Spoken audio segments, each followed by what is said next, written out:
The Strain, Book 1 of the Strain Trilogy, by Guillermo del Toro and Chuck Hogan. Performed by Ron Perlman. Copyright 2009 by Guillermo del Toro and Chuck Hogan. Production copyright 2009 by HarperCollins Publishers.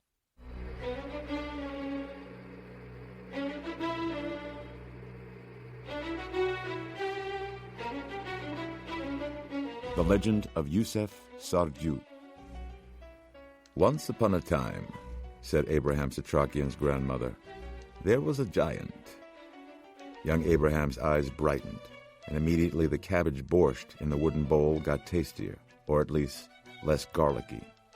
He was a pale boy, underweight and sickly.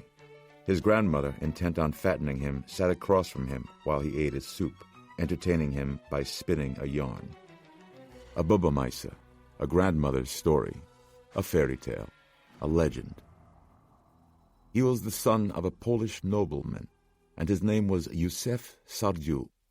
Master Sarju stood taller than any other man, taller than any roof in the village. He had to bow deeply to enter any door. But his great height, it was a burden, a disease of birth, not a blessing. The young man suffered. His muscles lacked the strength to support his long, heavy bones. At times it was a struggle for him just to walk. He used a cane, a tall stick, taller than you, with a silver handle, carved into the shape of a wolf's head, which was the family crest. Yes, Baba, said Abraham between spoonfuls. This was his lot in life, and it taught him humility, which is a rare thing indeed for a nobleman to possess. He had so much compassion for the poor, for the hard-working, for the sick. He was especially dear to the children of the village, and his great deep pockets, the size of turnip sacks, bulged with trinkets and sweets. He had not much of a childhood himself, matching his father's height at the age of 8, and surpassing him by a head at age 9. His frailty and his great size were a secret source of shame to his father. But Master Sarju truly was a gentle giant, and much beloved by his people. It was said of him that Master Sarju looked down on everyone, yet looked down on no one.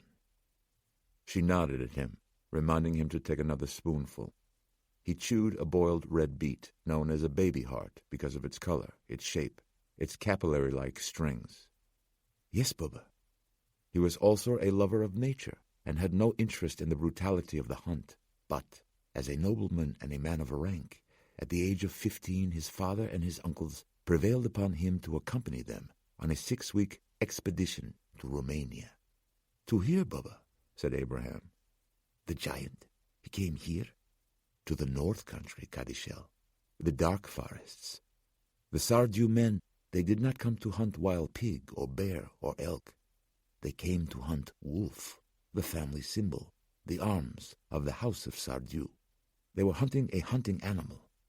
Sarju family lore said that eating wolf meat gave Sarju men courage and strength, and the young master's father believed that this might cure his son's weak muscles. Yes, Baba? Their trek was long and arduous, as well as violently opposed by the weather, and Yusef struggled mightily. He had never before traveled anywhere outside his family's village, and the looks he received from strangers along the journey shamed him. When they arrived in the dark forest, the woodlands felt alive around him. Packs of animals roamed the woods at night, almost like refugees displaced from their shelters, their dens, nests, and lairs. So many animals that the hunters were unable to sleep at night in their camp. Some wanted to leave, but the elder Sarju's obsession came before all else. They could hear the wolves crying in the night, and he wanted one badly for his son, his only son, whose gigantism was a pox upon the Sarju line. He wanted to cleanse the house of Sarju of this curse, to marry off his son, and produce many healthy heirs.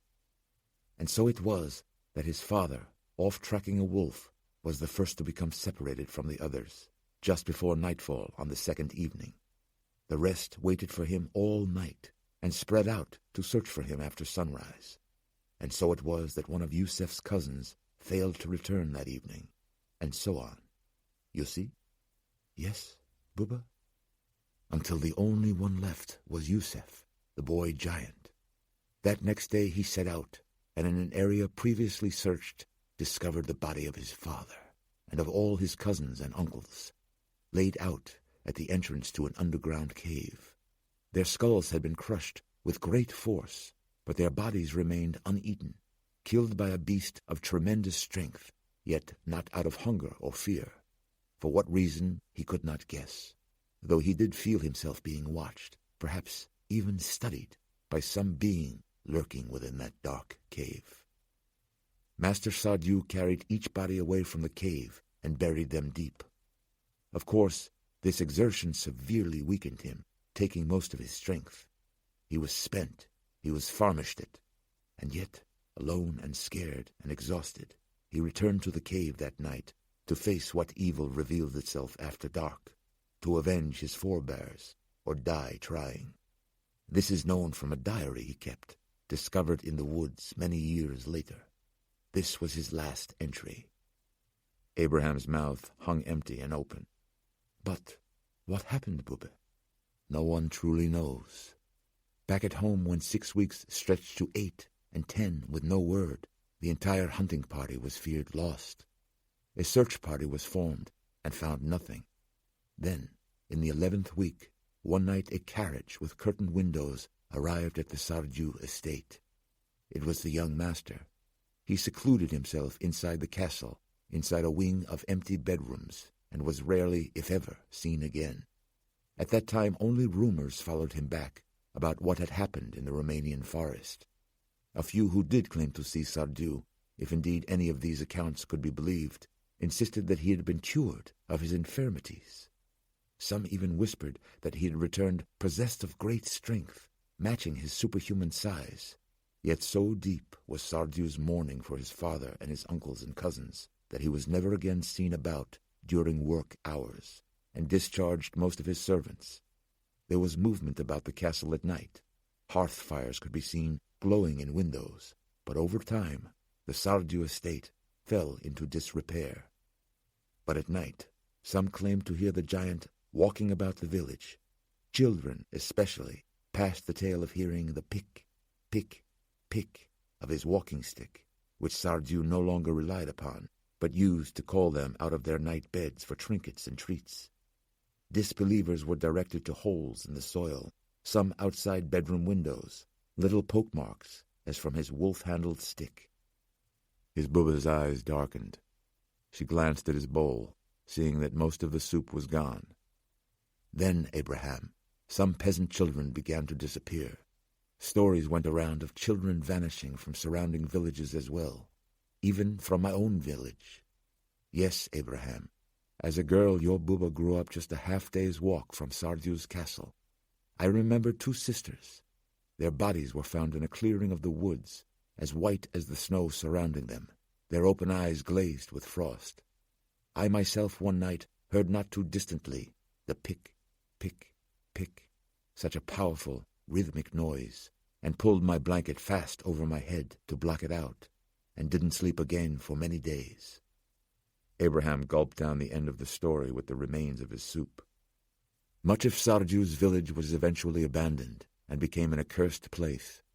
The gypsies, when their carriage train passed through our town, told of strange happenings, of hauntings and apparitions near the castle, of a giant who prowled the moonlit land like a god of the night. It was they who warned us, eat and grow strong, or else Sardieu will get you. Why is it important, Abraham? Es Gesundheit, eat and be strong.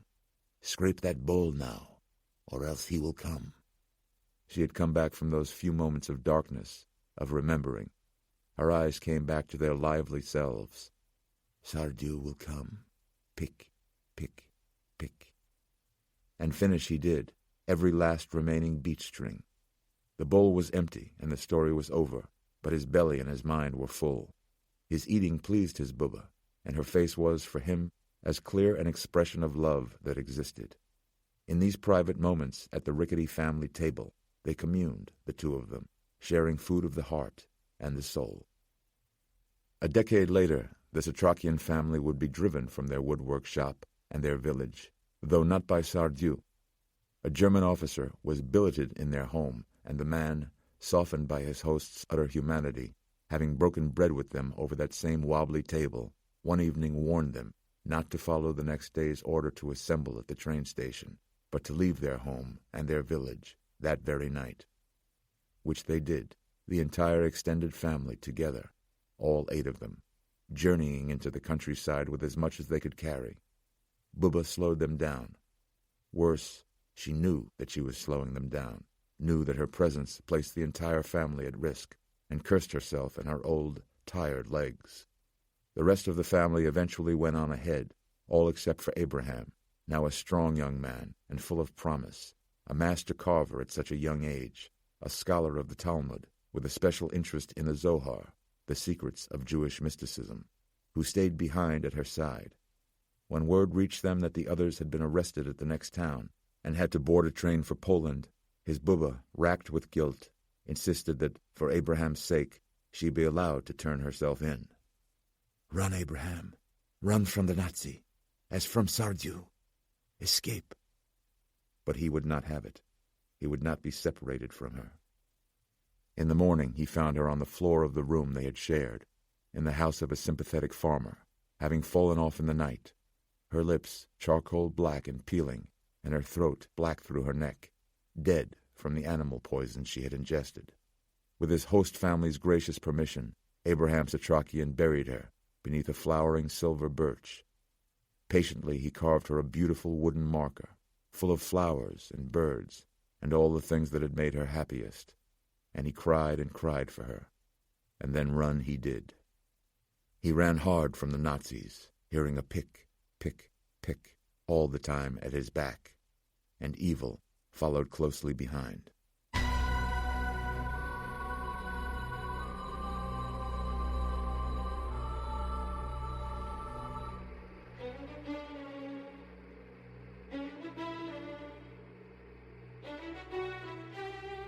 The beginning. N323RG Cockpit Voice Recorder. Excerpts. NTSB transcription. Flight 753 Berlin TXL to New York JFK 9/24/10. 2049-31. Public address microphone is switched on. Captain Peter J. Moldus. Folks, this is Captain Moldus up on the flight deck. We should be touching down on the ground in a few minutes for an on-time arrival. Just wanted to take a moment and let you know we certainly appreciate you choosing Regis Airlines, and that on behalf of First Officer Nash and myself and your cabin crew, hope you come back and travel with us again real soon. 2049-44. Public address microphone is switched off. Captain Peter J. Moldus, so we can all keep our jobs. Cockpit laughter. 2050-01. Air Traffic Control, New York, JFK, Regis 753, heavy approaching left, heading 100, clear to land on 13R. Captain Peter J. Moldus. Regis 753, heavy approaching left, 100, landing on runway 13R, we have it. 2050-15, public address microphone is switched on. Captain Peter J. Moldus. Flight attendants, prepare for landing. 2050-18. Public address microphone is switched off. First Officer Ronald W. Nash IV. Landing gear clear. Captain Peter J. Moldus. Always nice coming home. 2050-41. Banging noise. Static. High-pitched noise. End of transmission.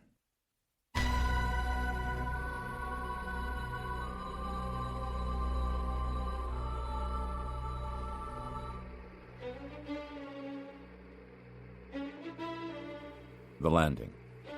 JFK International Control Tower. The dish, they called it. Glowing green monochrome. JFK had been waiting for new color screens for more than 2 years now. Like a bowl of pea soup, supplemented with clusters of alphabet letters tagged to coded blips. Each blip represented hundreds of human lives, or, in the old nautical parlance that endured in air travel to this day, souls. Hundreds of souls. Perhaps that was why all the other air traffic controllers called Jimmy Mendez Jimmy the Bishop. The Bishop was the only ATC who spent his entire 8-hour shift standing rather than sitting, wielding a number 2 pencil in his hand and pacing back and forth, talking commercial jets into New York from the busy tower cab 321 feet above John F. Kennedy International Airport, like a shepherd tending his flock. He used the pink pencil eraser to visualize the aircraft under his command, their positions relative to one another, rather than relying exclusively upon his 2-dimensional radar screen, where hundreds of souls beeped every second. United 642, turn right, heading 100, climb to 5,000. But you couldn't think like that when you were on the dish. You couldn't dwell on all those souls whose fates rested under your command. Human beings packed inside winged missiles, rocketing miles above the earth. You couldn't big picture it. All the planes on your dish, and then all the controllers muttering coded headset conversations around you, and then all of the planes on their dishes, and then the ATC tower over at neighboring LaGuardia, and then all the ATC towers of every airport in every city in the United States, and then all across the world. Calvin Buss, the air traffic control area manager and Jimmy the Bishop's immediate supervisor, appeared at his shoulder. He was back early from a break, in fact, still chewing his food. "Where are you with Regis 753? "Regis 753's home." Jimmy the Bishop took a quick, hot look at his dish to confirm. "Proceeding to gate." He scrolled back his gate assignment roster, looking for 753. "Why?" "Ground radar says we have an aircraft stalled on Foxtrot." "The taxiway?" Jimmy checked his dish again, making sure all his bugs were good, then reopened his channel to DL 753. "Regis 753, this is JFK Tower, over." Nothing. He tried again. "Regis 753, this is JFK Tower, come in, over." He waited. Nothing, not even a radio click. "Regis 753, this is JFK Tower, are you reading me, over?" A traffic assistant materialized behind Calvin Buss's shoulder. "Com problem?" he suggested. Calvin Buss said, "Gross mechanical failure, more likely. Somebody said the plane's gone dark." "Dark?" said Jimmy the Bishop, marveling at what a near miss that would be. The aircraft's gross mechanicals shitting the bed just minutes after landing. He made a mental note to stop off on the way home and play 753 for tomorrow's numbers. Calvin plugged his own earphones into Jimmy's BCom audio jack. "Regis 753, this is JFK Tower, please respond." "Regis 753, this is the tower, over." Waiting. Listening. Nothing. Jimmy the Bishop eyed his pending blips on the dish. No conflict alerts. All his aircraft okay. "Better advise on a reroute around Foxtrot," he said. Calvin unplugged and stepped back. He got a middle-distance look in his eyes, staring past Jimmy's console to the windows of the tower cab, out in the general direction of the taxiway.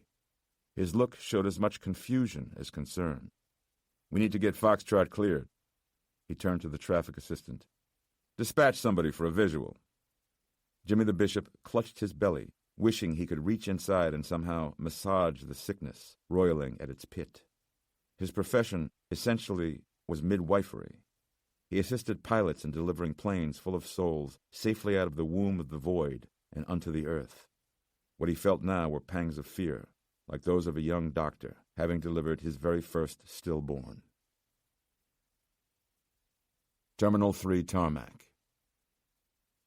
Lorenza Ruiz, on her way out of the gate, driving a baggage conveyor, basically a hydraulic ramp on wheels.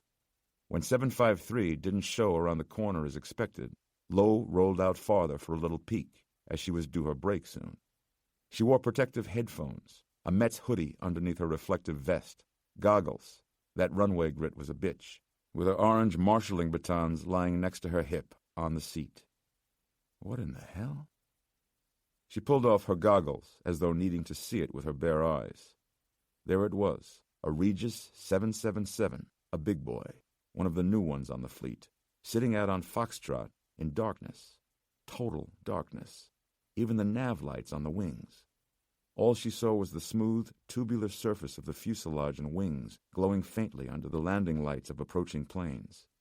One of them, Lufthansa 1567, missing a collision with its landing gear by a mere foot. Jesus Santissimo. She called it in. "We're already on our way," said her supervisor. "Crow's Nest wants you to roll out and take a look." "Me?" Lo said. She frowned. That's what you get for curiosity. So she went, following the service lane out from the passenger terminal, crossing the taxiway lines painted onto the apron. She was a little nervous and very watchful, having never driven out this far before. The FAA had strict rules about how far out the conveyors and baggage trailers were supposed to go. She turned past the blue guide lamps edging the taxiway. The plane appeared to have been shut down completely, stem to stern. No beacon light, no anti-collision light, no lights in the cabin windows. Usually, even from the ground 30 feet below, through the tiny windshield, like eyes slanting over the characteristic Boeing nose, you could see up and inside the cockpit, the overhead switch panel, and the instrument lights glowing darkroom red. But there were no lights at all. Lowe idled 10 yards back from the tip of the long left wing. You work the tarmac long enough. Lowe had 8 years in now, longer than both of her marriages put together. You pick up a few things. The trailing edge flaps and the ailerons, the spoiler panels on the back sides of the wings, were all straight up, like Paula Abdul, which is how pilots set them after runway touchdown.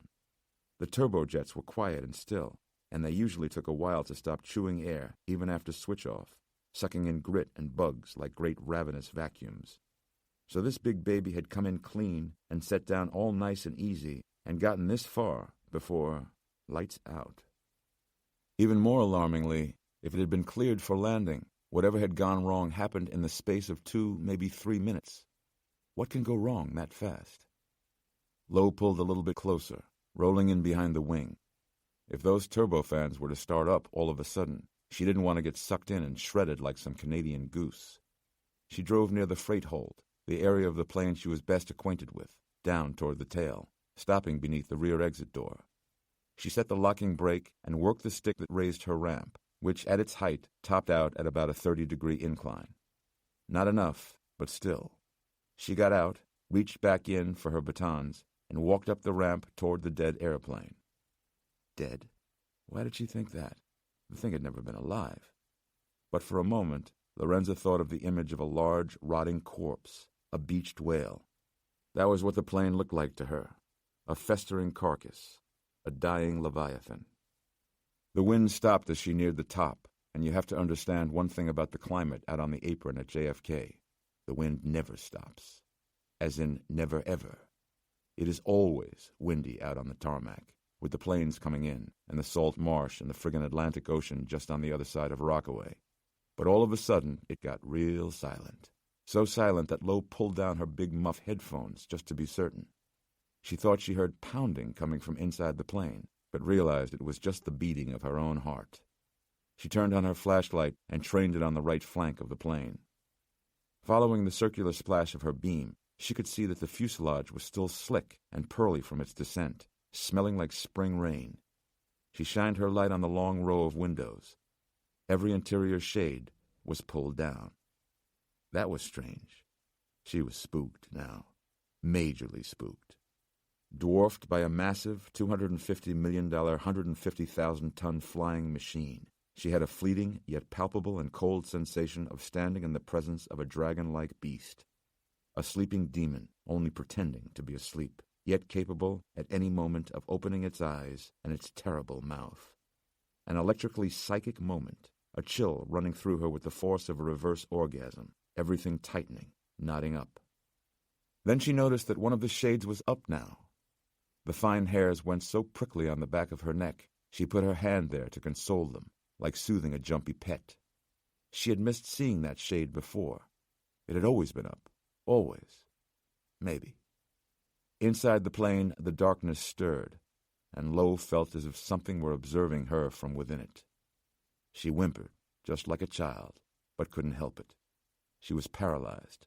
A throbbing rush of blood, rising as though commanded, tightened her throat. And she understood it then, unequivocally. Something in there was going to eat her. The gusting wind started up again, as though it had never paused, and Lowe didn't need any more prompting. She backed down the ramp and jumped inside her conveyor, putting it in reverse with the alert beeping and her ramp still up.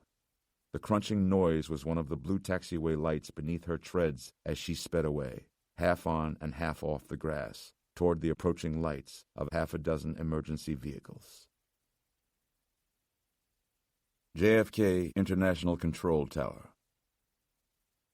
Calvin Buss had switched to a different headset and was giving orders as set forth in the FAA National Playbook for taxiway incursions. All arrivals and departures were halted in a 5-mile airspace around JFK. This meant that volume was stacking up fast. Calvin canceled brakes and ordered every on-shift controller to try to raise Flight 753 on every available frequency. It was as close to chaos in the JFK Tower as Jimmy the Bishop had ever seen. Port Authority officials, guys in suits muttering into Nextels, gathered at his back. Never a good sign. Funny how people naturally assemble when faced with the unexplained. Jimmy the Bishop tried to call again, to no avail. One suit asked him, "Hijack signal?" "No," said Jimmy the Bishop. "Nothing." "No fire alarm?" "Of course not." "No cockpit door alarm?" said another. Jimmy the Bishop saw that they had entered the stupid questions phase of the investigation. He summoned the patience and good judgment that made him a successful air traffic controller. She came in smooth and set down soft. Regis 753 confirmed the gate assignment and turned off the runway. I terminated radar and transitioned it over to ASDE. Calvin said, one hand over his earphone mic, "Maybe the pilot had us shut down." "Maybe," said Jimmy the Bishop. "Or maybe it shut down on him." A suit said, "Then why haven't they opened a door?" Jimmy the Bishop's mind was already spinning on that. Passengers, as a rule, won't sit still for a minute longer than they had to.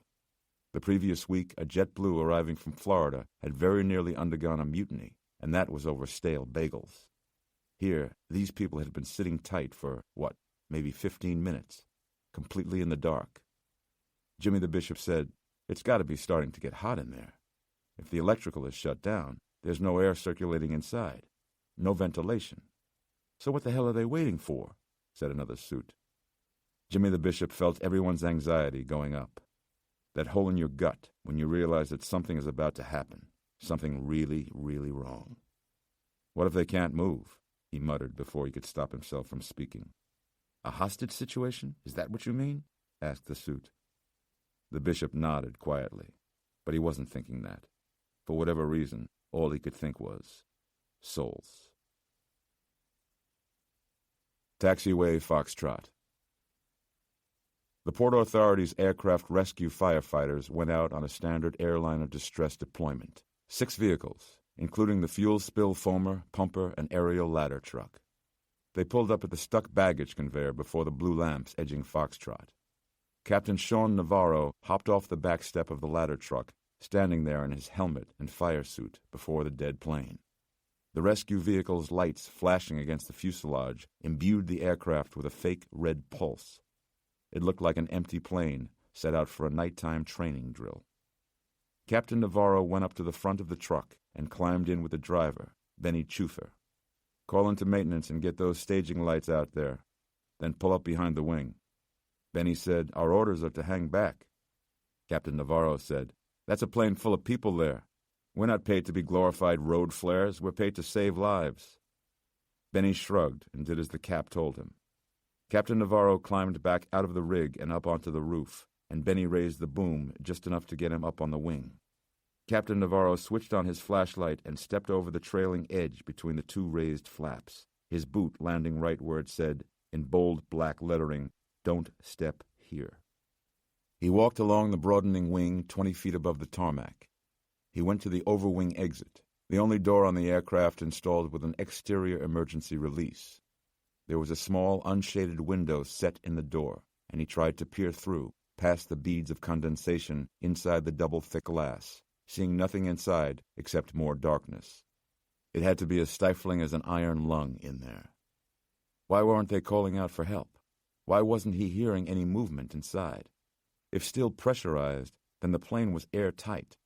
Those passengers were running out of oxygen. With his fire gloves on, he pushed in the twin red flaps and pulled the door handle out from its recess. He rotated it in the direction of the arrows, nearly 180 degrees, and tugged. The door should have popped outward then, but it would not open. He pulled again, but knew immediately that his effort was useless, no give whatsoever. There was no way it could have been stuck from the inside. The handle must have jammed, or else something was holding it from the inside. He went back downwind to the ladder top. he saw an orange utility light spinning, an airport cart on its way out from the international terminal. Closer, he saw it was driven by blue-jacketed agents of the Transportation Security Administration. "Here we go," muttered Captain Navarro, starting down the ladder. There were 5 of them, each one introducing himself in turn, but Captain Navarro didn't waste any effort trying to remember names. He had come to the plane with fire engines and foaming equipment. They came with laptops and mobile handhelds. For a while he just stood and listened while they talked into their devices and over each other. "We need to think long and hard before we push the Homeland Security button here. Nobody wants a shitstorm for nothing. We don't even know what we have. You ring that bell and scramble fighters up here from Otis Air Force Base, you're talking about panicking the entire eastern seaboard. If it is a bomb, they waited until the last possible moment. Exploded on U.S. soil, maybe? Maybe they're playing dead for a while, staying radio dark, luring us closer, waiting for the media." One guy was reading from his phone. "I have the flight originating from Tegel in Berlin." Another spoke into his. "I want someone on the ground in Germany who sprechen the English. We need to know if they've seen any suspicious activity there, any breaches. Also, we need a primer on their baggage handling procedures." Another ordered, "Check the flight plan and re-clear the passenger manifest. Yes, every name. Run them again. This time accounting for spelling variations." "Okay," said another, reading from his handheld. "Full specs. Plane reg is N323RG, Boeing 777-200LR. Most recent transit check was 4 days ago in Atlanta Hartsfield. Replaced a worn duct slider on the left engine's thrust reverser and a worn mount bushing on the right. Deferred repair of a dent in the left aft inboard flap assembly due to flight schedule. Bottom line, she got a clean bill of health. 777s are new orders, aren't they? A year or two out. 301 max capacity. This flight boarded 210. 199 passengers, 2 pilots, 9 cabin crew. Any unticketed? That meant infants. I'm showing no. Classic tactic, said the one focused on terror. Create a disturbance, draw first responders, gain an audience, then detonate for max impact. If so, then we're already dead. They looked at each other uncomfortably. We need to pull these rescue vehicles back. Who was that fool up there stomping on the wing? Captain Navarro edged forward, surprising them with a response. That was me. Ah, well. The guy coughed once into his fist. That's maintenance personnel only up there, Captain. FAA regs. I know it. Well, what'd you see, anything? Navarro said, Nothing. Saw nothing, heard nothing. All the window shades are drawn down. Drawn down, you say? All of them? All of them. Did you try the overwing exit? I did indeed. And? It was stuck. Stuck? It's impossible. It's stuck, said Captain Navarro, showing more patience with these 5 than he did with his own kids. The senior man stepped away to make a call. Captain Navarro looked at the others. So what are we going to do here, then? That's what we're waiting to find out. Waiting to find out? You have how many passengers on this plane? How many 911 calls have they made? One man shook his head. No mobile 911 calls from the plane yet. Yet, said Captain Navarro. The guy next to him said, 0 for 199. Not good. Not good at all. Captain Navarro looked at them in amazement.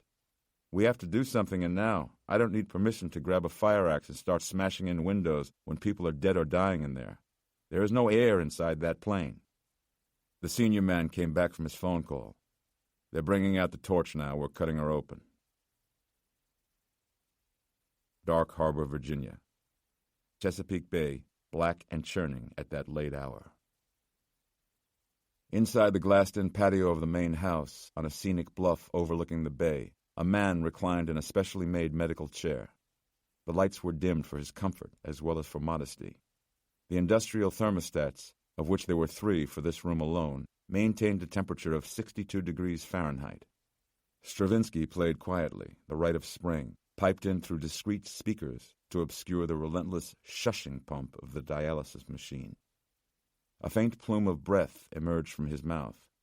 An onlooker might have believed the man near death, might have thought they were witnessing the last days or weeks of what was, judging by the sprawling 17-acre estate, a dramatically successful life. might even have remarked on the irony of a man of such obvious wealth and position meeting the same end as a pauper. Only Eldridge Palmer was not at the end. He was in his 76th year, and he had no intention of giving up on anything. Nothing at all. The esteemed investor, businessman, theologian, and high-powered confidant had been undergoing the same procedure for 3 or 4 hours every evening for the past 7 years of his life. His health was frail and yet manageable, overseen by round-the-clock physicians and aided by hospital-grade medical equipment purchased for his private in-home use. Wealthy people can afford excellent health care, and they can also afford to be eccentric. Eldridge Palmer kept his peculiarities hidden from public view, even from his inner circle. The man had never married, he had never sired an heir, and so a major topic of speculation about Palmer was what plans he might have for his vast fortune after his death. He had no second-in-command at his primary investment entity, the Stoneheart Group. He had no public affiliation with any foundations or charities, unlike the 2 men jockeying for number 1 with him on the annual Forbes list of the world's richest Americans, Microsoft founder Bill Gates and Berkshire Hathaway investor Warren Buffett. If certain gold reserves in South America and other holdings by shadow corporations in Africa were factored into Forbes' accounting, Palmer alone would hold the top spot on the list. Palmer had never even drafted a will, an estate planning lapse, unthinkable for a man with even 1,000th of his wealth and treasure. But Eldridge Palmer was, quite simply, not planning to die. Hemodialysis is a procedure in which blood is removed from the body through a system of tubing, ultrafiltered through a dialyzer, or artificial kidney, and then returned to the body cleansed of waste products and impurities. Ingoing and outgoing needles are inserted into a synthetic arteriovenous graft semi-permanently installed in the forearm. The machine for this procedure was a state-of-the-art Fresenius model, continuously monitoring Palmer's critical parameters and alerting Mr. Fitzwilliam, never more than 2 rooms away, of any readings outside the normal range. Loyal investors were accustomed to Palmer's perpetually gaunt appearance. It had essentially become his trademark, an ironic symbol of his monetary strength, that such a delicate, ashen-looking man should wield such power and influence in both international finance and politics. His legion of faithful investors numbered 30,000 strong, a financially elite block of people. The buy-in was $2 million, and many who had invested with Palmer for decades were worth mid-9 figures. The buying power of his Stoneheart Group gave him enormous economic leverage, which he put to effective and occasionally ruthless use. The west doors opened from the wide hallway, and Mr. Fitzwilliam, who doubled as the head of Palmer's personal security detail, entered with a portable, secure telephone on a sterling silver serving tray. Mr. Fitzwilliam was a former U.S. Marine with 42 confirmed combat kills and a quick mind, whose post-military medical schooling Palmer had financed. "The Undersecretary for Homeland Security, sir," he said with a plume of breath steaming in the cold room. Normally, Palmer allowed no intrusions during his nightly replenishment, preferring instead to use the time contemplatively, but this was a call he had been expecting. He accepted the telephone from Mr. Fitzwilliam and waited for him to dutifully withdraw. Palmer answered and was informed about the dormant airplane. He learned that there was considerable uncertainty as to how to proceed by officials at JFK. The caller spoke anxiously, with self-conscious formality, like a proud child reporting a good deed. "This is a highly unusual event, and I thought you'd want to be appraised immediately, sir." "Yes," Palmer told the man. "I do appreciate such courtesy. Have a good night, sir." Palmer hung up and set the phone down in his small lap. A good night, indeed. He felt a pang of anticipation. He had been expecting this. And now that the plane had landed, he knew it had begun, and in what spectacular fashion. Excitedly, he turned to the large-screen television on the side wall and used the remote control on the arm of his chair to activate the sound. Nothing about the airplane yet, but soon. He pressed the button on an intercom. Mr. Fitzwilliam's voice said, "Yes, sir?" "Have them ready the helicopter, Mr. Fitzwilliam. I have some business to attend to in Manhattan." Eldridge Palmer rang off, then looked through the wall of windows out over the great Chesapeake Bay, roiling and black, just south of where the steely Potomac emptied into her dark depths. Taxiway Foxtrot. The maintenance crew wheeled oxygen tanks underneath the fuselage. Cutting in was an emergency procedure of last resort. All commercial aircraft were constructed with specific chop-out areas. The 777's chop-out was in the rear fuselage beneath the tail, between the aft cargo doors on the right side. The LR in Boeing 777-200LR stood for long range, and as a C-market model with a top range exceeding 9,000 nautical miles, nearly 11,000 U.S., and a fuel capacity of up to 200,000 liters, more than 50,000 gallons, the aircraft had, in addition to the traditional fuel tanks inside the wing bodies, 3 auxiliary tanks in the rear cargo hold, thus the need for a safe chop-out area. The maintenance crew was using an R-Care slice pack, an exothermic torch favored for disaster work not only because it was highly portable, but because it was also oxygen-powered, using no hazardous secondary gases such as acetylene. The work of cutting through the thick fuselage shell would take about an hour. No one on the tarmac at this point was anticipating a happy outcome. There had been no 911 calls from passengers inside the aircraft. No light, noise, or signal of any kind emanating from inside Regis 753. The situation was mystifying. A Port Authority Emergency Services Unit Mobile Command Vehicle was cleared through to the terminal apron, set up behind powerful construction lights trained on the jet. Their SWAT team was trained for evacuations, hostage rescue, and anti-terrorism assaults on the bridges, tunnels, bus terminals, airports, path rail lines, and seaports of New York and New Jersey. Tactical officers were outfitted with light body armor and Heckler Koch submachine guns. A pair of German shepherds were out sniffing around the main landing gear, 2 sets of 6 enormous tires trotting around with their noses in the air as if they could smell the trouble here too. Captain Navarro wondered for a moment if anyone was actually still on board. Hadn't there been a twilight zone where a plane landed empty? The maintenance crew sparked up the torches and was just starting in on the underside of the hull when one of the canines started howling. The dog was baying, actually, and spinning around and around on his leash in tight circles. Captain Navarro saw his ladderman, Benny Chufer, pointing at the midsection of the aircraft. A thin black shadow appeared before his eyes, a vertical slash of darkest black, disrupting the perfectly smooth breast of the fuselage. The exit door over the wing, the one Captain Navarro hadn't been able to budge. It was open now. It made no sense to him, but Navarro kept quiet, struck dumb by the sight. Maybe a latch failure, a malfunction in the handle. Maybe he had not tried hard enough. Or maybe, just maybe, someone had finally opened the door.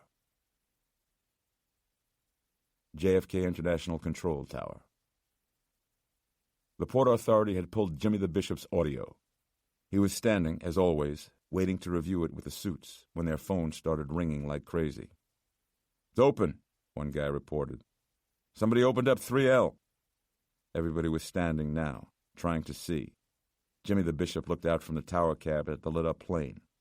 The door did not look open from up here. Calvin Buss said, "From the inside? Who's coming out?" The guy shook his head, still on his phone. "No one. Not yet." Jimmy the Bishop grabbed a small pair of birders off the ledge and checked out Regis 753 for himself. There it was, a sliver of black over the wing, a seam of shadow like a tear in the hull of the aircraft. Jimmy's mouth went dry at the sight. Those doors pull out slightly when first unlocked, then swivel back and fold against the interior wall. So technically, all that had happened was that the airlock had been disengaged. The door wasn't quite open yet. He set the field glasses back on the ledge and backed away. For some reason, his mind was telling him that this would be a good time to run. Taxiway Foxtrot. The gas and radiation sensors lifted to the door crack, both read clear. An emergency service unit officer lying on the wing managed to pull out the door a few extra inches with a long, hooked pole, 2 other armed tactical officers covering him from the tarmac below. A parabolic microphone was inserted, returning all manner of chirps, beeps, and ringtones. The passengers' mobile phones going unanswered, eerie and plaintive-sounding, like tiny little personal distress alarms. They then inserted a mirror attached at the end of a pole, a large-sized version of the sort of dental instrument used to examine back teeth. All they could see were the 2 jump seats inside the between classes area, both unoccupied.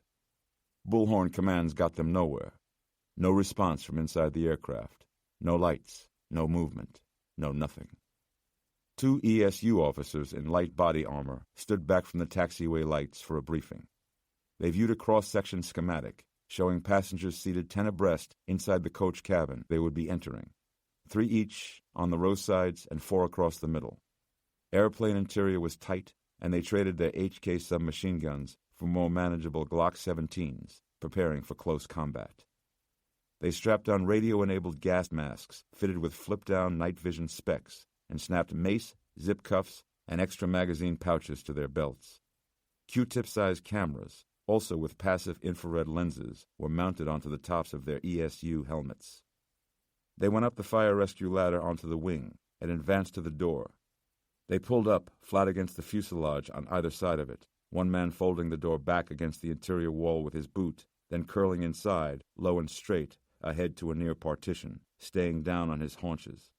His partner followed him aboard. The bullhorn spoke for them. "Occupants of Regis 753. This is the New York, New Jersey Port Authority. We are entering the aircraft. For your own safety, please remain seated and lace your fingers on top of your heads."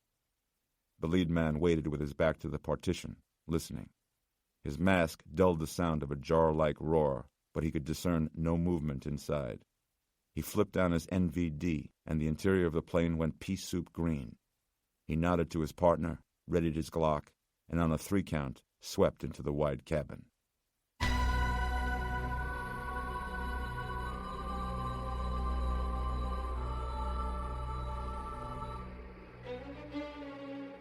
Now, boarding. Worth Street, Chinatown.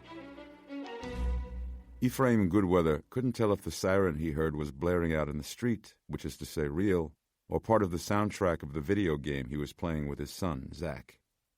"Why do you keep killing me?" asked Eph. The sandy-haired boy shrugged, as though offended by the question. "That's the whole point, Dad."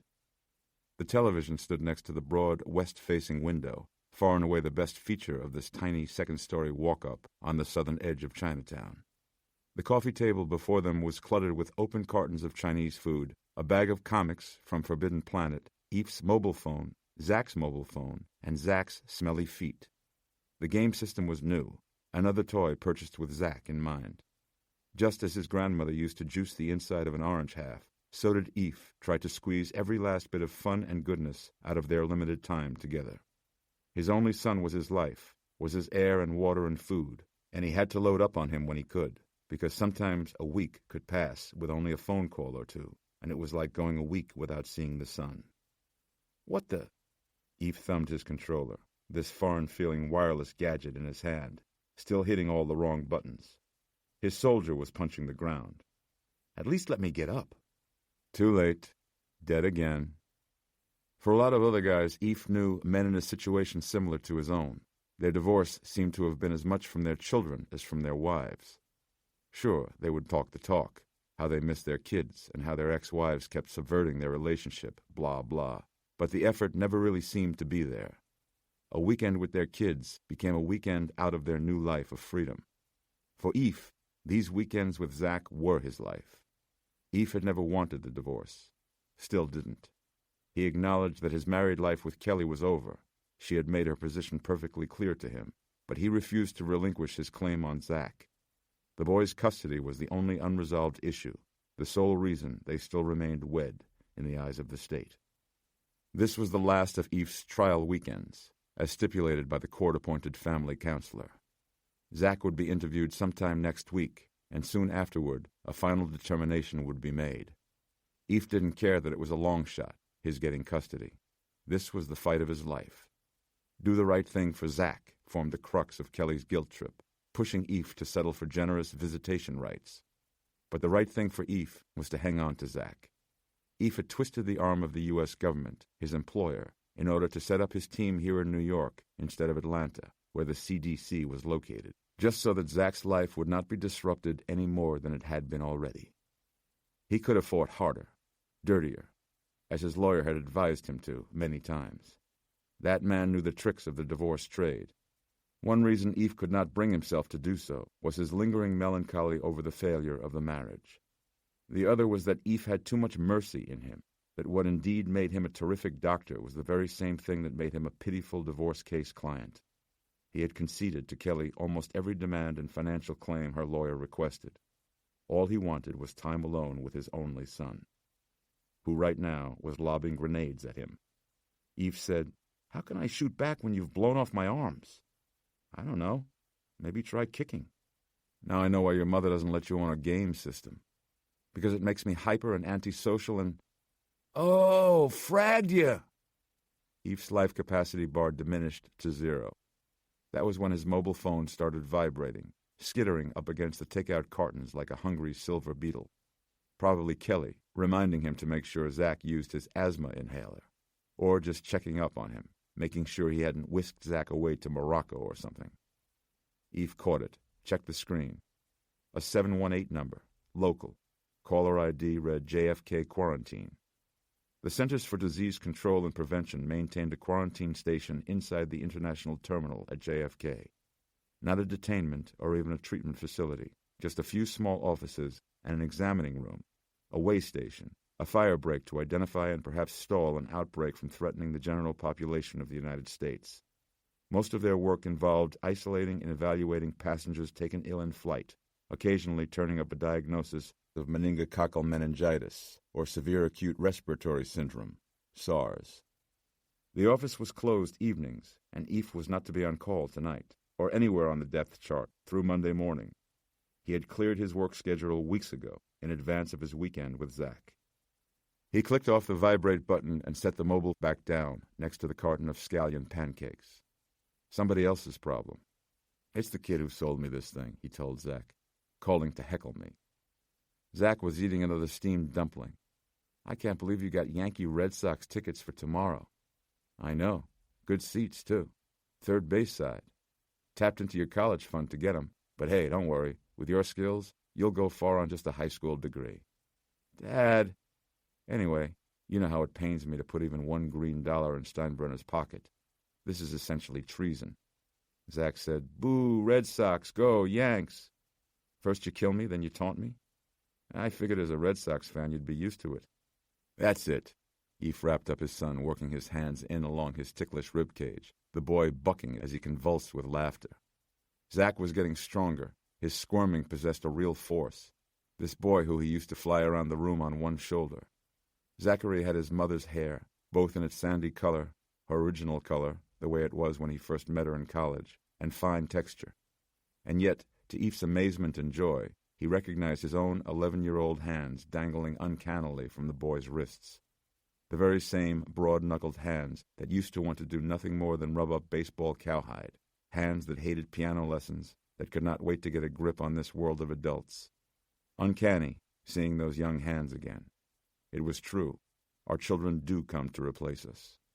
Zachary was like a perfect human package, his DNA written with everything Eve and Kelly once were to each other, their hopes, dreams, potential. This was probably why each of them worked so hard, in his and her own contradictory ways, to bring out his very best. So much so that the thought of Zach being brought up under the influence of Kelly's live-in boyfriend Matt, a nice guy, a good guy, but so middle of the road as to be practically invisible, kept Eve up at night. He wanted challenge for his son. He wanted inspiration, greatness. The battle for the custody of Zach's person was settled, but not the battle for the custody of Zach's spirit, for his very soul. Eve's mobile started vibrating again, crabbing across the tabletop like the chattering gag teeth his uncles used to give him for Christmas. The awakening device interrupted their roughhousing, Eve releasing Zach, fighting the impulse to check the display. Something was happening. The calls wouldn't have come through to him otherwise. An outbreak. An infected traveler. Eve made himself not pick up the phone. Someone else had to handle it. This was his weekend with Zach, who was looking at him now. "Don't worry," said Eve, putting the mobile back down on the table. The call was going to his voicemail. "Everything's taken care of. No work this weekend." Zach nodded, perking up, finding his controller. "Want some more?" "I don't know. When do we get to the part where the little Mario guy starts rolling barrels down at the monkey?" "Dad, I'm just more comfortable with little Italian stereotypes running around gobbling up mushrooms for points." "Right. And how many miles of snow was it you had to trudge through to get to school each day? That's it. Eve fell on him again, the boy ready for him this time, clamping his elbows tight, foiling his rib attack. So Eve changed strategy, going instead for the ultra-sensitive Achilles tendon, wrestling with Zach's heels while trying hard not to get kicked in the face. The boy was begging for mercy when Eve realized his mobile was vibrating yet again. Eve jumped up this time, angry, knowing now that his job, his vocation, was going to pull him away from his son tonight. He glanced at the caller ID, and this time the number bore an Atlanta prefix. Very bad news. Eve closed his eyes and pressed the humming phone to his forehead, clearing his mind. "Sorry, Z," he told Zach. "Just let me see what's up." He took the phone into the adjoining kitchen, where he answered it. "Ephraim, it's Everett Barnes." Dr. Everett Barnes, the director of the CDC. Eve's back was to Zach. He knew Zach was watching and couldn't bear to look at him. "Yes, Everett, what is it?" "I just got a call from Washington. Your team is en route to the airport now." Sir, actually, you saw it on TV?" "TV?" He went back to the sofa, showing Zach his open hand, a plea for patience. Eve found the remote and searched it for the correct button, or combination of buttons, tried a few, and the screen went blank. Zach took the remote from his hand and sullenly switched to cable. The news channel showed an airplane parked on the tarmac. Support vehicles formed a wide, perhaps fearful perimeter. JFK International Airport. "I think I see it, Everett. Jim Kent just reached me. He's pulling the equipment for your Canary team needs. You are the front line on this, Ephraim. They're not to make another move until you get there." "They who, sir?" "The Port Authority of New York, Transportation Security Administration. The National Transportation Safety Board and Homeland Security are winging there now." The Canary Project was a rapid response team of field epidemiologists, organized to detect and identify incipient biological threats. Its purview included both naturally occurring threats such as viral and rickettsial diseases found in nature, and man-made outbreaks, although most of their funding came thanks to Canary's obvious bioterrorism applications. New York City was the nerve center, with smaller university hospital-based satellite Canaries up and running in Miami, Los Angeles, Denver, and Chicago. The program drew its name from the old coal miner's trick of bringing a caged canary underground as a crude yet efficient biological early warning system. The bright yellow bird's highly sensitive metabolism detected methane and carbon monoxide gas traces before they reached toxic or even explosive levels, causing the normally chirpy creature to fall silent and sway on its perch. In this modern age, every human being had the potential to be that sentinel canary. Eve's team's job was to isolate them once they stopped singing, treat the infected, and contain the spread. Eve said, "What is it, Everett? Someone die on the plane?" The director said, "They're all dead, Ephraim. Every last one." Kelton Street, Woodside, Queens. Kelly Goodweather sat at the small table across from Matt Sales, her live-in partner. Boyfriend sounded too young. Significant other sounded too old. They were sharing a homemade pizza made with pesto sauce, sun-dried tomatoes, and goat cheese, with a few curls of prosciutto thrown in for flair, as well as an $11 bottle of year-old Merlot. The kitchen television was tuned to New York 1 because Matt wanted the news. As far as Kelly was concerned, 24-hour news channels were her enemy. "I am sorry," she told him again. Matt smiled, making a lazy circle in the air with his wine glass. "It's not my fault, of course, but I know we had this weekend set up all to ourselves." Matt wiped his lips on the napkin tucked into his shirt collar. "He usually finds a way to get in between the two of us, and I am not referring to Zach." Kelly looked over at the empty third chair. Matt had no doubt been looking forward to her son's weekend away. Pending resolution of their drawn-out court-mediated custody battle, Zach was spending a few weekends with Eve at his flat in Lower Manhattan. That meant for her an intimate dinner at home, with the usual sexual expectations on Matt's part, which Kelly had no qualms about fulfilling, and was inevitably worth the extra glass of wine she would allow herself. But now, not tonight. As sorry as she was for Matt, for herself she was actually quite pleased. "I'll make it up to you," she told him with a wink. Matt smiled in defeat. Deal. That was why Matt was such a comfort. After Eve's moodiness, his outbursts, his hard-driving personality, the mercury that ran through his veins, She needed a slower boat, like Matt. She had married Eve much too young and deferred too much of herself, her own needs, ambitions, desires, helping him advance his medical career. If she could impart one bit of life advice to the fourth-grade girls in her class at PS 69 in Jackson Heights, it would be, never marry a genius, especially a good-looking one.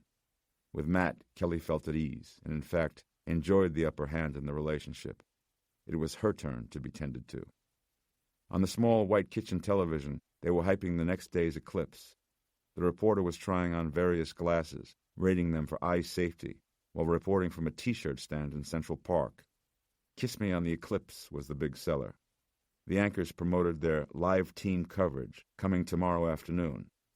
It's going to be a big show, said Matt, his comment letting her know he wasn't going to let disappointment ruin the evening. It's a major celestial event, said Kelly, and they're treating it like just another winter snowstorm. The breaking news screen came on. This was usually Kelly's cue to change the channel, but the strangeness of the story drew her in. The TV showed a distant shot of an airplane sitting on the tarmac at JFK, encircled by work lights.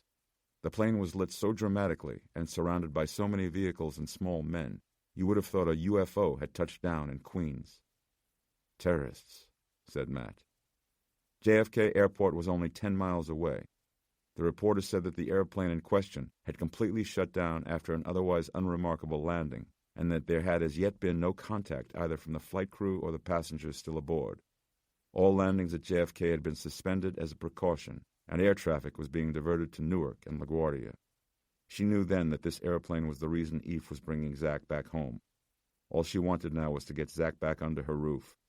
Kelly was one of the great worriers, and home meant safety. It was the one place in this world that she could control. Kelly rose and went to the window over her kitchen sink, dimming the light, looking out at the sky beyond the roof of their backyard neighbor.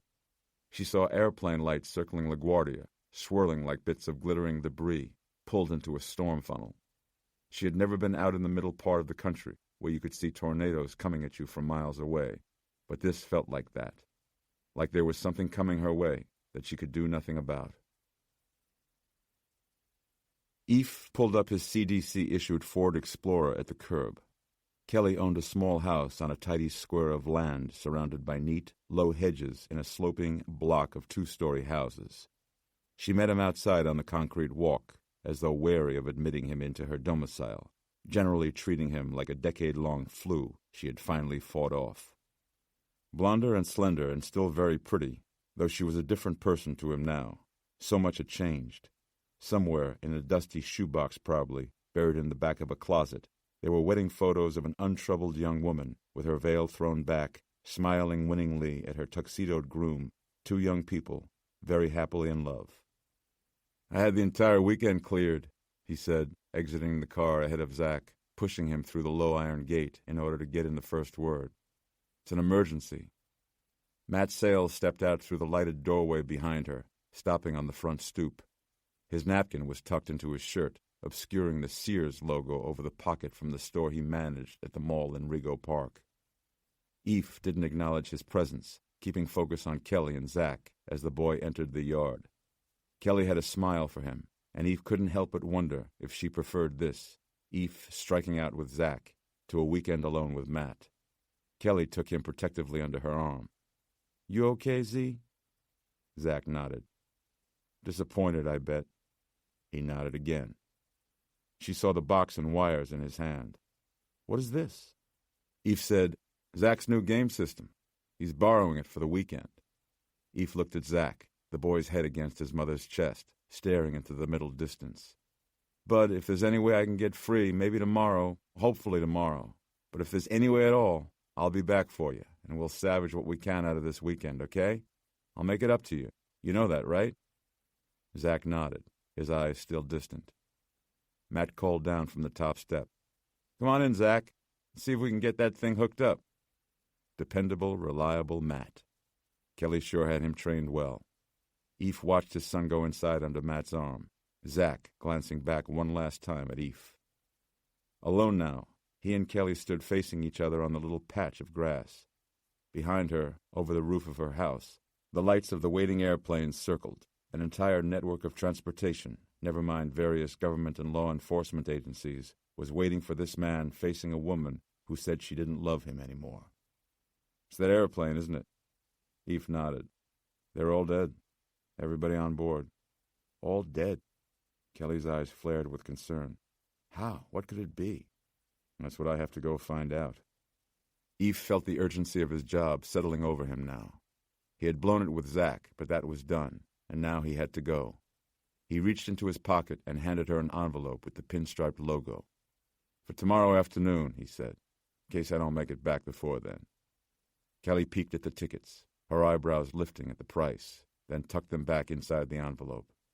She looked at him with an expression approaching sympathy. Just be sure not to forget our meeting with Dr. Kempner, the family therapist, the one who would decide Zach's final custody. Kempner, right, he said. I'll be there. And be careful, she said. Eve nodded and started away. JFK International Airport. A crowd had gathered outside the airport, people drawn to the unexplained, the weird, the potentially tragic, the event.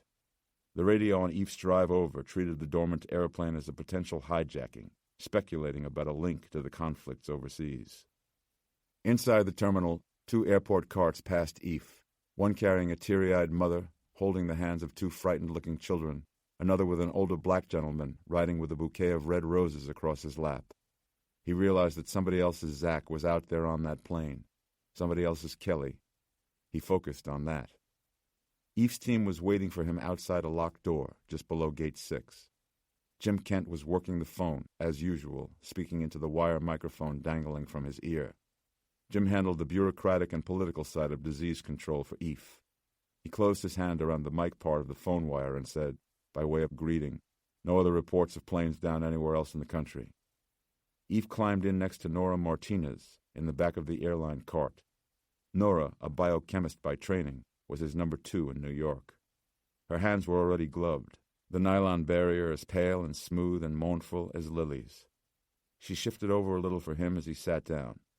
He regretted the awkwardness between them. They started to move, Eve smelling marsh salt in the wind. How long was that plane on the ground before it went dark? Nora said, 6 minutes. No radio contact? Pilots out too? Jim turned and said, presumed, but unconfirmed. Port Authority cops went into the passenger compartment, found it full of corpses, and got right out again. They were masked and gloved, I hope. Affirmative.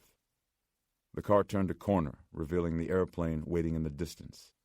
A massive aircraft, work lights trained on it from multiple angles, shining as bright as day.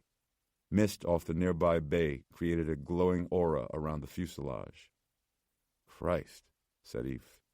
Jim said, a 777, they call it. The 777, the world's largest twin jet. Reason design, new aircraft. Why they're flipped out about the equipment going down. They think it's something more like sabotage. The landing gear tires alone were enormous. Eve looked up at the black hole that was the open door over the broad left wing. Jim said, they already tested for gas. They tested for everything man-made. They don't know what else to do but start from scratch. Eve said, us being the scratch. This dormant aircraft mysteriously full of dead people was the hazmat equivalent of waking up one day and finding a lump on your back. Eve's team was the biopsy lab charged with telling the Federal Aviation Administration whether or not it had cancer. Blue blazer-wearing TSA officials pounced on Eve as soon as the cart stopped, trying to give him the same briefing Jim had just had, asking him questions and talking over each other like reporters. This has gone on too long, said Eve. Next time something unexplained like this happens, you call us second, hazmat first, us second. Got it? Yes, sir, Dr. Goodweather. Is hazmat ready? Standing by. Eve slowed before the CDC van. I will say that this doesn't read like a spontaneous, contagious event. 6 minutes on the ground? The time element is too short. It has to be a deliberate act, said one of the TSA officials. Perhaps, said Eve. As it stands now, in terms of whatever might be awaiting us in there, we have containment. He opened the rear door of the van for Nora. We'll suit up and see what we've got. A voice stopped him. We have one of our own on this plane. Eve turned back. One of whose? The Federal Air Marshal. standard on international flights involving U.S. carriers. Armed? Said Eve. That's the general idea. No phone call, no warning from him? No, nothing. Must have overpowered them immediately. Eve nodded, looking into these men's worried faces. Get me his seat assignment. We'll start there. Eve and Nora ducked inside the CDC van, closing the rear double doors, shutting out the anxiety of the tarmac behind them. They pulled level A hazmat gear down off the rack. Eve stripped down to his T-shirt and shorts, Nora to a black sports bra and lavender panties, each accommodating the other's elbows and knees inside the cramped Chevy van. Nora's hair was thick and dark and defiantly long for a field epidemiologist, and she swept it up into a tight elastic, arms working purposefully and fast. Her body was gracefully curved, her flesh the warm tone of lightly browned toast. After Eve's separation from Kelly became permanent and she initiated divorce proceedings, Eve and Nora had a brief fling. It was just one night, followed by a very awkward and uncomfortable morning after, which dragged on for months and months, right up until their second fling, just a few weeks ago, which, while even more passionate than the first and full of intention to avoid the pitfalls that had overwhelmed them the first time, had led again to another protracted and awkward détente. In a way, he and Nora worked too closely. If they had anything resembling normal jobs, a traditional workplace, the result might have been different, might have been easier, more casual. But this was love in the trenches, and with each of them giving so much to Canary, they had little left for each other, or the rest of the world. A partnership so voracious that nobody asked, "How was your day?" in the downtime, mainly because there was no downtime at all. Such as here, getting practically naked in front of each other in the least sexual way possible, because donning a biosuit is the antithesis of sensuality. It is the converse of allure. It is a withdrawal into prophylaxis, into sterility. The first layer was a white Nomex jumpsuit, emblazoned on the back with the initials CDC. It zipped from knee to chin, the collar and cuffs sealing it in snug Velcro, black jump boots lacing up to the shins. The second layer was a disposable white suit made of papery Tyvek. The booties pulled on over boots, and Silver Shield chemical protective gloves over nylon barriers taped at the wrists and ankles. Then lifted on self-contained breathing apparatus gear, a SCBA harness, a lightweight titanium pressure demand tank, full-face respirator mask, and personal alert safety system PASS device with a firefighter's distress alarm. Each hesitated before pulling the mask over his or her face. Nora formed a half smile and cupped Eve's cheek in her hand. She kissed him. "You okay?" "Yep." "You sure don't look it. How is Zach?" "Sulky. Pissed, as he should be." "Not your fault." "So what? Bottom line is, this weekend with my son is gone, and I'll never get it back." He readied his mask. "You know, there came a point in my life where things came down to either my family or my job. I thought I chose family. Apparently not enough. There are moments like these, which usually come at the most inconvenient of times, such as a crisis, when you look at someone and realize that it will hurt you to be without them. Eve saw how unfair he had been to Nora by clinging to Kelly, not even to Kelly, but to the past, to his dead marriage, to what once was, all for Zach's sake. Nora liked Zach, and Zach liked her. That was obvious. But now, right now, was not the time to get into this. Eve pulled on his respirator, checking his breathing tank. The outer layer consisted of a yellow, canary yellow, full encapsulation spacesuit, featuring a sealed hood, a 210-degree viewport, and attached gloves. This was the actual Level A containment suit, the contact suit, 12 layers of fabric which, once sealed, absolutely insulated the wearer from the outside atmosphere. Nora checked his seal, and he did hers. Biohazard investigators operate on a buddy system, much the same way as that of scuba divers. Their suits puffed a bit from the circulated air. Sealed-out pathogens meant trapping sweat and body heat, and the temperature inside their suits could rise up to 30 degrees higher than room temperature. "Looks tight," said Eve, over the voice-actuated microphones inside his mask. Nora nodded, catching his eye through their respective masks. The glance went on a moment too long, as if she was going to say something else, then changed her mind. "You ready?" she said. Eve nodded. "Let's do this." Outside on the tarmac, Jim switched on his wheeled command console and picked up both mask-mounted cameras on separate monitor feeds. He attached small switched-on flashlights on lanyards from their pull-away shoulder straps. The thickness of the multi-layered suit gloves limited the wearer's fine motor skills. The TSA guys came up and tried to talk to them some more, but Eph feigned deafness, shaking his head and touching his hood. As they approached the airplane, Jim showed Eph and Nora a laminated printout containing an overhead view of the interior seat assignments, numbers corresponding to passengers and crew manifests listed on the back. He pointed to a red dot at 18A. "Federal Air Marshal," Jim said into his microphone. "Last name, Charpentier. Exit row, window seat." "Got it," Eph said. A second red dot. TSA pointed out this other passenger of interest, a German diplomat on the flight, Rolf Hubermann, business class, second row, seat F. In town for UN Council talks on the Korean situation. Might have been carrying one of those diplomatic pouches that get a free pass at customs. Could be nothing, but there is a contingent of Germans on their way here right now from the UN, just to retrieve it. "Okay." Jim left them at the edge of the lights, turning back to his monitors. Inside the perimeter, it was brighter than day. They moved nearly without shadow. Eph led the way up the fire engine ladder onto the wing, then along its broadening surface to the open door. Eph entered first. The stillness was palpable. Nora followed, standing with him shoulder to shoulder at the head of the middle cabin. Seated corpses faced them, in row after row. Eph's and Nora's flashlight beams registered dully in the dead jewels of their open eyes. No nosebleeds. No bulging eyes or bloated mottled skin. No foaming or bloody discharge about the mouth. Everyone in his or her seat, no sign of panic or struggle. Arms hanging loose into the aisle, or else sagged in laps. No evident trauma.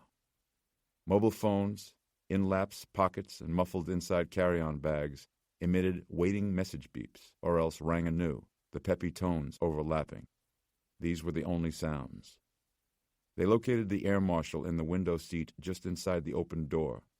A man in his 40s with black receding hair, dressed in a baseball-style button-up shirt with blue and orange piping, New York Mets colors, the baseball-headed mascot Mr. Met depicted on the front, and blue jeans.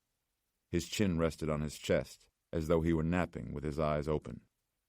Eph dropped to one knee, the wider exit row giving him room to maneuver.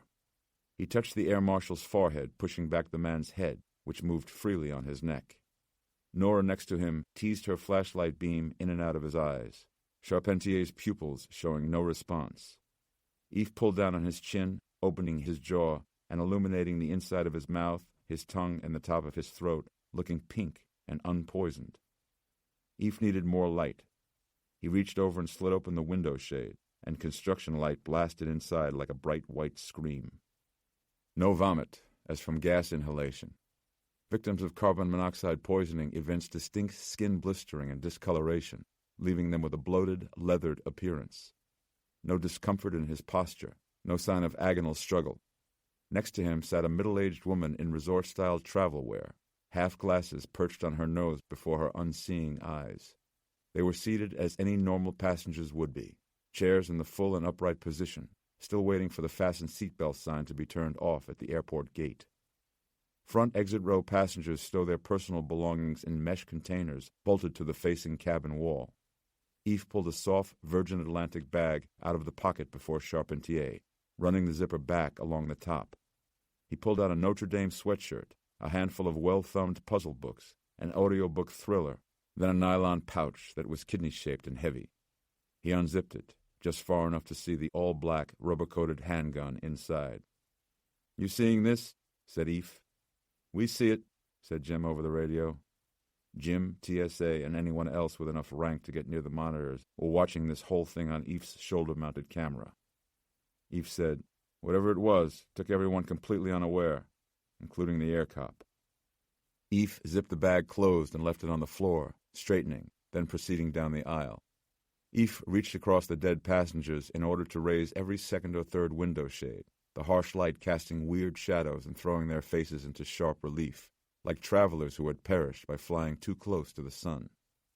The phones kept singing, the dissonance becoming shrill, like dozens of personal distress alarms overlapping.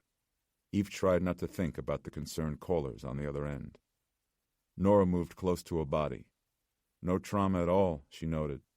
"I know," said Eve. "Goddamn spooky." He faced the gallery of corpses, thinking. "Jim," he said, "get an alert out to WHO Europe. Bring in Germany's Federal Ministry of Health on this, contacting hospitals. On the off chance this thing is transmissible, they should be seeing it there, too." "I'm on it," said Jim.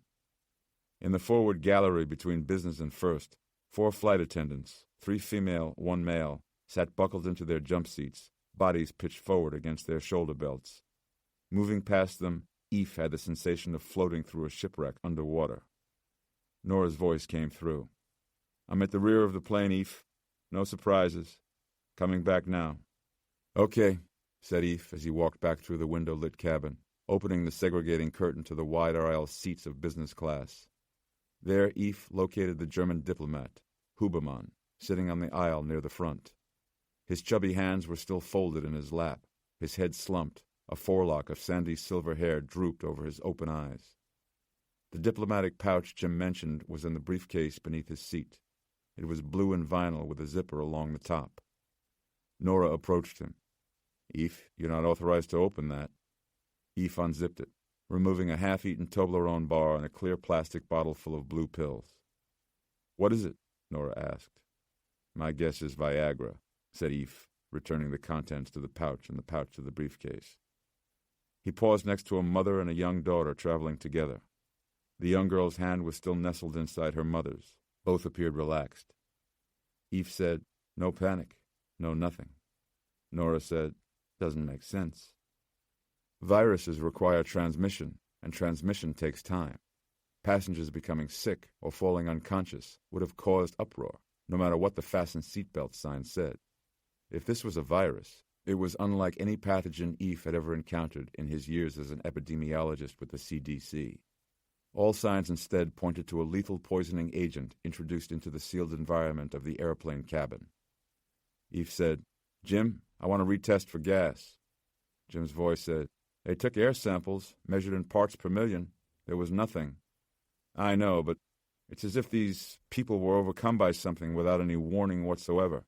Maybe the substance dissipated once that door opened. I want to test the carpeting and any other porous surfaces. We'll test lung tissue once we get these people in post." "Okay, Eve, you got it." Eve moved quickly past the widely spaced leather-appointed seats of first class to the closed cockpit door. The door was grated and framed in steel along each edge, with an overhead camera in the ceiling. He reached for the handle. Jim's voice in his suit hood said, "Eve, they're telling me it works on a keypad lock. You won't be able to get—" The door pushed open under his gloved hand. Eve stood very still at the open doorway. The lights from the taxiway shone through the tinted cockpit windshield, illuminating the flight deck. The system displays were all dark. Jim said, "Eve, they're saying to be very careful." "Tell them thanks for the expert technical advice," said Eve, before moving inside. The system displays around the switches and throttles were all dark. One man wearing a pilot's uniform sat slumped in a jump seat to Eve's immediate right as he entered.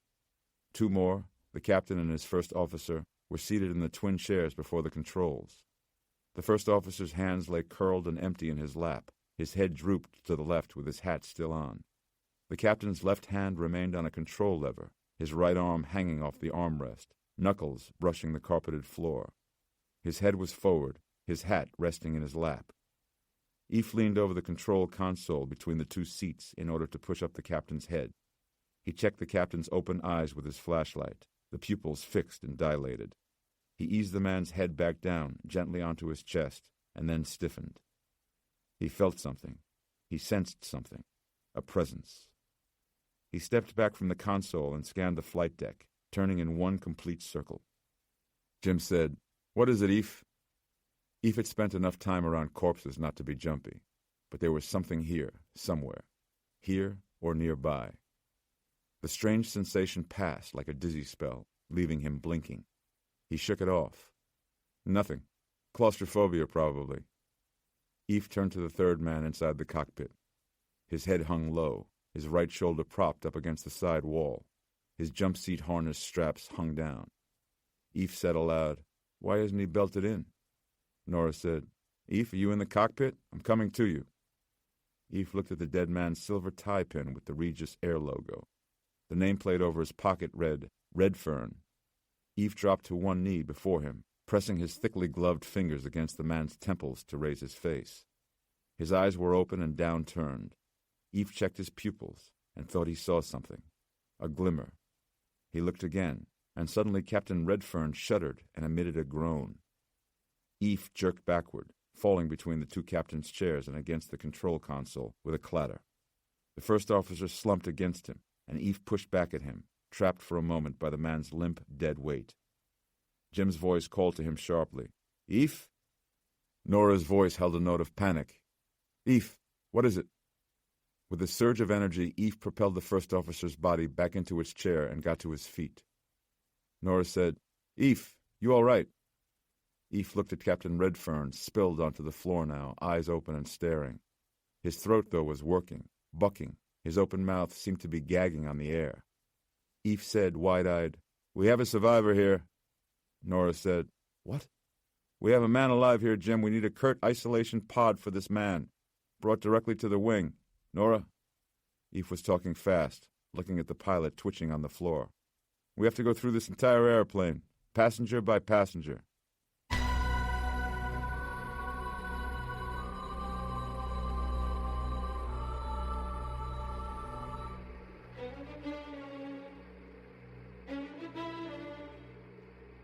Interlude 1.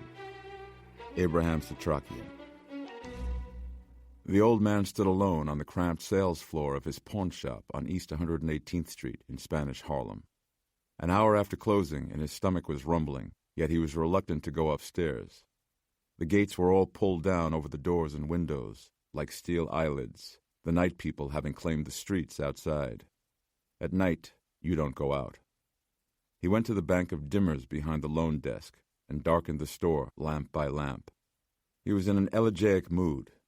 He looked at his shop, the display cases of chrome and streaked glass, the wristwatches showcased on felt instead of velvet, the polished silver he couldn't get rid of, the bits of diamond and gold, the full tea sets under glass, the leather coats and now controversial furs, the new music players that went fast, and the radios and televisions he didn't bother taking in anymore.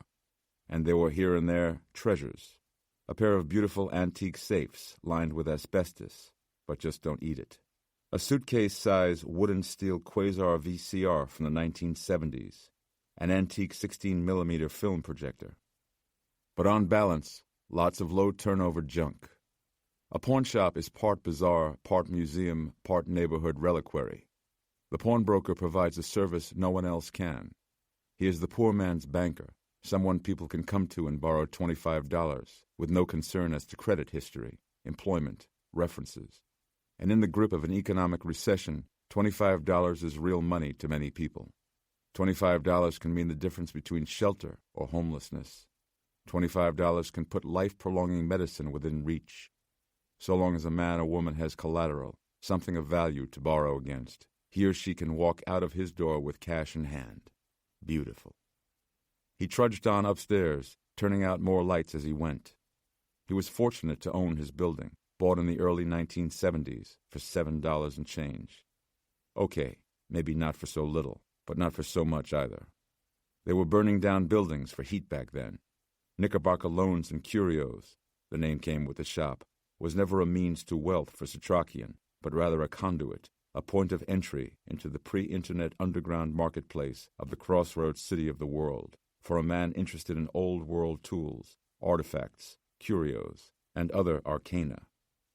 35 years of haggling over cheap jewelry by day, while amassing tools and armaments by night. 35 years of biding his time, of preparation and waiting. Now his time was running out. At the door, he touched the mezuzah and kissed his crooked, wrinkled fingertips before entering. The ancient mirror in the hallway was so scratched and faded that he had to crane his neck in order to find a reflective patch in which to view himself. His alabaster white hair, starting high up on his creased forehead and sweeping back below his ears and neck, was long overdue for a trim. His face continued to fall, his chin and earlobes and eyes succumbing to that bully named gravity. His hands, so broken and badly mended so many decades before, had curved into arthritic talons that he kept permanently hidden behind wool gloves with cut-off fingertips. Yet beneath and within this crumbling facade of a man, strength, fire, grit. The secret of his interior wellspring of youth, one simple element: revenge. Many years before in Warsaw and later in Budapest, there was a man named Abraham Setrakian who had been an esteemed professor of Eastern European literature and folklore. A Holocaust survivor who survived the scandal of marrying a student and whose field of study took him to some of the darkest corners of the world. Now an aged pawnbroker in America, still haunted by unfinished business. He had good soup left over, delicious chicken soup with kreplach and egg noodles that a regular had brought him all the way from Liebman's in the Bronx. He put the bowl in the microwave and worked at his loose necktie knot with his gnarled fingers. After the beeping, he carried the hot bowl over to the table, pulling a linen napkin, never paper, from the holder and tucking it snugly into his collar. Blowing on soup, a ritual of comfort, of reassurance. He remembered his grandmother, his bube, and this was more than mere memory. It was sense, a feeling, blowing on it for him when he was a boy, sitting next to him at the rickety wooden table in the cold kitchen of their house in Romania, before the Troubles. Her old breath stirring the rising steam into his young face, the quiet magic of that simple act, like blowing life into the child. And now, as he blew, an old man himself, he watched his breath given shape by the steam, and wondered just how many of these respirations he had left.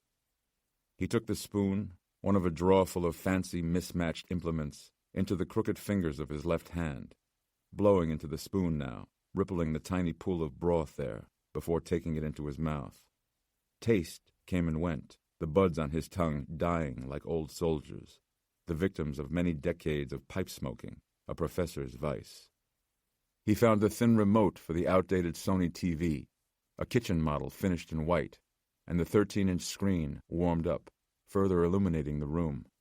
He rose and walked to the pantry, leaning his hands onto the stacks of books, squeezing the hallway into a narrow tread of worn rug.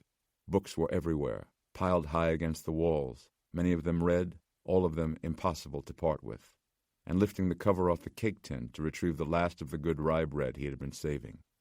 He carried the paper-wrapped loaf back to his cushioned kitchen chair, settling heavily, and went about picking off the little bits of mold as he enjoyed another tender sip of the delicious broth. Slowly, the image on the screen claimed his attention. A jumbo jet parked on a tarmac somewhere, lit up like an ivory piece upon jeweler's black felt.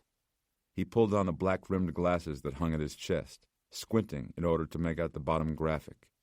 Today's crisis was taking place across the river at JFK Airport. The old professor watched and listened, focused on the pristine-looking airplane. 1 minute became 2, then 3, the room fading around him. He was transfixed, nearly transported by the news report, the soup spoon still in his no longer tremulous hand. The television image of the dormant airplane played across the lenses of his eyeglasses like a future foretold. The broth in the bowl cooled, its steam fading, dying, the picked-apart slice of rye bread remaining uneaten. He knew. Pick, pick, pick. The old man knew. Pick, pick, pick. His malformed hands began to ache. What he saw before him was not an omen. It was an incursion. It was the act itself. The thing he had been waiting for, that he had been preparing for, all his life, until now. Any relief he had felt initially at not having been outlived by this horror, at getting one last-minute chance at vengeance, was replaced immediately by sharp, pain-like fear. The words left his mouth on a gust of steam. He is here. He is here.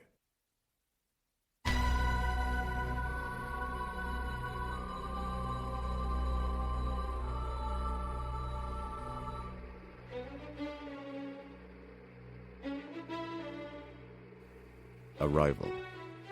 Regis Air Maintenance Hangar. Because JFK needed the taxiway cleared, the entire aircraft was towed as is into the Regis Air long-span maintenance hangar in the hour before dawn. No one spoke as the lame 777 full of dead passengers rolled past like an enormous white casket.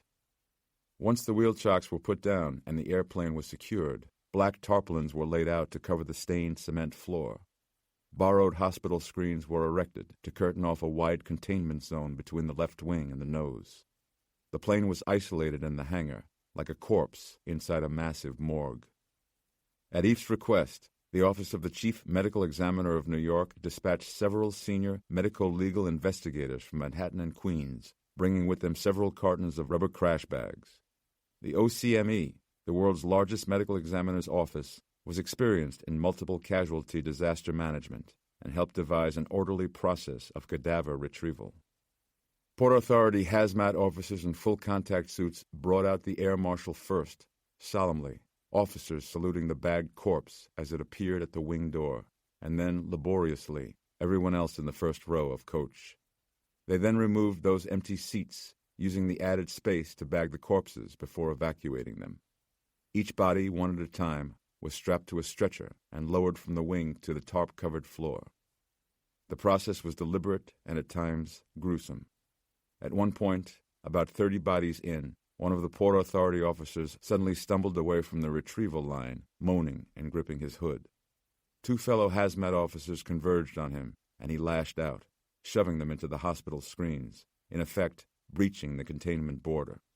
Panic erupted, people clearing the way for this possibly poisoned or infected officer clawing at his containment suit on his way out of the cavernous hangar.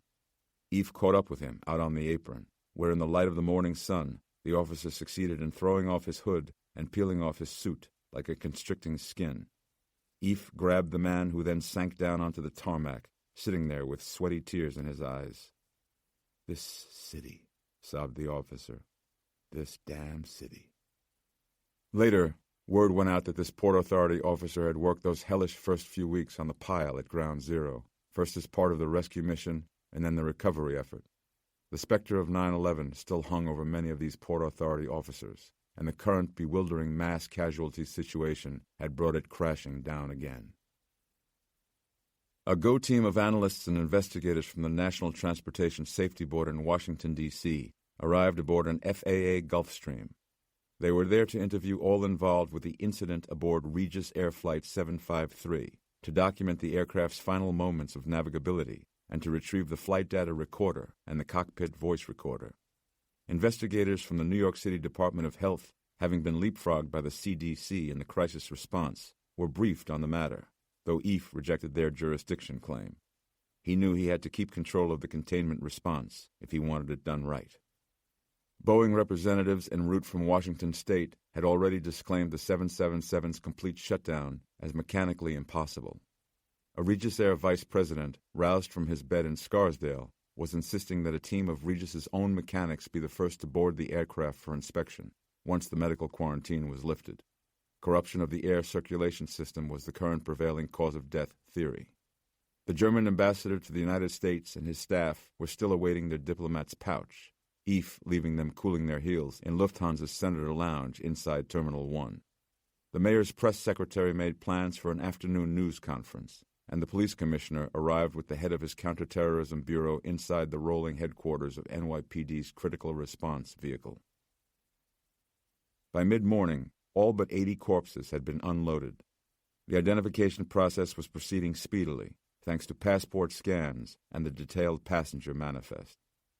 During a suit break, Eve and Nora conferred with Jim outside the containment zone, the bulk of the aircraft fuselage visible over the curtain screens. Airplanes were taking off and landing again outside. They could hear the thrusters gaining and decelerating overhead, and feel the stir in the atmosphere, the agitation of air. Eve asked Jim between gulps of bottled water, "How many bodies can the ME in Manhattan handle?" Jim said, "Queens has jurisdiction here, but you're right. The Manhattan headquarters is the best equipped. Logistically, we're going to be spreading the victims out among those two in Brooklyn and the Bronx. So about 50 each. How are we going to transport them? Refrigerated trucks. Medical examiner said that's how they did the World Trade Center remains. Fulton Fish Market in Lower Manhattan. They've been contacted." Eve often thought of disease control as a wartime resistance effort, he and his team fighting the good fight, while the rest of the world tried to get on with their daily lives under the cloud of occupation, the viruses and the bacterium that plagued them. In this scenario, Jim was the underground radio broadcaster, conversant in 3 languages, who could procure anything from butter to arms to safe passage out of Marseille. Eve said, "Nothing from Germany?" "Not yet. They shut down the airport for 2 hours, a full security check. No employees sick at the airport, no sudden illnesses being reported to hospitals." Nora was anxious to speak. "Nothing here adds up." Eve nodded in agreement. "Go ahead." "We have a plane full of corpses. Were this caused by gas or some aerosol in the ventilation system, accidental or not, they would not have all gone so, I have to say, so peacefully. They would have been choking, flailing, vomiting, turning blue. People with different body types going down at different times. An attendant panic. Now, if instead this was an infectious event, then we have some kind of crazy, sudden, totally new emerging pathogen, something none of us have ever seen, indicating something man-made, created in a lab. And at the same time, remember, it's not just the passengers who died. The plane itself died, too. Almost as though something, some incapacitating thing, hit the airplane itself and wiped out everything inside it, including the passengers. But that's not exactly accurate, is it? Because I think this is the most important question of all right now. Who opened the door? She looked back and forth between Eve and Jim. I mean, it could have been the pressure change. Maybe the door had already been unlocked and the aircraft's decompression forced it open. We can come up with cute explanations for just about anything because we're medical scientists. That's what we do. "And those window shades," said Jim. "People always look out the windows during landing. Who closed them all?" Eve nodded. He had been so focused on the details all morning, it was good to step back and see strange events from a distance. This is why the 4 survivors are going to be key, if they witnessed anything. Nora said, "Or were otherwise involved." Jim said, "All 4 are in critical but stable condition in the isolation wing at Jamaica Hospital Medical Center. Captain Redfern, the 3rd pilot, male, 32, a lawyer from Westchester County, female, 41, a computer programmer from Brooklyn, male, 44, and a musician, a celebrity from Manhattan and Miami Beach, male, 36. His name is Dwight Moorshine." Eve shrugged. "Never heard of him. He performs under the name Gabriel Bolivar." Eve said, "Oh." Nora said, "Ooh." Jim said, "He was traveling incognito in first class. No fright makeup, no crazy contact lenses, so there will be even more media heat." Eve said, "Any connection between the survivors?" "None we see yet. Maybe the med workup will find something. They were scattered throughout the plane. The programmer was flying coach, the lawyer in business, the singer first class, and Captain Redfern, of course, up in the flight deck." "Baffling," said Eve. "But it's something anyway. If they regain consciousness, that is, long enough for us to get some answers out of them." One of the Port Authority officers came around for Eve. "Dr. Goodweather, you better get back in there," he said. "The cargo hold. They found something." Through the side cargo hatch, inside the underbelly of the 777, they had already begun offloading the rolling steel luggage cabinets to be opened and inspected by the Port Authority hazmat team. Eve and Nora sidestepped the remaining train-linked containers, wheels locked into floor tracks. At the far end of the hold lay a long rectangular box, black, wooden, and heavy-looking, like a grand cabinet laid out on its back. Unvarnished ebony, 8 or so feet long by 4 feet wide by 3 high, taller than a refrigerator. The topside was edged all around with intricate carving, labyrinthine flourishes, accompanied by lettering in an ancient, or perhaps made-to-look ancient language. Many of the swirls resembled figures, flowing human figures, and perhaps, with a little imagination, faces screaming. "No one's opened it yet?" asked Eve. The hazmat officers all shook their heads. "We haven't touched the thing," one said. Eve checked the back of it.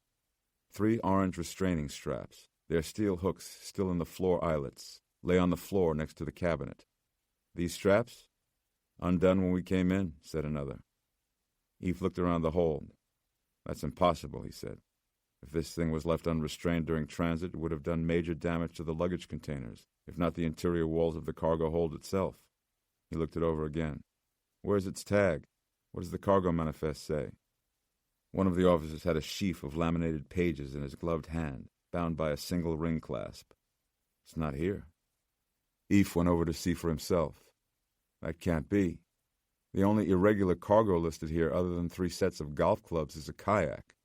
The guy pointed to the side wall where, bound by the same type of orange ratchet straps, a plastic-wrapped kayak lay plastered with airline luggage stickers. "Call Berlin," said Eve. "They must have a record. Somebody there remembers this thing. It must weigh 400 pounds easy. We did that already. No record. They're going to call in the baggage crew and question them one by one." Eve turned back to the black cabinet. He ignored the grotesque carvings, bending to examine the sides, locating 3 hinges along either top edge. The lid was a door, split down the middle, the long way, 2 half-doors that opened out. Eve touched the carved lid with his gloved hand. Then he reached under the lid, trying to open the heavy doors. "Anybody want to give me a hand?" One officer stepped forward, wrapping his gloved fingers underneath the lip of the lid opposite Eve. Eve counted to 3, and they opened both heavy doors at once. The doors stood open on sturdy, broad-winged hinges. The odor that wafted out of the box was corpse-like, as though the cabinet had been sealed for 100 years. It looked empty, until one of the officers switched on a flashlight and played the beam inside. Eve reached in, his fingers sinking into a rich, black loam. The soil was as welcoming and soft as cake mix, and filled up the bottom 2/3 of the box. Nora took a step from the open cabinet. "It looks like a coffin," said Nora. F withdrew his fingers, shaking off the excess, and turned to her, waiting for a smile that never came. "A little big for that, isn't it?" "Why would someone ship a box of dirt?" she asked. "They wouldn't," Eve said. "There had to be something inside." "But how?" said Nora. "This plane is under total quarantine." Eve shrugged. "How do we explain anything here? All I know for sure is we have an unlocked, unstrapped container here without a bill of lading." He turned to the others. "We need to sample the soil. Dirt retains trace evidence well. Radiation, for example." One of the officers said, "You think whatever agent was used to overcome the passengers was shipped over in here? That's the best theory I've heard all day." Jim's voice called from below them outside the plane. "F, Nora." F called back. "What is it, Jim?" "I just got a call from the isolation ward at Jamaica Hospital. You're going to want to get over there right away." Jamaica Hospital Medical Center. The hospital facility was just 10 minutes north of JFK along the Van Wyck Expressway. Jamaica was one of the 4 designated centers for bioterrorism preparedness planning in New York City. It was a full participant in the syndronic surveillance system, and Eve had run a canary workshop there just a few months before, so he knew his way to the airborne infection isolation ward on the 5th floor. The metal double doors featured a prominent blaze-orange tri-petaled biohazard symbol, indicating a real or potential threat to cellular materials or living organisms. Printed warnings read, "Isolation area. Contact precaution mandatory. Authorized personnel only." Eve displayed his CDC credentials at the desk, and the administrator recognized him from previous biocontainment drills. She walked him inside. "What is it?" he asked. "I really don't mean to be melodramatic," she said, waving her hospital ID over the reader, opening the doors to the ward. "But you need to see it for yourself." The interior walkway was narrow, this being the outer ring of the isolation ward occupied by the nurses' station. Eve followed the administrator behind blue curtains into a wide vestibule containing trays of contact supplies, gowns, goggles, gloves, booties, and respirators, and a large rolling garbage barrel lined with a red biohazard trash bag. The respirator was an N95 half mask, efficiency rated to filter out 95% of particles 0.3 microns in size or larger. That meant it offered protection from most airborne viral and bacteriological pathogens, but not against chemical or gas contaminants. After his full contact suiting at the airport, Eve felt positively exposed in a hospital mask, surgical cap, barrier goggles, gown, and shoe covers. The similarly attired administrator then pressed a plunger button, opening an interior set of doors, and Eve felt the vacuum light pull upon entering, the result of the negative pressure system, air flowing into the isolation area so that no particles could blow out. Inside, a hallway ran left to right off the central supply station. The station consisted of a crash cart packed with drugs and ER supplies, a plastic-sheathed laptop, an intercom system for communicating with the outside, and extra barrier supplies. The patient area was a suite of 8 small rooms. 8 total isolation rooms for a borough with a population of more than 2.25 million.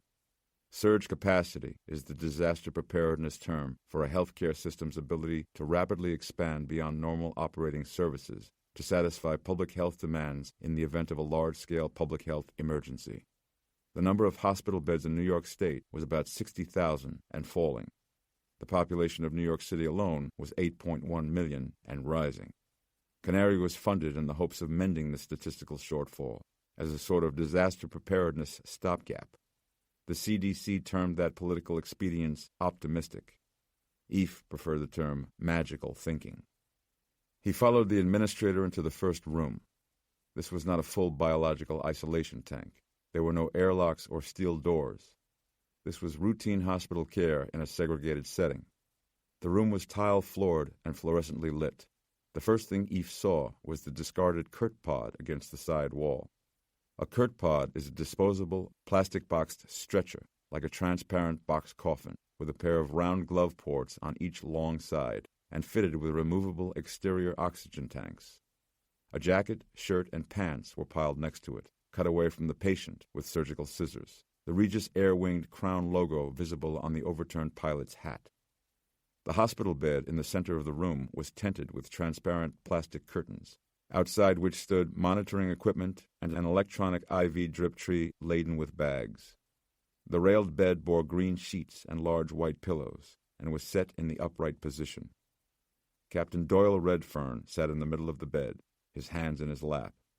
He was bare-legged, clad only in a hospital johnny, and appeared alert. But for the IV pick in his hand and arm, and the drawn expression on his face, he looked as though he had dropped 10 pounds since Eph had found him inside the cockpit. He looked for all the world like a patient awaiting a checkup. He looked up hopefully as Eph approached. "Are you from the airline?" he asked. Eph shook his head, dumbfounded. Last night this man had gasped and tumbled to the floor inside the cockpit of Flight 753, eyes rolling back into his skull, seemingly near death. The thin mattress creaked as the pilot shifted his weight. He winced as though from stiffness and then asked, "What happened on the plane?" Eph couldn't hide his disappointment. "That's what I came here hoping to ask you." Eph stood facing the rock star Gabriel Bolivar, who sat perched on the edge of the bed like a black-haired gargoyle draped in hospital johnny. Without the fright makeup, he was surprisingly handsome, in a stringy-haired, hard-living way. "The mother of all hangovers," Bolivar said. "Any other discomfort?" asked Eph. "Plenty.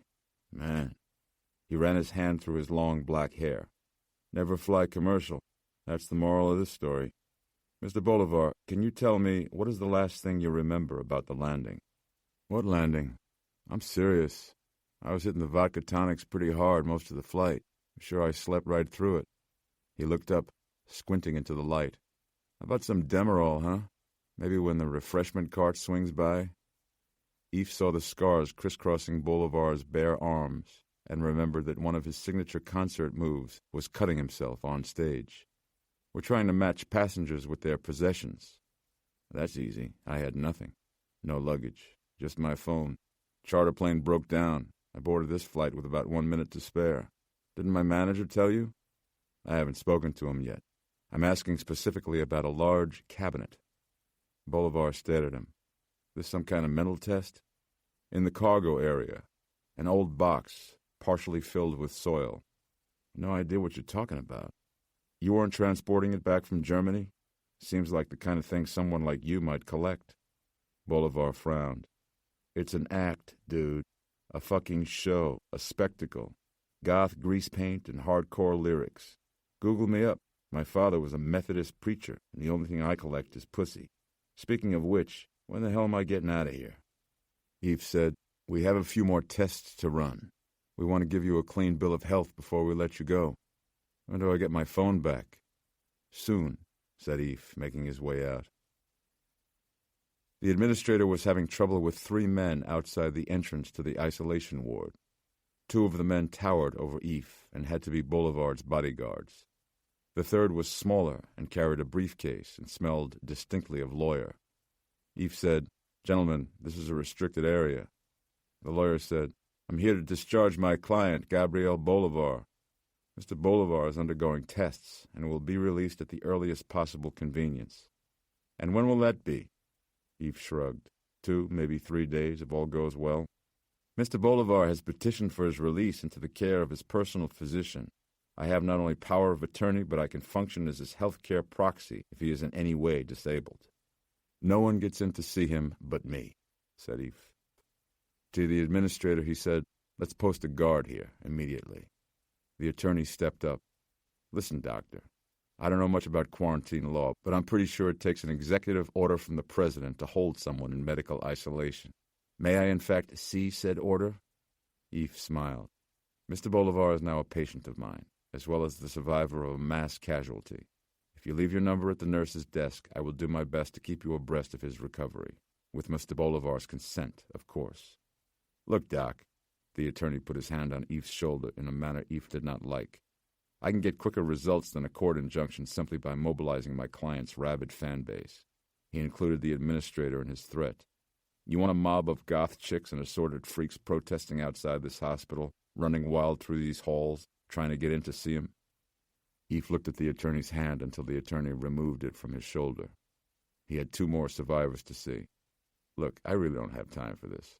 So let me just ask you some questions straight out. Does your client have any sexually transmitted diseases I should know about? Does he have any history of narcotics use? I'm only asking, because if I have to go look up his entire medical record, well, those things have a way of getting into the wrong hands. You wouldn't want his full medical history leaked out to the press, right? The attorney stared at him. That is privileged information. Releasing it will be a felony violation. And a real potential embarrassment, said Eve, holding the attorney's eye another second for maximum impact. I mean, imagine if somebody put your complete medical history out there on the internet for everyone to see. The attorney was speechless as Eve started away past the 2 bodyguards. Joan Luss, law firm partner, mother of 2, Swarthmore grad, Bronxville resident, junior league member, was sitting on a foam mattress in her isolation ward hospital bed, still tied up in that ridiculous Johnny, scribbling notes on the back of a mattress pad wrapper. Scribbling and waiting and wiggling her bare toes. They wouldn't give her back her phone. She'd had to cajole and threaten just to get a lead pencil. She was about to buzz again when finally her nurse walked in the door. Joan turned on her get-me-results smile. Hi, yes, there you are. I was wondering, what was the doctor's name who was in here? He's not a doctor from the hospital. I realized that. I was asking his name. His name is Dr. Goodweather. Goodweather. She scribbled that down. First name? Doctor. Her flat smile. They all have the same first name to me. Doctor. Joan squinted, as if she wasn't sure she'd heard that right, and shifted a bit on the stiff sheets. And he was dispatched here from the Centers for Disease Control? I guess so, yes. He left orders for a number of tests. How many others survived the crash? Well, there was no crash. Joan smiled. Sometimes you had to pretend that English was their second language in order to make yourself understood. What I am asking you is, how many others did not perish on Flight 753 from Berlin to New York? There are 3 others in this wing with you. Now, Dr. Goodweather wants to take blood, and Joan tuned her out right there. The only reason she was still sitting in this sick room was because she knew she could find out more by playing along. But that ploy was nearing its end. Joan Luss was a tort attorney, tort being a legal term meaning a civil wrong, recognized as grounds for a lawsuit. A plane full of passengers all die except for 4 survivors, one of whom is a tort attorney. Poor Regis Air. As far as they would be concerned, the wrong passenger had lived.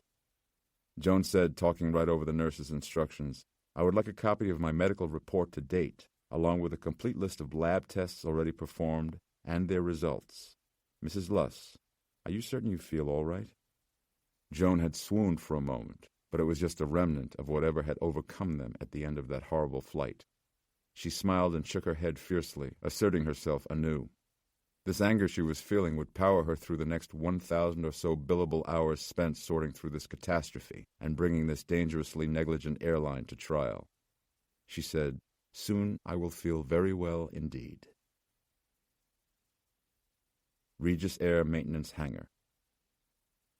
No flies, said Eve. Nora said, What? They were standing before rows of crash bags laid out before the airplane. The 4 refrigerated trucks had pulled inside the hangar, sides respectfully canvassed in black to obscure the fish market signage. Each body had already been identified and assigned a barcoded toe tag by the Office of the Chief Medical Examiner of New York. This tragedy was a closed-universe mass disaster, in their parlance, with a fixed and knowable number of casualties, the opposite of the collapse of the Twin Towers. Thanks to passport scans, passenger manifests, and the intact condition of the remains, identification of the decedents was a simple, straightforward task. Determining the cause of their deaths was to be the real challenge. The tarp crinkled under the hazmat team's boots as the blue vinyl bags were hoisted by straps at either end and loaded aboard their appointed truck with all solemnity. Eve said, "There should be flies." The work light set up around the hangar showed that the air above the corpses was clear but for a lazy moth or two. Why aren't there any flies? After death, the bacteria along the digestive tract that, in life, cohabitated symbiotically with the healthy human host begins to fend for itself. It starts feeding on the intestines, eventually eating its way through the abdominal cavity and consuming the organs. Flies can detect the putrid off-gassing from a decomposing carcass as far as 1 mile away. 206 meals were set out there. The hangar should have been buzzing with pests. Eve started across the tarp toward where a pair of hazmat officers was sealing another crash bag. "Hold on," he said to them. They straightened and stepped back as Eve knelt and unzipped the seam, exposing the corpse inside. It was the young girl who had died holding her mother's hand. Eve had memorized her body's location on the floor without realizing it. You always remember the children. Her blonde hair lay flat. A smiling sun pendant hanging from a black cord rested against the pit of her throat. Her white dress made her look almost bride-like. The officers moved on to seal and take the next bag. Nora came up behind Eve, watching him. With his gloved hands, he grasped the girl gently by the sides of her head, rotating it on her neck. Rigor mortis fully sets in about 12 hours after death, holding for 12 to 24 more hours. They were in that middle range now, until the fixed calcium bonds inside the muscles break down again and the body returns to flexibility. "Still flexible," said Eve. "No rigor." He grasped her shoulder and hip and rolled the girl over onto the front. He unbuttoned the back of her dress, revealing the flesh of her lower back, the small bulbous nodes of her spine. Her skin was pallid and lightly freckled. After the heart stops, blood pools inside the circulatory system. The capillary walls, being just 1 cell thick, soon succumb to the pressure, bursting and spilling blood into the surrounding tissues. This blood settles in the lowest, dependent side of the body and coagulates quickly. Lividity is said to become fixed after about 16 hours. They were beyond that time limit now. From expiring in a seated position and then being laid out flat, the pooled, thickened blood should have rendered the skin along her lower back a deep, dark purple. Eve looked out over the rows of bags. Why aren't these bodies decomposing as they should? Eve eased the girl back flat again, then thumbed open her right eye with a practiced hand. Her cornea was clouded, as it should have been, and the sclera, the opaque white protective layer, was suitably dry. He examined the fingertips of her right hand, the one that had been tucked into her mother's, and found them slightly wrinkled due to evaporation, as they should have been. He sat back, annoyed by the mixed signals he was receiving, then inserted his 2 gloved thumbs between her dry lips. The gasp-like noise that escaped from her parted jaw was the simple venting of gas.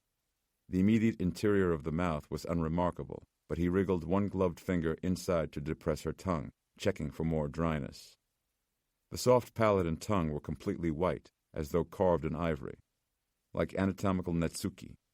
The tongue was rigid and oddly erect. Eve manipulated it to the side and revealed the rest of the mouth equally drained. Drained? What's next, he thought. The bodies have been drained. There's not a drop of blood left. If not that line, then one from a Dan Curtis 1970s TV horror show. "Lieutenant, the corpses, there, drained of blood." Cue organ music.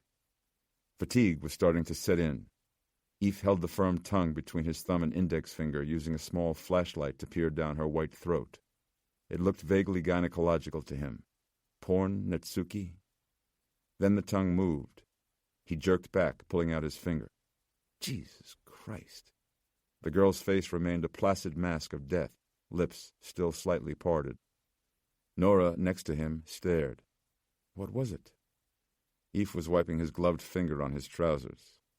Simple reflex action, he said, standing. He looked down at the girl's face until he couldn't look any more, then drew the zipper up along the bag, sealing her inside. Nora said, "What could it be? Something that slows tissue decay somehow? These people are dead. In every way except decomposition." Eve shook his head uneasily. "We can't hold up the transport. Bottom line is, we need these bodies at the morgue. Cut them open. Figure out this thing from the inside." Nora, he noticed, was gazing off in the direction of the ornate cabinet, laid out on the hangar floor away from the rest of the unloaded luggage. "Nothing's right about this," she said. Eve was looking the other way, at the great aircraft overhead. He wanted to get back aboard. They must have missed something. The answer had to be in there. But before he could do this, he saw Jim Kent escorting the director of the CDC inside the hangar. Dr. Everett Barnes was 61 years old, and still very much the southern country doctor he had started out as. The public health service that the CDC was a part of had been born of the Navy, and though the PHS had long since branched off on its own, many CDC officials still favored military-style uniforms, including Director Barnes.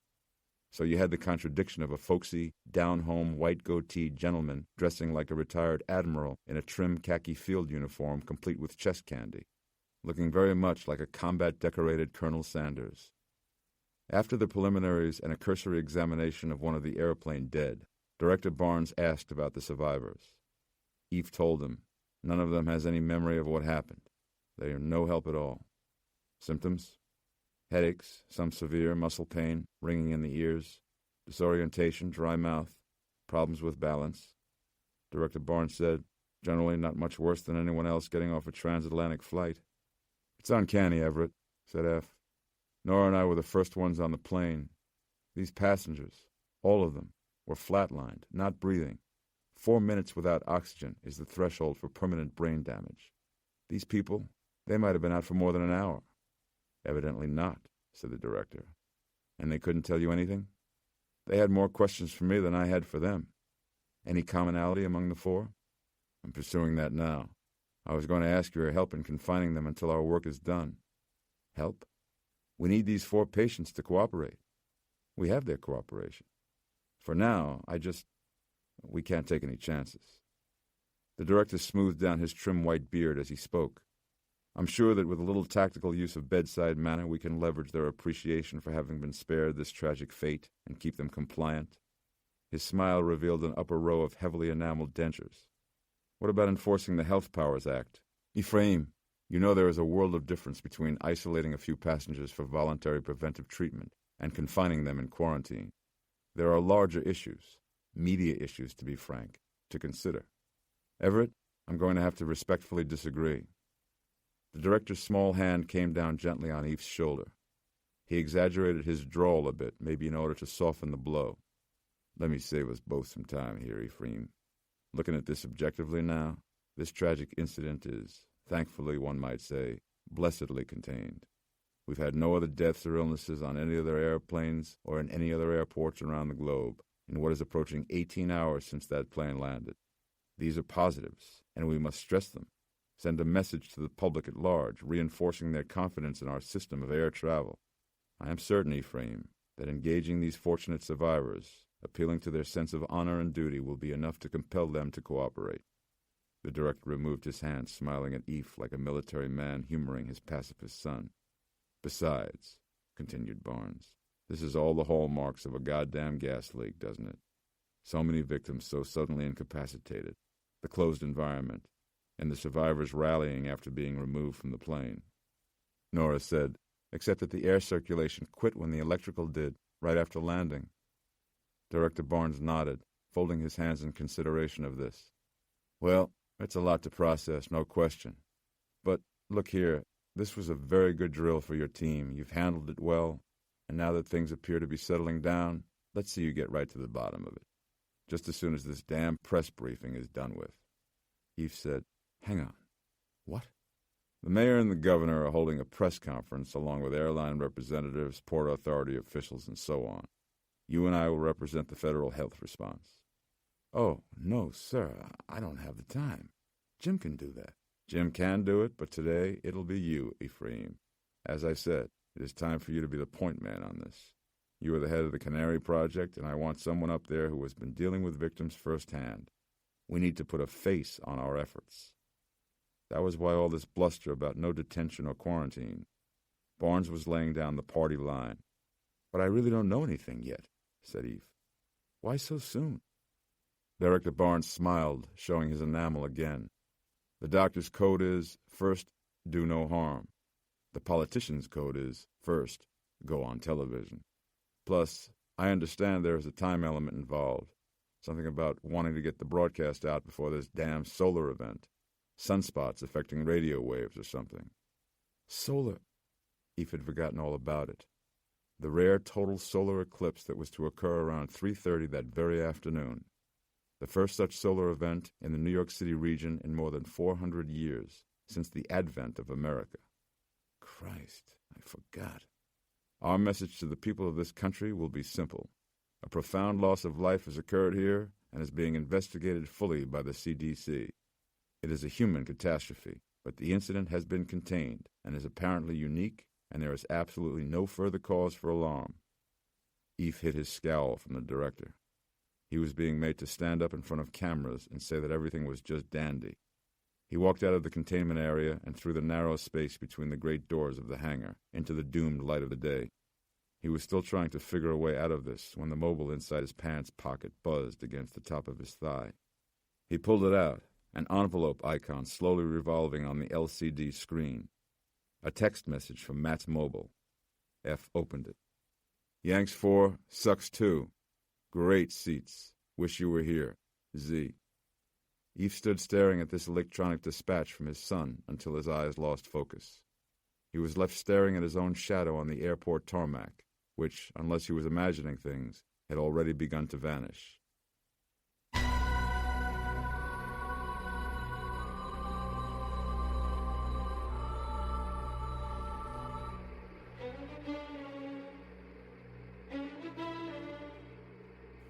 Occultation.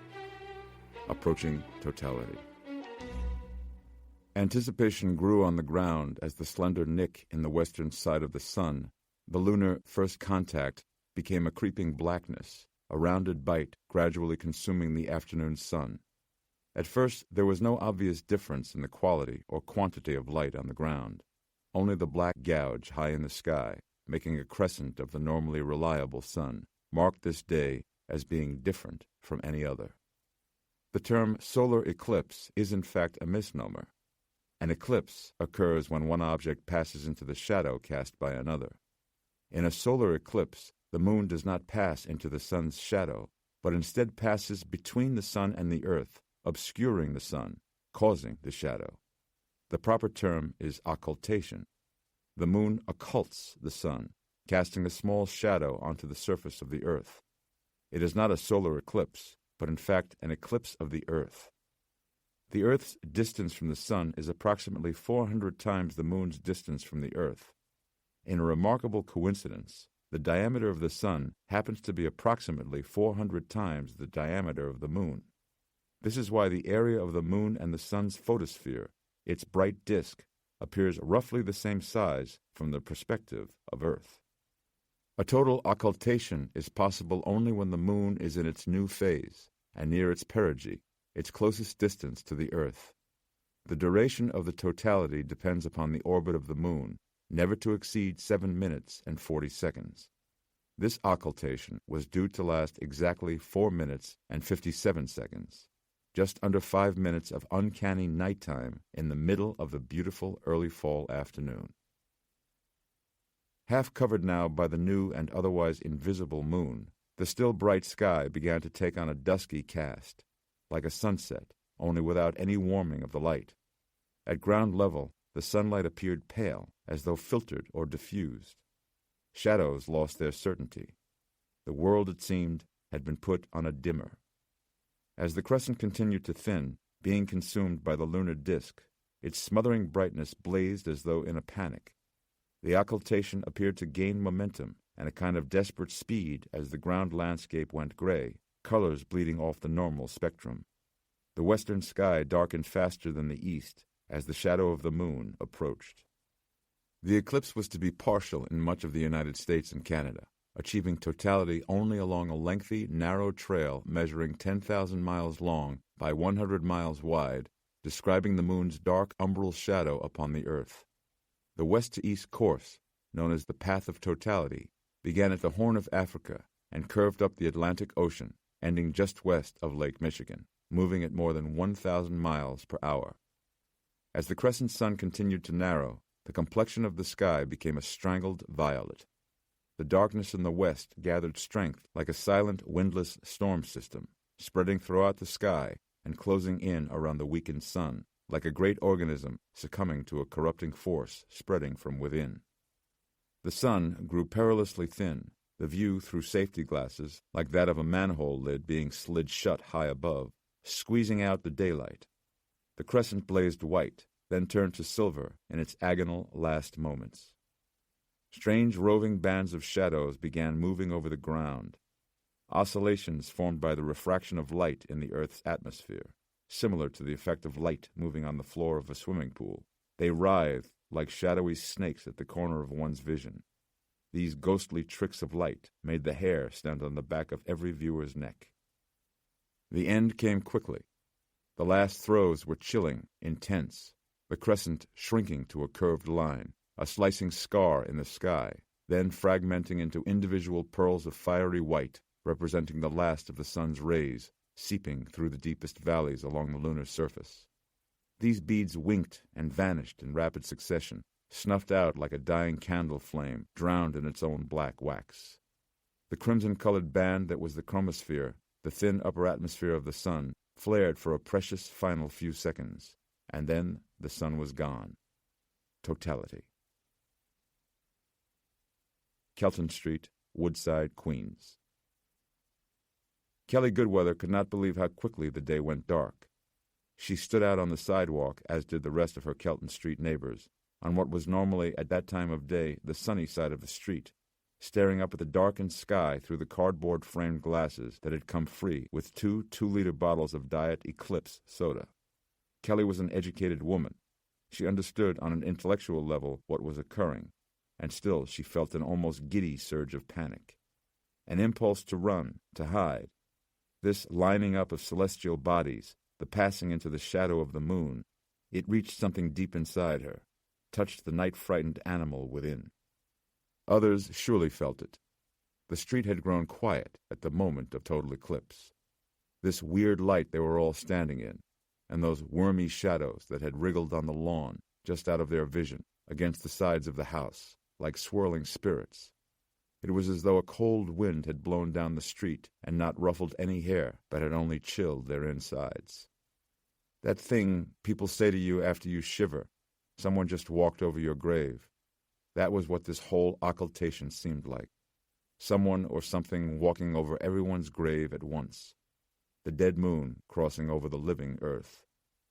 And then, looking up, the solar corona, an anti-sun, black and faceless, shining madly around the nothingness of the moon, staring down at the earth with glowing gossamer white hair, a death's head.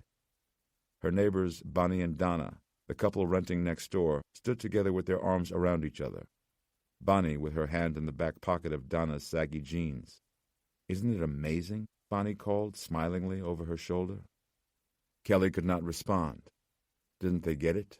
To her this was no mere curiosity, no afternoon entertainment. How could anyone not see this as some kind of omen? Astronomical explanations and intellectual reasoning be damned. How could this not mean something? So maybe it had no inherent meaning per se. It was a simple convergence of orbits. But how could any sentient being not imbue it with some significance, positive or negative, religious or psychic or otherwise? Just because we understand how something works doesn't necessarily mean we understand it. They called back to Kelly, alone in front of her house, telling her it was safe now to remove her glasses. "You don't want to miss this." Kelly was not going to remove her glasses, no matter what the television said about it being safe to do during the totality. The television also told her she wouldn't age if she bought expensive creams and pills. Oohs and ahs all up and down the street, a real communal event as people got comfortable with the singularity, embracing the moment. Except for Kelly. What is wrong with me, she wondered. Part of it was just having seen Eph on TV. He didn't say much at the press conference, but Kelly could tell by his eyes and the way that he spoke that something was wrong, really wrong. Something beyond the governor's and the mayor's rote assurances. Something beyond the sudden and unexplained deaths of 206 transatlantic passengers. A virus? A terror attack? A mass suicide? And now this. She wanted Zach and Matt home. She wanted them here with her right now. She wanted this solar occultation thing to be over with, and to know that she would never have to experience this feeling again. She looked up through the filtered lenses at the murdering moon in all its dark triumph, worried that she might never see the sun again. Yankee Stadium, the Bronx. Zach stood on his seat next to Matt, who stared at the eclipse with his nose scrunched up and his mouth hanging open, like a driver squinting into the oncoming traffic. 50,000-plus Yankees fans wearing special collector's pinstriped eclipse glasses on their feet now, faces upturned, looking at the moon that darkened the sky on a perfect afternoon for baseball. All except Zach Goodweather. The eclipse was cool and all, but now he had seen it, and so Zach turned his attention to the dugout. He was trying to see Yankees players. There was Jeter, wearing the exact same specs as Zach, perched on the top step on one knee as though waiting to be announced to hit. Pitchers and catchers were all outside the bullpen, gathered on the right field grass, like anyone else, taking it all in. "Ladies and gentlemen," said Bob Shepard, the public address announcer, "boys and girls, you may now remove your safety glasses." And so they did. 50,000 people, nearly in unison. An appreciative gasp went up, then some ballpark applause, then full-out cheering, as though the crowd were trying to lure the unfailingly modest Matsui out of the dugout for a cap tip after slugging one into Monument Park. In school, Zach had learned that the sun was a 6,000-degree Kelvin thermonuclear furnace, but that its corona, the outer edge, consisting of superheated hydrogen gas, visible from Earth only during totality, was unexplainably hotter, its temperature reaching as high as 2 million degrees Kelvin. What he saw when he removed his glasses was a perfect black disk, edged by a thin blaze of crimson, surrounded by an aura of wispy white light. Like an eye, the moon a wide black pupil, the corona the white of the eye, and the vivid reds bursting from the rim of the pupil, loops of superheated gas erupting from the edge of the sun, the bloodshot veins. Kind of like the eye of a zombie. Cool. Zombie sky. No, zombies of the eclipse. Zombies of the occultation. Occult zombies from the planet Moon. Wait, the moon isn't a planet. Zombie moon. This could be the concept for the movie he and his friends were going to make this winter. Moon rays during the total Earth eclipse transform members of the New York Yankees into brain-slurping zombies.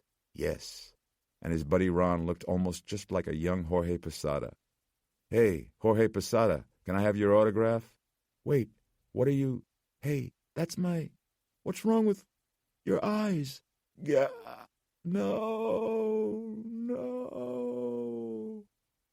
The organ was playing now, and a few of the drunks turned into conductors, waving their arms and exhorting their section to sing along with some corny "I'm being followed by a moon shadow" song. Baseball crowds rarely need an excuse to make noise. These people would have cheered even if this occultation were an asteroid hurtling toward them. Wow. Zach realized with a start that this was exactly the sort of thing his dad would have said if he were here. Matt, now admiring his free specs next to him, nudged Zach. "Pretty sweet keepsake, huh? I bet eBay will be flooded with these suckers by this time tomorrow." Then a drunk guy jostled Matt's shoulder, sloshing beer onto his shoes. Matt froze for a moment, then rolled his eyes at Zach, kind of a what-are-you-gonna-do face. But he didn't say or do anything. He didn't even turn around to look. It occurred to Zach now that he'd never seen Matt drink a beer before, only white or red wine on nights at home with Mom. Zach got the sense then that Matt, for all his enthusiasm about the game, was essentially afraid of the fans sitting around them. Now Zach really wished his dad were there. He dug Matt's phone out of his jeans pocket and checked again for a text reply. Searching for signal, it read. Still no service. Solar flares and radiation distortion messing with radio waves and orbiting satellites. They said that would happen. Zack put the phone away and craned his head toward the field, looking for Jeter again. International Space Station. 220 miles above Earth, astronaut Thalia Charles, the American flight engineer on Expedition 18, along with a Russian commander and a French engineer, floated in zero gravity through the vestibule joining the Unity module to the aft hatch of Lab Mod Destiny. The ISS research facility orbited Earth 16 times each day, or about once every hour and a half, at a speed of 17,000 miles per hour. Occultations were no great feat in low Earth orbit. Blocking the sun with any round object in a window revealed the spectacular corona. Thalia's interest, therefore, was not in the alignment of the moon and the sun. From her fast-moving perspective, there was indeed no occultation, but rather the result of this phenomenon upon the slow-rotating Earth. Destiny, the primary research lab on the ISS, measures 28 by 14 feet, although the interior working space of this cylindrical module, due to the amount of equipment tied down to the squared-off sides, is tighter than that, measuring roughly 5 humans long by 1 human across. Every duct, pipe, and wire connection was directly accessible and therefore visible, such that each of Destiny's 4 walls looked like the back of a panel-sized motherboard. At times, Thalia felt like little more than a tiny microprocessor, dutifully carrying out computations inside a great space computer. Theta walked her hands along the nadir, the floor of Destiny. In space, there is no up or down, to a broad, lens-like ring studded with bolts. The portal shutter was designed to protect the module from micrometeoroids or collisions with orbital debris. She maneuvered her sock-covered feet against a wall grip and manually opened it, revealing the 2-foot diameter optical quality window. The blue-white ball of Earth came into view. Thalia's duty assignment was to point and shoot some Earth photos with a hard-mounted Hasselblad camera via remote trigger.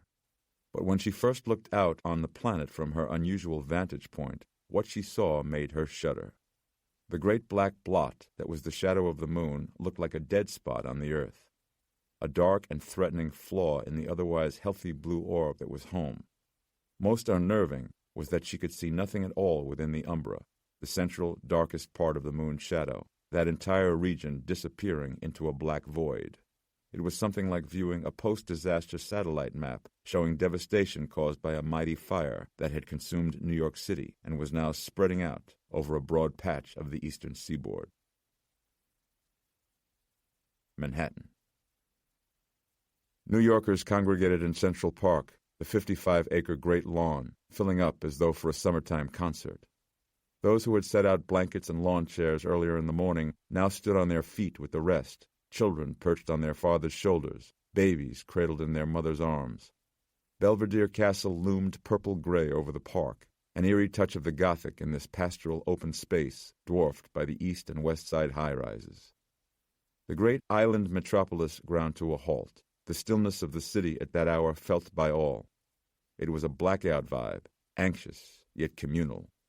The occultation imposed a sort of equality upon the city and its denizens, a 5-minute suspension of social stratification. Everyone the same under the sun, or the lack thereof.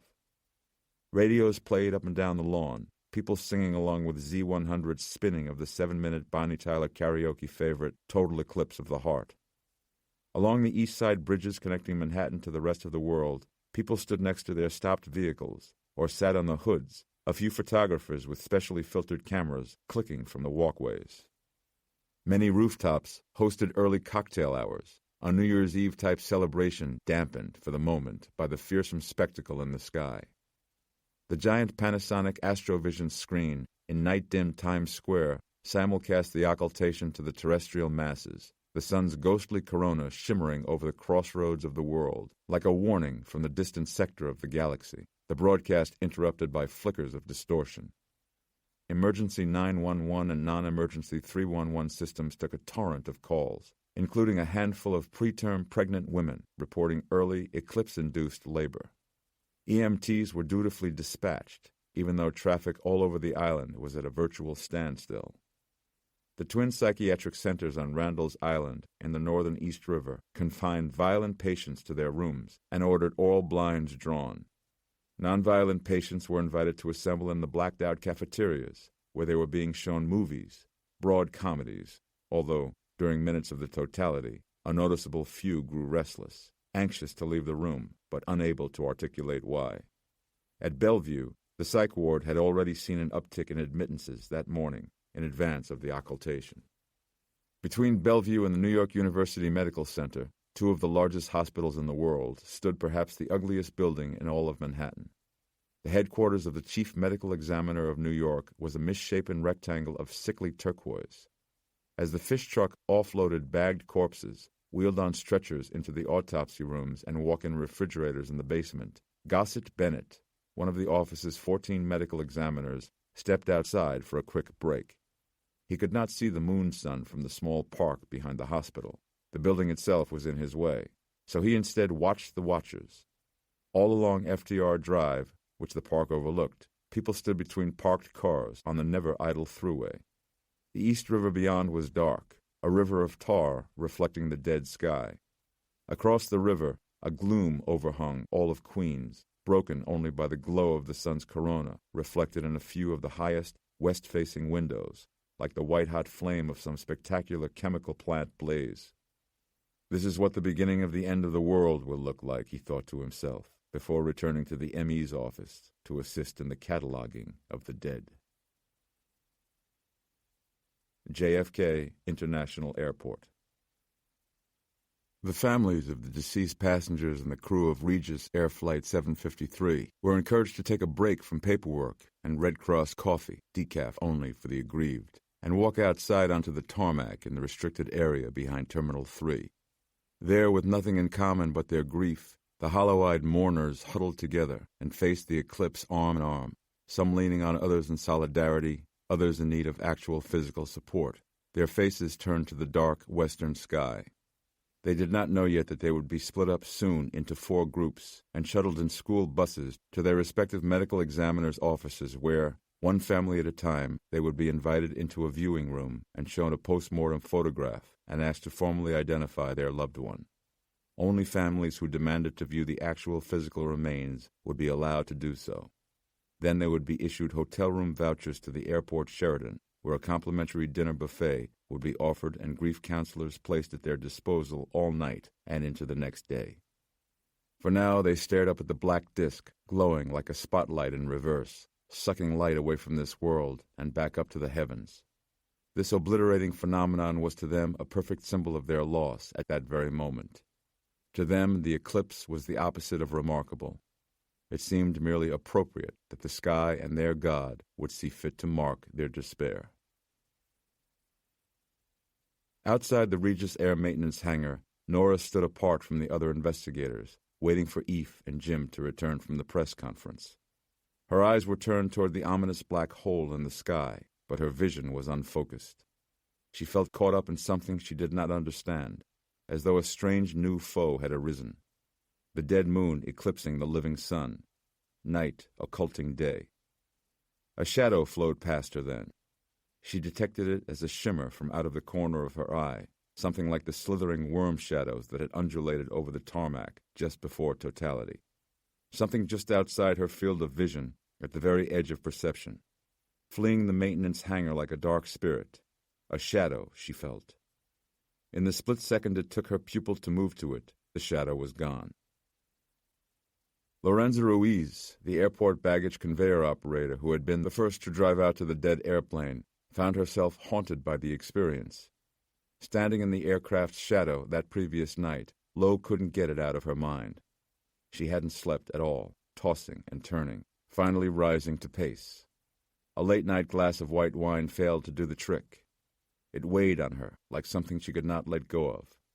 When sunrise finally came, she found herself eyeing the clock, in anticipation, she realized, of returning to work. She found she couldn't wait to get back to JFK. Not out of morbid curiosity. It was the image of that dormant plane, impressed upon her mind like a bright light flashing into her eye. All she knew was that she had to get back to see it again. Now this eclipse, and for the second time in 24 hours, The airport was shut down. This stoppage had been in the planning for months. The FAA had cleared a 15-minute window of downtime for airports within the range of the occultation, out of concern for the vision of the pilots, who couldn't very well wear filtered glasses during takeoff or landing. But still, the math struck her as pretty damning and pretty simple. Dead airplane plus solar eclipse equals not good. When the moon snuffed out the sun, like a hand covering up a scream, Lo felt the same electric panic as when she had stood on top of the luggage ramp beneath the belly of the darkened 777. The very same impulse to run, this time coupled with the knowledge that there was absolutely no place to go. Now she was hearing it again. Same noise she'd been hearing since arriving for her shift, only steadier now, louder. A humming, a droning sound, and the weird thing was, she heard it at the same volume whether she wore her protective headphones or not. Headache-like in that way, interior, and yet, like a homing beacon, it strengthened in her mind once she returned to work. With the 15 minutes of downtime during the eclipse, she decided to set off on foot in search of the source of the tone, following it. Without any sense of surprise, she now found herself looking at the cordoned-off Regis Air maintenance hangar where the dead 777 was being stored. The noise sounded like no machine she had ever heard. A churning, almost a rushing sound like coursing fluid, or like the murmur of a dozen voices, 100 different voices, trying to make sense. Maybe she was picking up radar vibrations in her teeth fillings. There was a group of people out in front, officials gazing up at the blocked sun, but no one else like her, lurking there, bothered by or even cognizant of a hum. So she kept it to herself, and yet for some weird reason it felt momentous, being right here, this very moment, hearing the noise and wishing to salve her curiosity, or was it more than that she could get inside the hangar for another look at the plane, as though seeing the plane would somehow resolve the thrumming in her head. Then suddenly she felt a charge in the atmosphere, like a breeze changing course, and now, yes, it seemed to her that the source of the noise had moved somewhere off to her right. This sudden change startled her, and she followed it under the negative light of the glowing moon, carrying her headphones and protective glasses in her hand. Dumpsters and storage trailers lay ahead, before a few large box containers, and then some scrub brush and hardy, gray, wind-whipped pine trees, their branches full of snagged trash. Then the hurricane fence, beyond which lay hundreds of acres of scrub wilderness.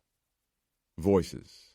It was more like voices to her now, trying to rise to one single voice, a word, something. As Lo neared the trailers, an abrupt rustling in the trees, a lifting, made her leap back. Gray-bellied seagulls, apparently spooked by the eclipse, exploded out of the branches and dumpsters, like winged shards of glass from a smashed window, scattering in all directions. The droning voices were sharper now, grown almost painful, calling on her, like a chorus of the damned, the cacophony rising from a whisper to a roar and back again, struggling to articulate one word, sounding like, as best she could make out,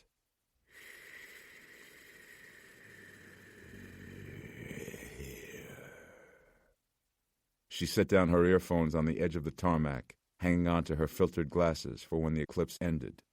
She veered away from the dumpsters and their rank garbage smell, instead going toward the large storage trailers. The sound seemed to be emanating not from inside the trailers, but maybe from behind them. She walked between two 6-foot-tall containers and around an old decaying airplane tire, coming upon another row of older, pale green containers. Now she felt it, not just heard the thrum, but felt it, a nest of voices vibrating in her head and in her chest, beckoning to her. She placed her hand on the containers but felt no pulsation there, then continued forward, slowing at the corner, leaning out. Set on top of the blown trash and uncut, sun-bleached grass was a large, ancient-looking, ornately carved black wooden box. She ventured into the small clearing, wondering why someone would throw such an obviously well-maintained antique all the way back here. Theft, organized and otherwise, was a fact of life at the airport. Maybe someone had stashed it here, planning to swing by later to pick it up. Then she noticed the cats. The outer airport was crawling with wild cats. Some of them were pets who had escaped their transport cages. Many had simply been released onto airport property by locals looking to get rid of unwanted pets. Worst of all were the travelers who abandoned their cats at the airport rather than pay high kennel fees. Domestic cats who did not know how to fend for themselves in the wild, and who, if they avoided becoming prey to larger animals and survived, joined the colony of feral cats roaming the hundreds of acres of undeveloped airport property. The skinny cats all sat on their hind quarters facing the cabinet. A few dozen of these mangy, dirty felines, until Lowe looked at the trash-strewn trees and along the hurricane fence, and saw that there were in fact close to 100 of these feral cats, sitting and facing the wooden box, paying her no attention. The box wasn't vibrating, wasn't emitting the noise she had been attuned to. She was mystified, after coming all this way to discover something this strange here on the outskirts of the airport, and that was not, in fact, the source she was seeking. The thrumming chorus went on. Were the cats tuned into it as well? No. Their focus was on the closed cabinet. She was starting to back away when the cats stiffened. The fur along their backs prickled, each of them all at once. Their scabby heads all turned her way, 100 pairs of wild cat eyes staring at her in the gloaming night day. Lowe froze, fearing an attack, and then a darkness fell over her, like a second eclipse. The cats turned and ran. They fled the clearing, claws grabbing willy-nilly at the high fence or scrambling through pre-dug holes beneath it. Lowe could not turn. She felt a rush of heat from behind her, as from an oven door when you open it.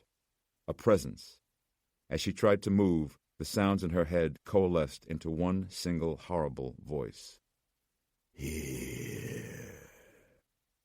And then she was lifted off the ground.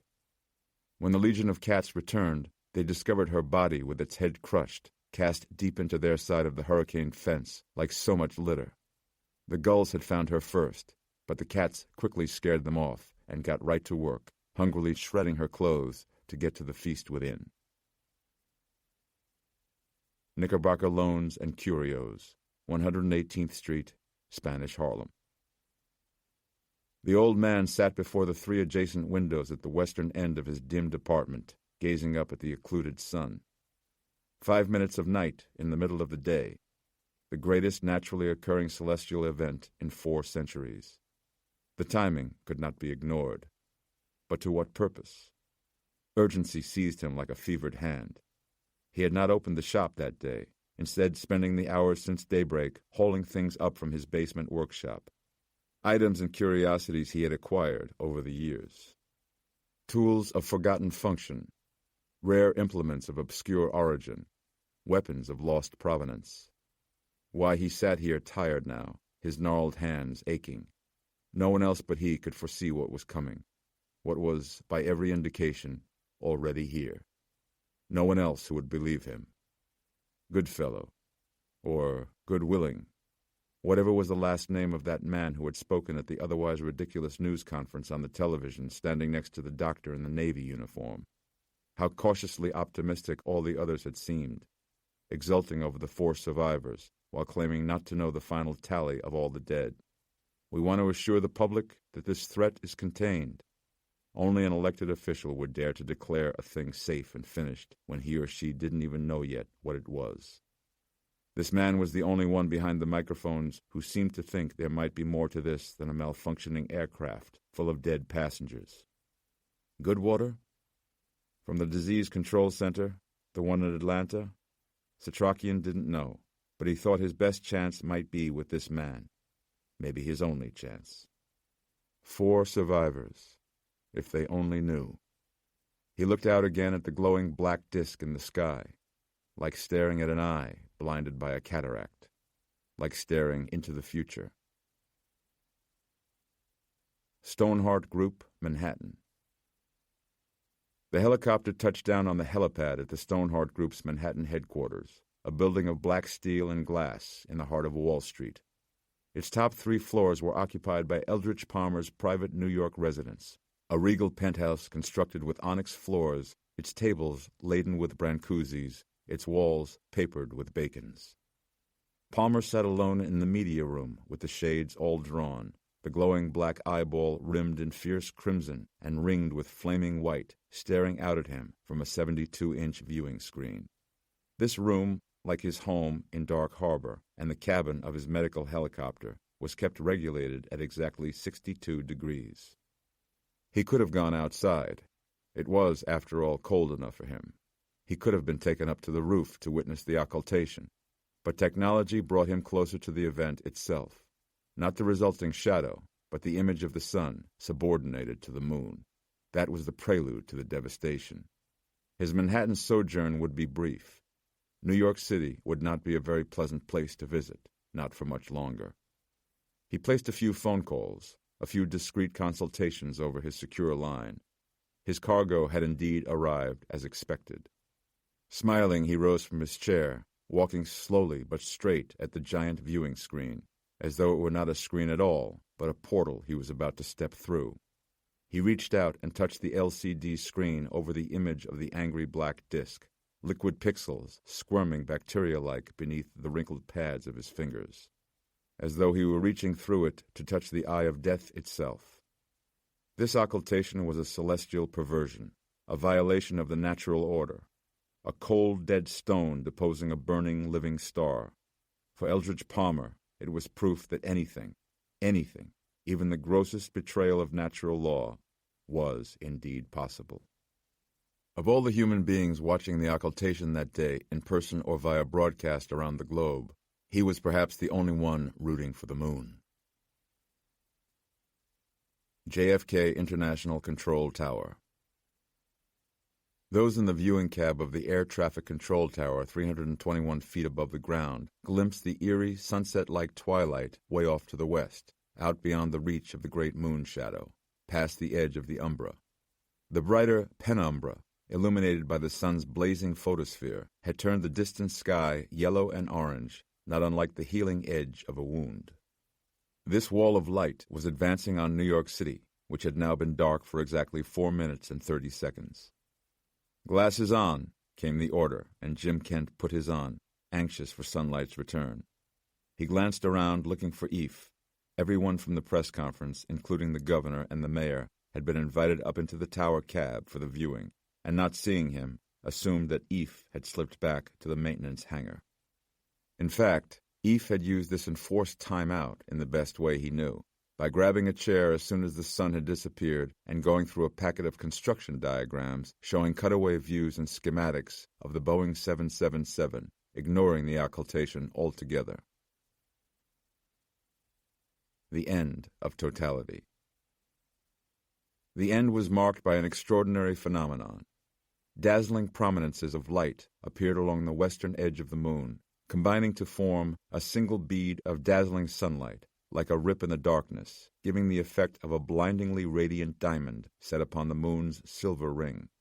But the price for such beauty, despite a vigorous public service campaign dedicated to eye safety during the occultation, was that more than 270 people across the city, 93 of them children, suffered permanent blindness by watching the sun's dramatic reappearance without wearing proper eye protection. There are no pain sensors in the retina, and the afflicted did not realize they were damaging their eyes until it was too late. The diamond ring expanded slowly, becoming a band of jewels known as Bailey's beads, which merged into the reborn crescent of the sun, essentially pushing the interloping moon away. On Earth, the shadow bands returned, shimmering over the ground like inaugural spirits, heralding the passing from one form of existence to another. As natural light began filling back in, the human relief on the ground was epic.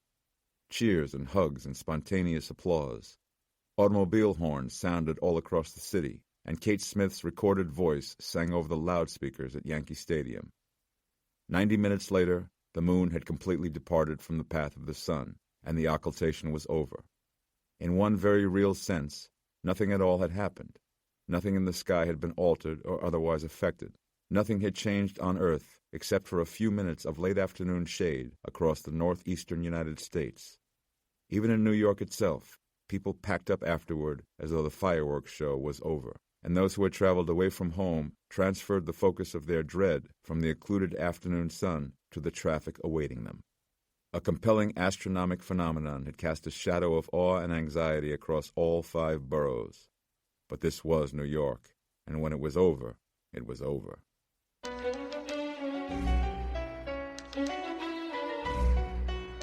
Awakening. Regis Air Maintenance Hangar. Eve returned to the hangar by electric cart, leaving Jim behind with Director Barnes, giving Eve and Nora some breathing room. The hospital screens had all been wheeled away from beneath the 777's wing, the tarp pulled up. Ladders were now hung from the fore and aft exit doors, and a gang of NTSB officials was working near the aft cargo hatch. The aircraft was being regarded as a crime scene now. Eve found Nora wearing a Tyvek jumper and latex gloves, her hair pulled under a paper cap. She was dressed not for biological containment, but for simple evidence preservation. "That was pretty amazing, huh?" she said, greeting him.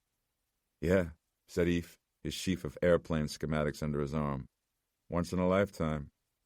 There was coffee set out on the table, but Eve instead plucked a chilling milk carton from its bowl of ice, tore it open, and emptied it down his throat. Ever since giving up liquor, Eve, like a calcium-hungry toddler, craved whole milk.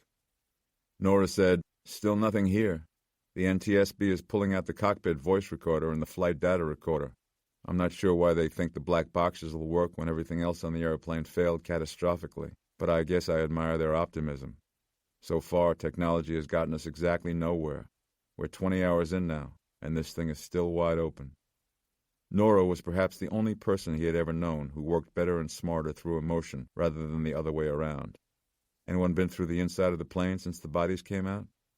I don't think so. Not yet. Eve carried his schematics up the wheeled stairs and into the aircraft. The seats were all empty now, and the lighting inside was normal.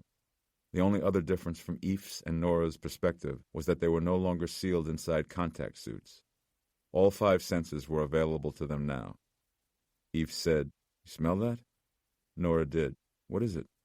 "Ammonia. That's part of it. And phosphorus." The odor made her wince. "Is this what knocked them out?" "No, the plane is cleaned for gas, but..." He was looking around for something they could not see. "Nora, go get the Luma wands, would you?" While she went back out for them, Eve went throughout the cabin closing the window shades, as they had been the night before, darkening the cabin. Nora returned with 2 Luma light wands that emitted a black light, similar to the one used on amusement park rides, that made laundered white cotton glow spectrally. Eve remembered Zach's 9th birthday party at a cosmic bowling alley and how every time Zach smiled, the boy's teeth shone bright white. They switched on the lights, and immediately the dark cabin was transformed into a crazy swirl of colors, a massive staining all throughout the floor and over the seats, leaving dark outlines of where the passengers had been. Nora said, "Oh my God." Some of the glowing substance even coated the ceiling in a splashed-out pattern. "It's not blood," said Eve, overwhelmed by the sight. Looking through to the aft cabin was like staring into a Jackson Pollock painting. Some sort of biological matter. Whatever it is, it sprayed all over the place, like something exploded. But from where? From here. From right where we are standing. He knelt down, examining the carpet, the smell more pungent there. "We need to sample this and test it." "You think?" said Nora. He stood again, still amazed. "Look at this." He showed her a page of the airplane schematics. It diagrammed emergency rescue access for the Boeing 777 series. "See this shaded module at the front of the plane?" She did. "It looks like a flight of stairs. Right in back of the cockpit. What's OFCRA stand for?" Eve walked down to the galley before the cockpit door. Those very initials were printed on the wall panel there. "Overhead Flight Crew Rest Area," said Eve. "Standard on these long-distance big birds." Nora looked at him. "Did anybody check up here?" Eve said, "I know we didn't." He reached down and turned a handle recessed in the wall, pulling open the panel. A trifolding door revealed narrow, curving steps leading up into the dark. "Oh, shit," said Nora. Eve played his Luma lamp up the stairs. "I take it that means you want me to go first?" "Wait, let's get somebody else." "No, they won't know what to look for." "Do we?" Eve ignored that and climbed the tight, curling stairs. The upper compartment was tight, low-ceilinged. There were no windows. The Luma lights were better suited for forensic examination than indoor illumination. Inside the first module, they made out 2 side-by-side business-class-sized seats, folded down. Behind these were 2 inclined bunks, also side by side, not much larger than a crawl space. The dark light showed both modules to be empty. It also, however, showed more of the same multicolored mess they had discovered below, on the floor and tracked over the seats and one of the bunks, but here it was smudged, almost as though tracked in while still wet. Nora said, "What the hell?" The ammonia smell was here as well, and something else, a pungent odor. Nora noticed it too, bringing the back of her hand beneath her nostrils. "What is it?" Eve stood almost doubled over under the low ceiling between the two chairs. He was trying to put a word to it. "Like earthworms," he said. "Used to dig them up as kids, cut them in half in order to watch each section wriggle away. Their smell was earth, the cold soil they crawled through." Eve ran his black light over the walls and floors, scouring the chamber. He was about to give up when he noticed something behind Nora's paper booties. "Nora, don't move," said Eve. He leaned to one side for a better angle on the carpeted floor behind her, Nora frozen as though she were about to trip a landmine. A small clump of soil lay on the patterned carpet. No more than a few grams of dirt, a trace amount, richly black. Nora said, "Is that what I think it is?" Eve said, "The cabinet." They climbed back down the outside stairs to the area of the hangar reserved for cargo, where food service carts were now being opened and inspected. Eve and Nora scanned the piles of luggage, the golf bags, the kayak. The black wooden cabinet was gone. The space it had previously occupied on the edge of the tarpaulin was bare. "Someone must have moved it," said Eve, still looking. He walked away a few steps, scanning the rest of the hangar. Couldn't have gotten far. Nora's eyes were blazing. "They're just starting to go through all this stuff. Nothing's been taken out yet." Eve said, "This one thing was." "This is a secure site, Eve.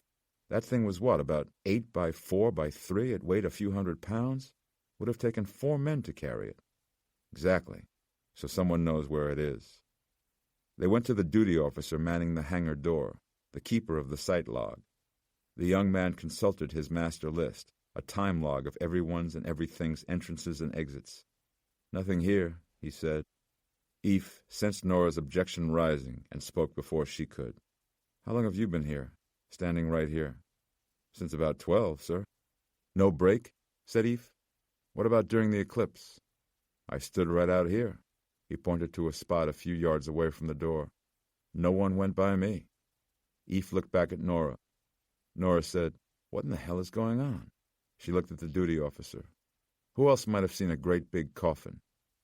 Eve frowned at the word coffin. He looked back into the hangar and then up at the security cameras in the rafters. He pointed. They did. Eve, Nora, and the Port Authority site log duty officer walked up the long steel staircase to the control office overlooking the maintenance hangar.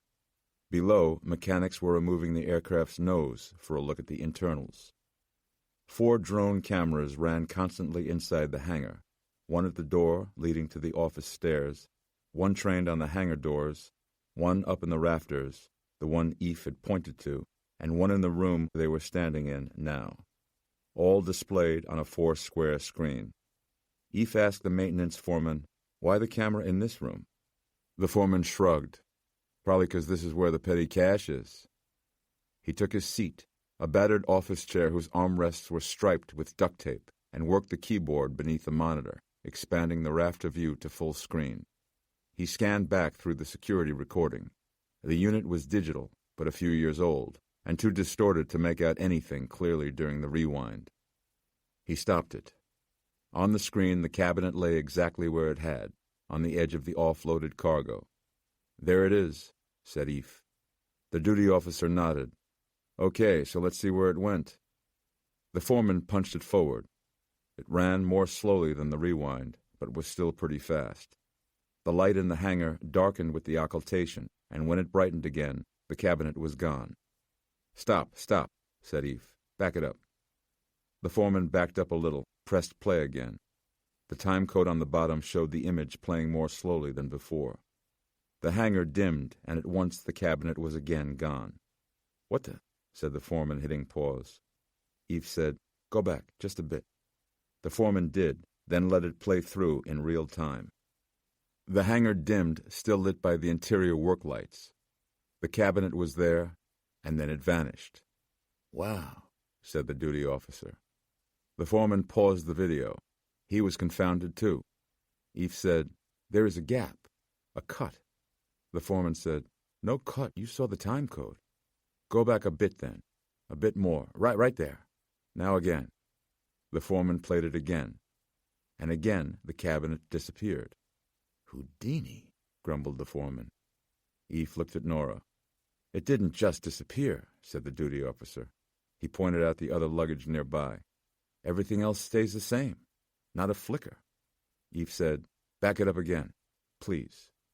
The foreman ran it yet again. The cabinet disappeared yet again. "Wait," said Eve. He'd seen something. "Step it back, slowly." The foreman did, and ran it again. "There," said Eve. "Christ," exclaimed the foreman, almost jumping out of his creaky seat.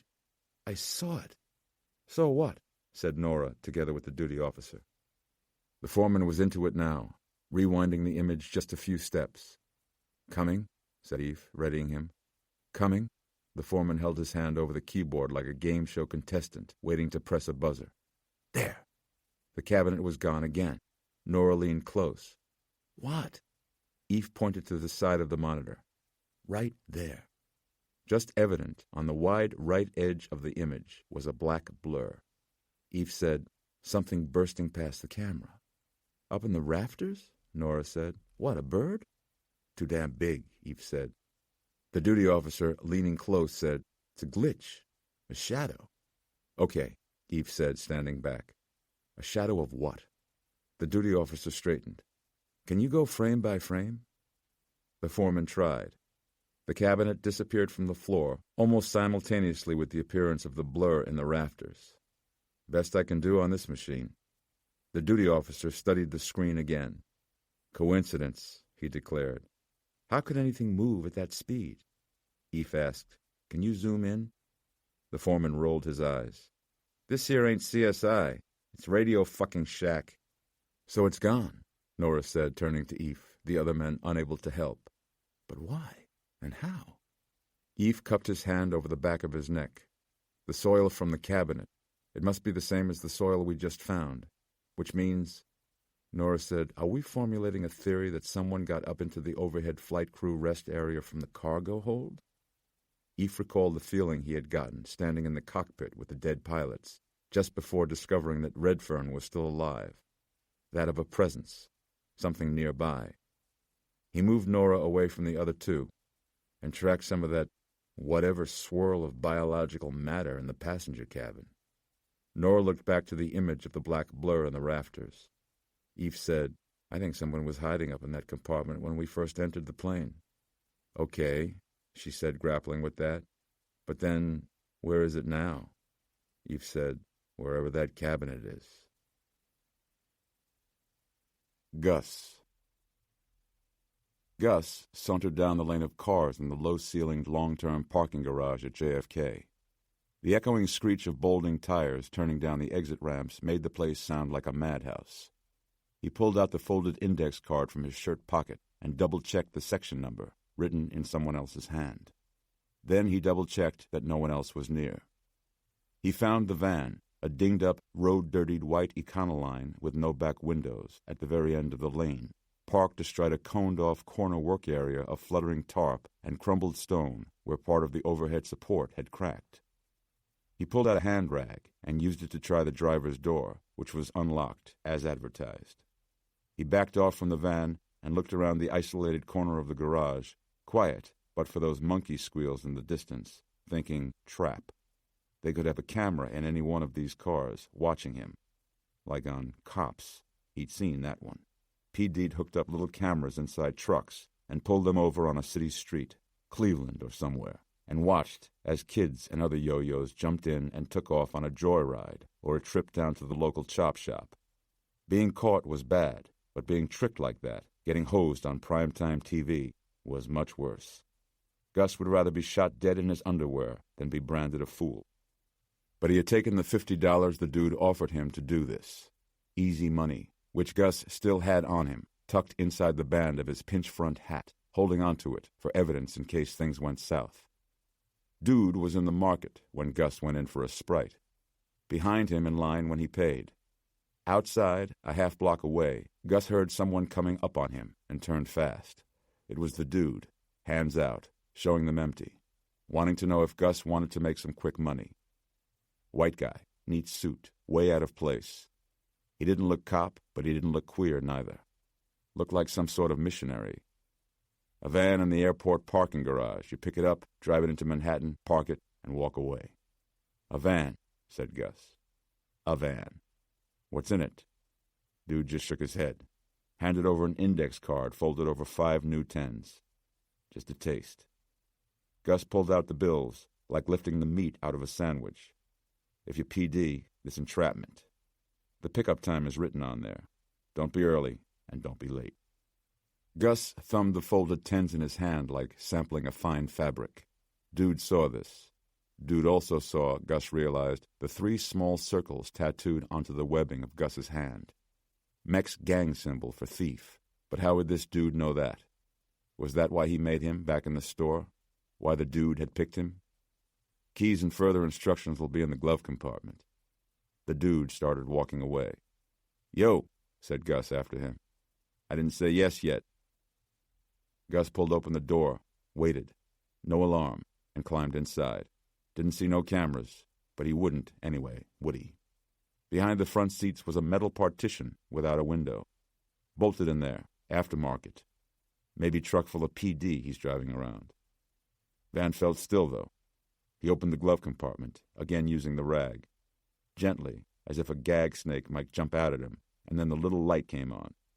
Laid out inside was the ignition key, the parking garage ticket he needed to get out, and a manila envelope.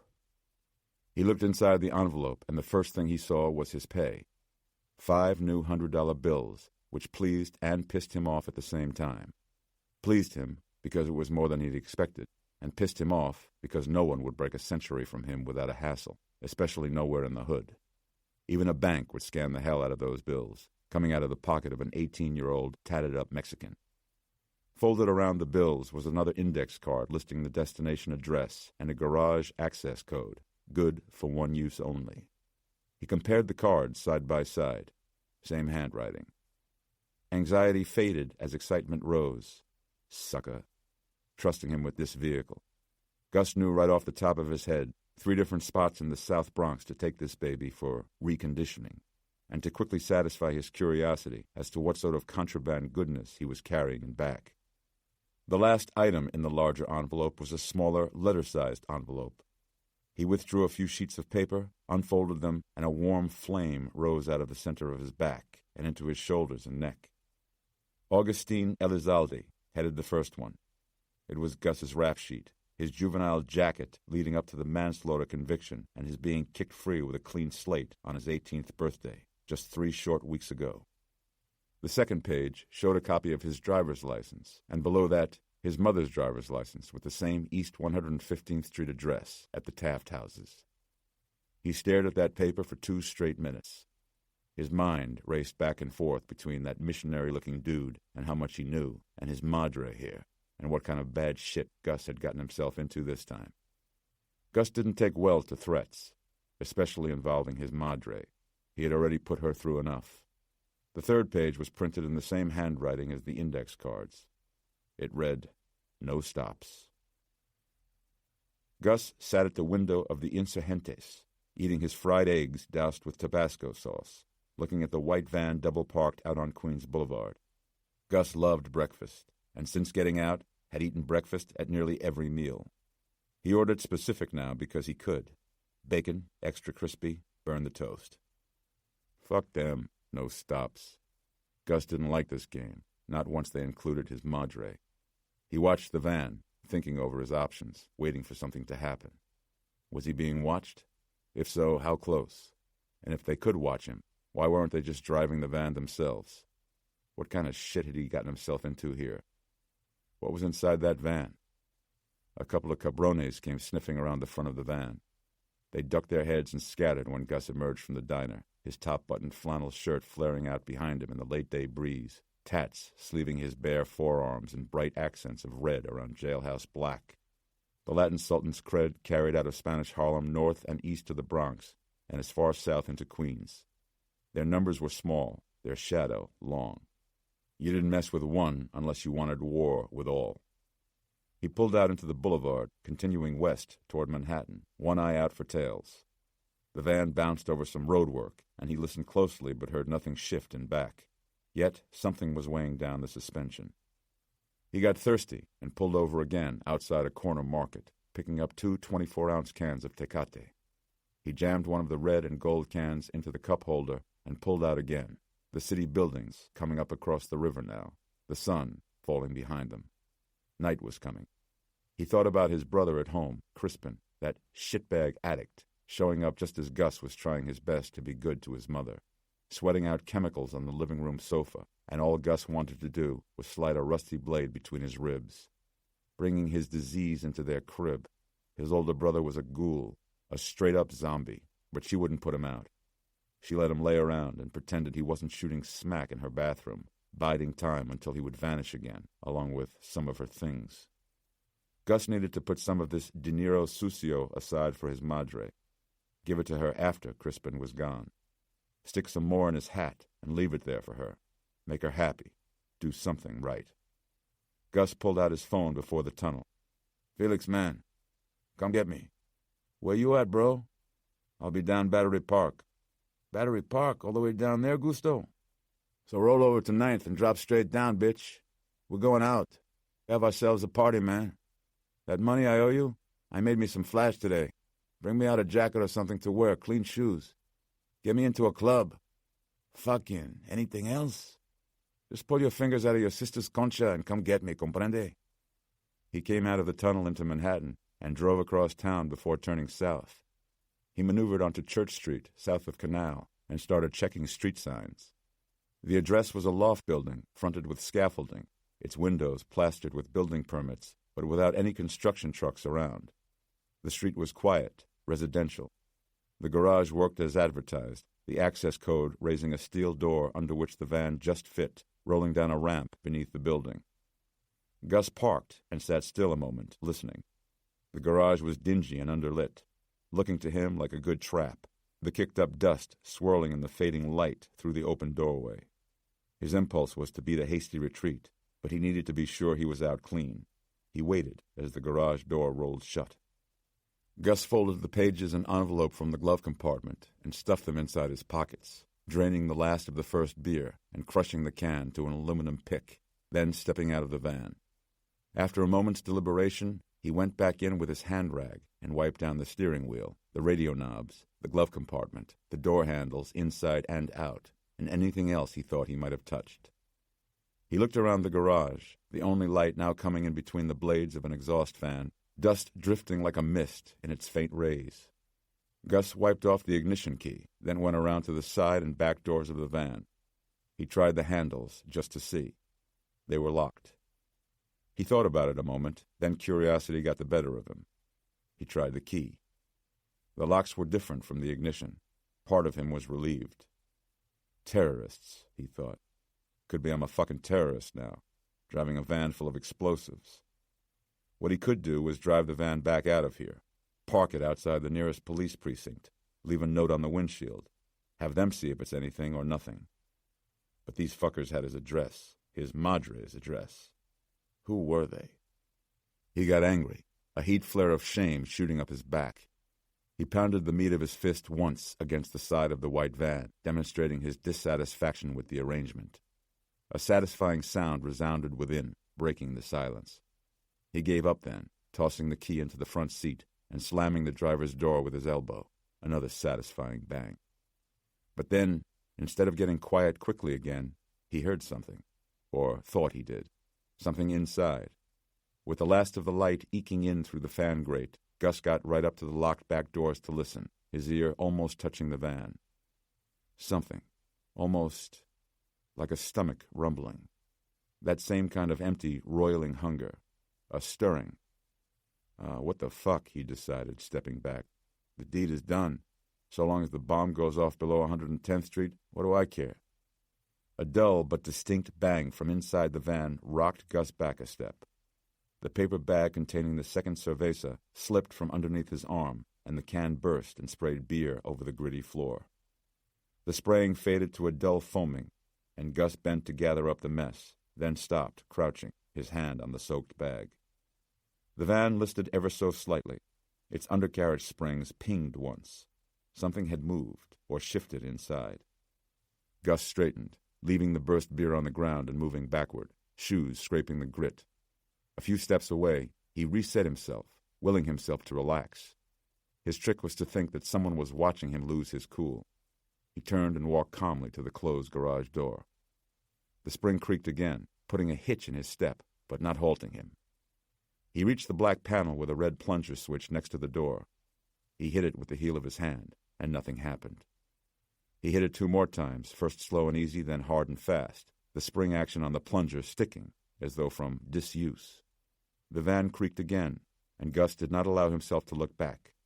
The garage door was made of faceless steel, no grip handles, nothing to pull. He kicked it once, and the thing barely rattled. Another bang from inside the van, almost answering his own, followed by a severe creak, and Gus rushed back to the plunger. He hit it again, rapid fire, and then a pulley whirred, and the motor clicked, and the chain started running. The door began lifting off the ground. Gus was outside before it was halfway up, scuttling up onto the sidewalk like a crab, and then quickly catching his breath. He turned and waited, watching the door open, hold there, and then go back down again. He made certain it closed tightly and that nothing emerged. Then he looked around, shaking off his nerves, checking his hat, and walked to the corner, guilty fast, wanting to put another block between him and the van. He crossed to Vesey Street and found himself standing before the Jersey barriers and construction fences surrounding the city block that had been the World Trade Center. It was all dug out now, the Great Basin, a gaping hole in the crooked streets of Lower Manhattan, with cranes and construction trucks building up the site again. Gus shook off his chill.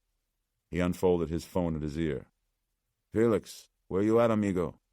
"On 9th, heading downtown. What's up?" "Nothing. Just get here pronto. I've done something I need to forget about."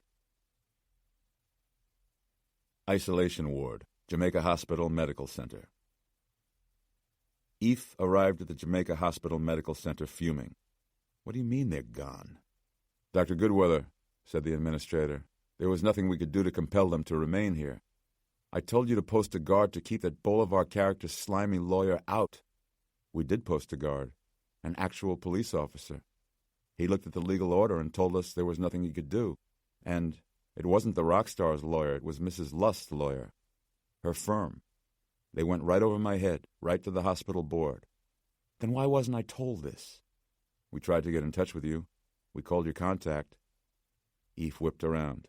Jim Kent was standing with Nora. He looked stricken. He pulled out his phone and thumbed back through his calls. "I don't see—" He looked up apologetically. "Maybe it was those sunspots from the eclipse or something. I never got the calls." "I got your voicemail," said the administrator. He checked again. "Wait, there were some calls I might have missed." He looked up at Eve. "With so much going on, Eve, I'm afraid I dropped the ball." The news hollowed out Eve's rage. It was not at all like Jim to make any mistake whatsoever, especially at such a critical time. Eve stared at his trusted associate, his anger fizzling out into deep disappointment. "My 4 best shots at solving this thing just walked out that door." "Not 4, said the administrator behind him. "Only 3. Eve turned back to her. "What do you mean?" Inside the isolation ward, Captain Doyle Redfern sat on his bed, inside the plastic curtains. He looked haggard. His pale arms were resting on a pillow in his lap. The nurse said that he had declined all food, claiming stiffness in his throat and persistent nausea, and had rejected even tiny sips of water. The IV in his arm was keeping him hydrated. Eve and Nora stood with him, masked and gloved, eschewing full barrier protection. "My union wants me out of here," said Redfern. "The airline industry policy is always blame pilot error, never the airline's fault. Overscheduling, maintenance cutbacks. They're going to go after Captain Moldus on this one, no matter what. And me, maybe. But something doesn't feel right, inside. I don't feel like myself." Eve said, "Your cooperation is critical. I can't thank you enough for staying, except to say that we'll do everything in our power to get you healthy again." Redfern nodded, and Eve could tell that his neck was stiff. He probed the underside of his jaw, feeling for his lymph nodes, which were quite swollen. The pilot was definitely fighting off something related to the airplane deaths, or merely something he had picked up over the course of his travels. Redfern said, "Such a young aircraft and an all-around beautiful machine. I just can't see it shutting down so completely. It's got to be sabotage. We've tested the oxygen mix and the water tanks, and both came back clean. Nothing to indicate why people died or why the plane went dark." Eve massaged the pilot's armpits, finding more jelly bean-sized lymph nodes there. "You still remember nothing about the landing?" "Nothing. It's driving me crazy." "Can you think of any reason the cockpit door would be unlocked?" "None. Completely against FAA regulations." Nora said, "Did you happen to spend any time up in the crew rest area?" "The bunk?" Redfern said. "I did, yeah. Caught a few Z's over the Atlantic." "Do you remember if you put the seatbacks down?" "They were already down. You need the legroom if you're stretching out up there. Why?" Eve said, "You didn't see anything out of the ordinary?" "Up there? Not a thing. What's to see?" Eve stood back. "Do you know anything about a large cabinet loaded into the cargo area?" Captain Redfern shook his head, trying to puzzle it out. "No idea, but it sounds like you're onto something." "Not really. Still as baffled as you are." Eve crossed his arms. Nora had switched on her Luma light and was going over Redfern's arms with it. "Which is why you're agreeing to stay is so critical right now. I want to run a full battery of tests on you." Captain Redfern watched the indigo light shine over his flesh. "If you think you could figure out what happened, I'll be your guinea pig." Eve nodded their appreciation. "When did you get this scar?" asked Nora. "What scar?" She was looking at his neck, the front of his throat. He tipped his head back so that she could touch the fine line that showed up deep blue under her Luma. "Looks almost like a surgical incision." Redfern felt for himself. "There's nothing." Indeed, when she switched off the lamp, the line was all but invisible. She turned it back on and Eve examined the line, maybe a half-inch across, a few millimeters thick. The tissue growth over the wound appeared quite recent. "We'll do some imaging later tonight. MRI should show us something." Redfern nodded, and Nora turned off her light wand. "You know, there is one other thing." Redfern hesitated, his airline pilot's confidence fading for a moment. "I do remember something, but it won't be of any use to you, I don't think."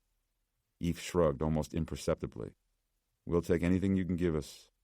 "Well, when I blacked out, I dreamed of something very old." The captain looked around almost ashamedly, then started talking in a very low voice. "When I was a kid, at night, I used to sleep in this big bed in my grandmother's home. And every night at midnight, as the bells chimed in the church nearby, I used to see a thing come out from behind a big old armoire. Every night without fail, it would poke out its black head and long arms and bony shoulders, and stare at me." "Stare?" asked Eve. "It had a jagged mouth with thin black lips, and it would look at me and just smile." Eve and Nora were both transfixed, the intimacy of the confession and its dreamlike tone both unexpected. "And then I would start screaming, and my grandmother would turn on the light and take me to her bed. It went on for years. I called him Mr. Leech because his skin, that black skin, looked just like the engorged leeches we used to pick up in a nearby stream. Child psychiatrists looked at me and talked to me and called it night terrors and gave me reasons not to believe in him, but every night he came back. Every night I would sink under my pillows, hiding from him, but it was useless. I knew he was there in the room." Redfern grimaced. "We moved out some years later, and my grandmother sold the armoire, and I never saw it again. Never dreamed of it again." Eve had listened carefully. "You'll have to excuse me, Captain, but what does this have to do with—" "I'm coming to that," he said. "The only thing I remember between our descent and waking up here is that he came back, in my dreams. I saw him again, this Mr. Leech, and he was smiling."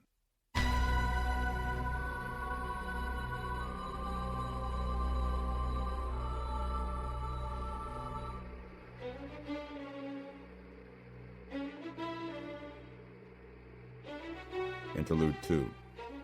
The Burning Hole. His nightmares were always the same. Abraham, old or young, naked and kneeling before the huge hole in the ground, the bodies burning below as a Nazi officer moved down the row of kneeling prisoners, shooting them in the back of the head. The burning hole was behind the infirmary in the extermination camp known as Treblinka. Prisoners too sick or too old to work were taken through the white painted barracks with a red cross painted on it, and into the hole they went. Young Abraham saw many die there, but he himself came close to it only once. He tried to avoid notice, worked in silence, and kept to himself. Each morning he pricked his finger and smeared a drop of blood on each cheek in order to appear as healthy as possible at roll call. He first saw the hole while repairing some shelving in the infirmary. At age 16, Abraham Setrakian was a yellow patch, a craftsman. He curried no favor. He was no one's pet, merely a slave with a talent for woodwork that, in a death camp, was a talent for living. He had some value for the Nazi Hauptmann, who used him without mercy, without regard, and without end. He raised barbed wire fences, crafted a library set, repaired the railways. He carved elaborate pipes for the Ukrainian guard captain at Christmas time in 1942. It was his hands that Abraham kept away from the hole. At dusk he could see its glow, and sometimes from his workshop the smell of flesh and petrol mixed with sawdust. As his fear took hold of his heart, so did the hole take residence there. To this day, Setrakian still felt it in him, every time fear took hold, whether crossing a dark street, closing his shop at night, or upon waking from the nightmares. The tatters of his memories revived. Himself kneeling, naked, praying. In his dreams he could feel the mouth of the gun pressing against his neck. Extermination camps had no function other than killing. Treblinka was disguised to look like a train station, with travel posters and timetables, and greenery woven into the barbed wire. He arrived there in September 1942 and spent all of his time working, earning his breath, he called it. He was a quiet man, young but well-raised, full of wisdom and compassion. He helped as many prisoners as he could and prayed in silence all the time. Even with the atrocities he witnessed daily, he believed that God was watching over all men.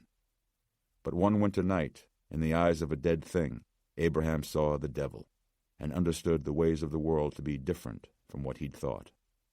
It was past midnight, and the camp was as quiet as Setrakian ever saw it. The forest murmur had quieted down, and the cold air was splitting his bones. He shifted quietly in his bunk and gazed blindly at the darkness surrounding him, and then he heard it. Pick, pick, pick. Exactly as his Bubba had said. It sounded exactly as she'd said, and for some reason that made it all the more frightful. His breath vanished, and he felt in his heart the burning hole. In a corner of the barracks, the darkness moved. A thing, a towering, gaunt figure, peeled off from the inky depths and glided over his sleeping comrades. Pick, pick, pick. Sardieu, or a thing that once had been him. Its skin was shriveled and dark, blending with the fold of its dark, loose robes, much like an animated blotch of ink. The thing moved effortlessly, a weightless phantom gliding across the floor. Its talon-like toenails scraped the wood ever so softly. But it couldn't be. The world was real, evil was real, and surrounding him all the time. But this could not be real. This was a Bubba Maisa. A Bubba. Pick, pick, pick. In a matter of seconds, the long-dead thing reached the bunk across from Setrakian. Abraham could smell it now, dried leaves and earth and mold. He could see hints of its blackened face as it emerged from the bundled darkness of the body, and leaned forward, smelling the neck of Zadowski, a young Pole, a hard worker. The thing stood the height of the barracks, its head among the beams above, breathing hard and hollowly, excited, hungry. It moved along to the next bunk, where its face was briefly outlined by the light of a nearby window. The darkened skin became translucent, like a sliver of dry meat against the light. It was all dry and matte, except for its eyes, two gleaming spheres that seemed to glow intermittently, like lumps of burning coal catching a reanimating breath. Its dry lips drew back to reveal mottled gums and 2 rows of small, yellowed teeth, impossibly sharp. It paused above the frail form of Vladislav Zajek, an old man from Grodno, a late arrival, sickened with tuberculosis. Setrakian had supported Zajek since his arrival, showing him the ropes and shielding him from scrutiny. His disease alone was reason enough for instant execution, but Setrakian claimed him as his assistant and kept him away from the SS overseers and Ukrainian guards at critical times. But Zajac was gone now. His lungs were giving out, and more important, he had lost the will to live. Shutting down, seldom speaking, constantly crying in silence. He had become a liability to Setrakian's survival, but his entreaties no longer inspired the old man. Setrakian hearing him shudder with silent coughing spasms and quietly sobbing until dawn. But now, towering above him, the thing observed Zajac. The arrhythmic breathing of the old man seemed to please it. Like the angel of death, it extended its darkness over the man's frail body and clucked its dry palate eagerly. What the thing did then, Setrakian could not see. There was a noise, but his ears refused to hear it. This great, gloating thing bent over the old man's head and neck. Something about its posture indicated a feeding. Zajac's old body twitched and spasmed ever so lightly, but remarkably, the old man never awoke, and never did again. Setrakian muffled a gasp with his hand, and the feeding thing didn't seem to mind him. It spent time over the various sick and infirm. By night's end, 3 corpses were left behind, and the thing looked flushed, its skin suppler but equally dark. Setrakian saw the thing fade away into the darkness and leave. Cautiously he got up and moved next to the bodies. He looked them over in the faint light, and there was no sign of any trauma, other than a thin slit in the neck. A breach so thin as to be nearly imperceptible. If he hadn't witnessed the horror himself, then it dawned on him. This thing. It would return again, and soon. This camp was a fertile feeding ground, and it would graze on the unnoticed, the forgotten, the inconsequential. It would feed on them. All of them. Unless someone rose up to stop it. Someone. Him.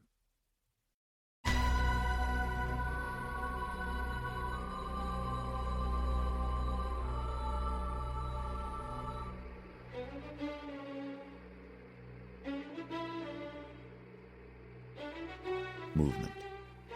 Coach. Flight 753 survivor Ansel Barber huddled with his wife Anne-Marie and his 2 children, 8-year-old Benji and 5-year-old Haley, on a blue chintz sofa in the back sunroom of their 3-bedroom home in Flatbush, New York. Even Pap and Gertie got into the act, the 2 big St. Bernards allowed inside the house for this special occasion, so happy to see him home, their man-sized paws leaning on his knees and patting gratefully at his chest. Ansel had been seated in aisle seat 39G in coach, returning home from an employer-paid database security training session in Potsdam, southwest of Berlin. He was a computer programmer, embarking on a 4-month contract with a New Jersey-based retailer, following the electronic theft of millions of customers' credit card numbers. He had never been out of the country before, and had missed his family intensely. Downtime and sightseeing tours were built into the 4-day conference, but Ansel never ventured outside his hotel, preferring to remain inside his room with his laptop, talking to the kids via webcam and playing hearts over the internet with strangers. His wife, Anne-Marie, was a superstitious, sheltered woman, and Flight 753's tragic end only confirmed her closely held fears of air travel and new experiences in general. She did not drive a car. She lived in the grip of dozens of borderline obsessive-compulsive routines, including touching and repetitively cleaning every mirror in the house, which reliably warded off bad luck. Her parents had died in an automobile accident when she was 4. She'd survived the crash, and she was raised by an unmarried aunt who passed away just 1 week before Anne-Marie and Ansel's wedding. The births of her children had only intensified Anne-Marie's isolation, amplifying her fears to the point where she would often go days without leaving the safety of her own house, relying exclusively on Ansel for anything involving a transaction with the outside world. The news of the crippled airplane had brought her to her knees. Ansel's subsequent survival revived her with the power of an exaltation that she could define only in religious terms, a deliverance, confirming and consecrating the absolute necessity of her redundant, life-preserving routines.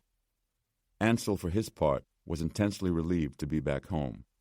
Both Ben and Haley tried to pile on top of him, but he had to hold them off due to the lingering pain in his neck. The tightness, his muscles felt like ropes being tortuously twisted, was centralized in his throat, but extended past the hinges of his jaw up to his ears. When you twist a rope, it shortens, and that was how his muscles felt. He stretched his neck, hoping for some chiropractic relief. Snap, crackle, pop, which nearly doubled him over. The pain wasn't worth the effort. Later, Anne-Marie walked in on him in the kitchen as he was replacing her economy-sized bottle of ibuprofen in the high cabinet over the stove. He popped 6 at once, the daily recommended dosage, and was barely able to get them down. Her fearful eyes drained of all cheer. "What is it?" "Nothing," he said, though he was in too much discomfort to shake his head. But best not to worry her. "Just stiffness from the plane. The way my head hung, probably." She remained in the doorway, pulling at her fingers. "Maybe you shouldn't have left the hospital." "And how would you have been able to get by?" he shot back, being shorter with her than he'd planned. Snap, crackle, pop. "But what if you have to go back in? What if this time they want you to stay?" It was exhausting having to dismiss her fears at the expense of his own. "I can't miss any work as it is. You know we're right on the edge with our finances." They were a one-income household in an America of two-income households, and Ansel couldn't take a second job, because then who would do the grocery shopping? She said, "You know, I couldn't get along without you." They never discussed her illness, at least never in terms of it being an illness. "I need you. We need you." Ansel's shoulder nod was more like a bow, dipping at his waist instead of his neck. My God, when I think about all those people. He pictured his seatmates from the long flight. The family with 3 grown children, 2 rows in front of him. The older couple sitting across the aisle, sleeping most of the way, white-haired heads sharing the same travel pillow. The bleached blonde flight attendant who dripped diet soda on his lap. Why me, you know? Is there some reason I survived? There is a reason, she said, her hands flat against her chest. Me. Later, Ansel took the dogs back out to their backyard shed. The yard was the main reason they'd bought this house. Plenty of playroom for the kids and the dogs. Ansel had Pap and Gertie before he'd ever met Anne-Marie, and she had fallen in love with them at least as much as she had him. They loved her back, no conditions. As did Ansel, and as did the kids, although Benji, the older one, was starting to question her eccentricities here and there, especially when they caused a conflict with an 8-year-old's schedule of baseball practices and play dates. Already Ansel could sense Anne-Marie pulling back from him a bit, but Pap and Gertie would never challenge her, so long as she kept overfeeding them. He feared for the kids as they grew up, feared that they might outgrow their mother at too early an age, and never truly understand why she might appear to favor the dogs over them. Inside the old garden shed, a metal fence pole was driven into the center floorboards, with 2 chains attached to it. Gertie had run off earlier that year, coming back with switch marks all over her back and legs, somebody having taken a whipping stick to her. So they chained up the dogs at night now, for their own protection. Ansel, slowly, keeping his neck and head aligned, minimizing discomfort, set down their food and water, and then ran his hand over the tufts of their enormous heads as they ate, just making them real, appreciating them for what they were at the end of this lucky day. He went out and closed the door after chaining them to the pole, and stood looking at his house from the back, trying to imagine this world without him in it. Ansel had seen his children weep today, and he had wept with them. His family needed him more than anything. A sudden, piercing pain in his neck shook him. He grabbed for the corner of the dog shed in order to keep from falling over, and for several moments stood frozen like that, doubled over to one side, shivering and riding out this flaring, knifing pain. It passed, finally, leaving him with a seashell-like roaring in one ear. He probed his neck gently with his fingers, too tender to touch. He tried to stretch it, to improve his mobility, tipping his head back as far as he could toward the night sky. Airplane lights up there. Stars. I survived, he thought. The worst is over. This soon will pass. That night he had a horrifying dream. His children were being chased through the house by some rampaging beast, but when Ansel ran to save them, he found he had monster claws for hands. He woke up with his half of the bed soaked in sweat and climbed out quickly, only to be gripped by another seizure of pain. Snap! His ears, jaw, and throat were fused together by the same taut ache, leaving them unable to swallow. Crackle! The pain of that basic esophageal retraction was nearly crippling, and then there was the thirst, like nothing he had ever felt, an urge that would not stop. When he could move again, he walked across the hall and into the dark kitchen. He opened the fridge and poured himself a tall glass of lemonade, then another and another, and soon he was drinking straight from the pitcher. But nothing would quench the thirst. Why was he sweating so much? The stains on his nightshirt had a heavy odor, vaguely musky, and the sweat had an amber tint.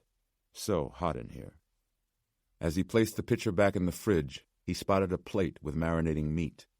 He saw the sinuous strands of blood mixing lazily with oil and vinegar, and his mouth watered. Not at the prospect of grilling it, but at the idea of biting it, of sinking his teeth into it, and tearing it, and draining it, at the idea of drinking the blood. Pop. He wandered into the main hallway and took a peek at the kids. Benji was balled up under Scooby-Doo sheets. Haley was snoring softly, with her arm dangling off the side of her mattress, reaching for picture books that had fallen there. Seeing them allowed him to relax his shoulders and catch his breath a bit. He stepped out into the backyard to cool off, the night air chilling the dried sweat on his skin. Being home, he felt, being with his family, could cure him of anything. They would help him. They would provide.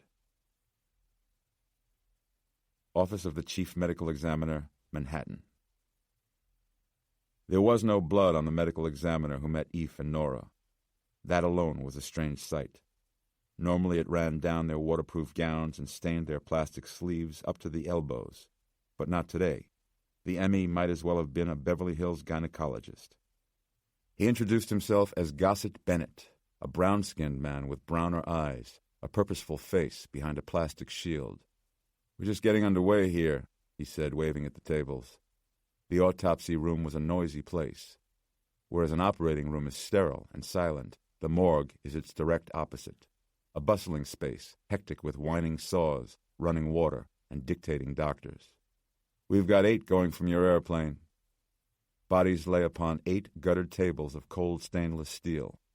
The airline fatalities were in various stages of autopsy, 2 of them fully canoed. That is, their chests had already been eviscerated, the removed organs laid out on an open plastic bag on their shins, a pathologist paring away samples on a cutting board like a cannibal preparing a platter of human sashimi. The wounded necks had been dissected and the tongues pulled through, the faces folded halfway down like latex masks, exposing the skull caps, which had been opened with a circular saw. One brain was in the process of being severed from its attachment to the spinal cord, whereupon it would be placed in a formalin solution to harden, the last step of an autopsy. A morgue attendant was standing by with wadding and a large curved needle threaded with heavy waxed twine to refill the emptied skull. A long-handled pair of hardware store pruning shears was being passed from one table to the next, where another attendant stood on a metal footstool over an open-chested body and began cracking ribs one at a time, so that the entire rib cage and sternum could be lifted out whole. The smell was an absorbing stew of Parmesan cheese, methane, and rotten eggs.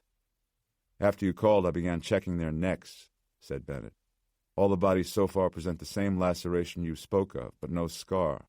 An open wound, as precise and clean as any I've ever seen." He showed them to an undissected female body laid out on a table. A 6-inch metal block beneath her neck made her head fall back, arching her chest, extending her neck. Eve probed the skin over the woman's throat with his gloved fingers. He noticed the faint line, as thin as a paper cut, and gently parted the wound. He was shocked by its neatness as well as its apparent depth. Eve released her skin, and the breach closed lazily, like a sleepy eyelid or a timid smile. "What could have caused this?" he asked. "Nothing in nature, not that I know of," said Bennett. "Notice the scalpel-like precision, almost calibrated, you might say, both in aim and length, and yet the edges are rounded, which is to say, almost organic in appearance." "How deep?" asked Nora. "Clean breach, straight in, puncturing the wall of the common carotid, but stopping there. Not going out the other side, not rupturing the artery." "In every case?" gasped Nora. "Every one I've looked at so far. Every body bears the laceration.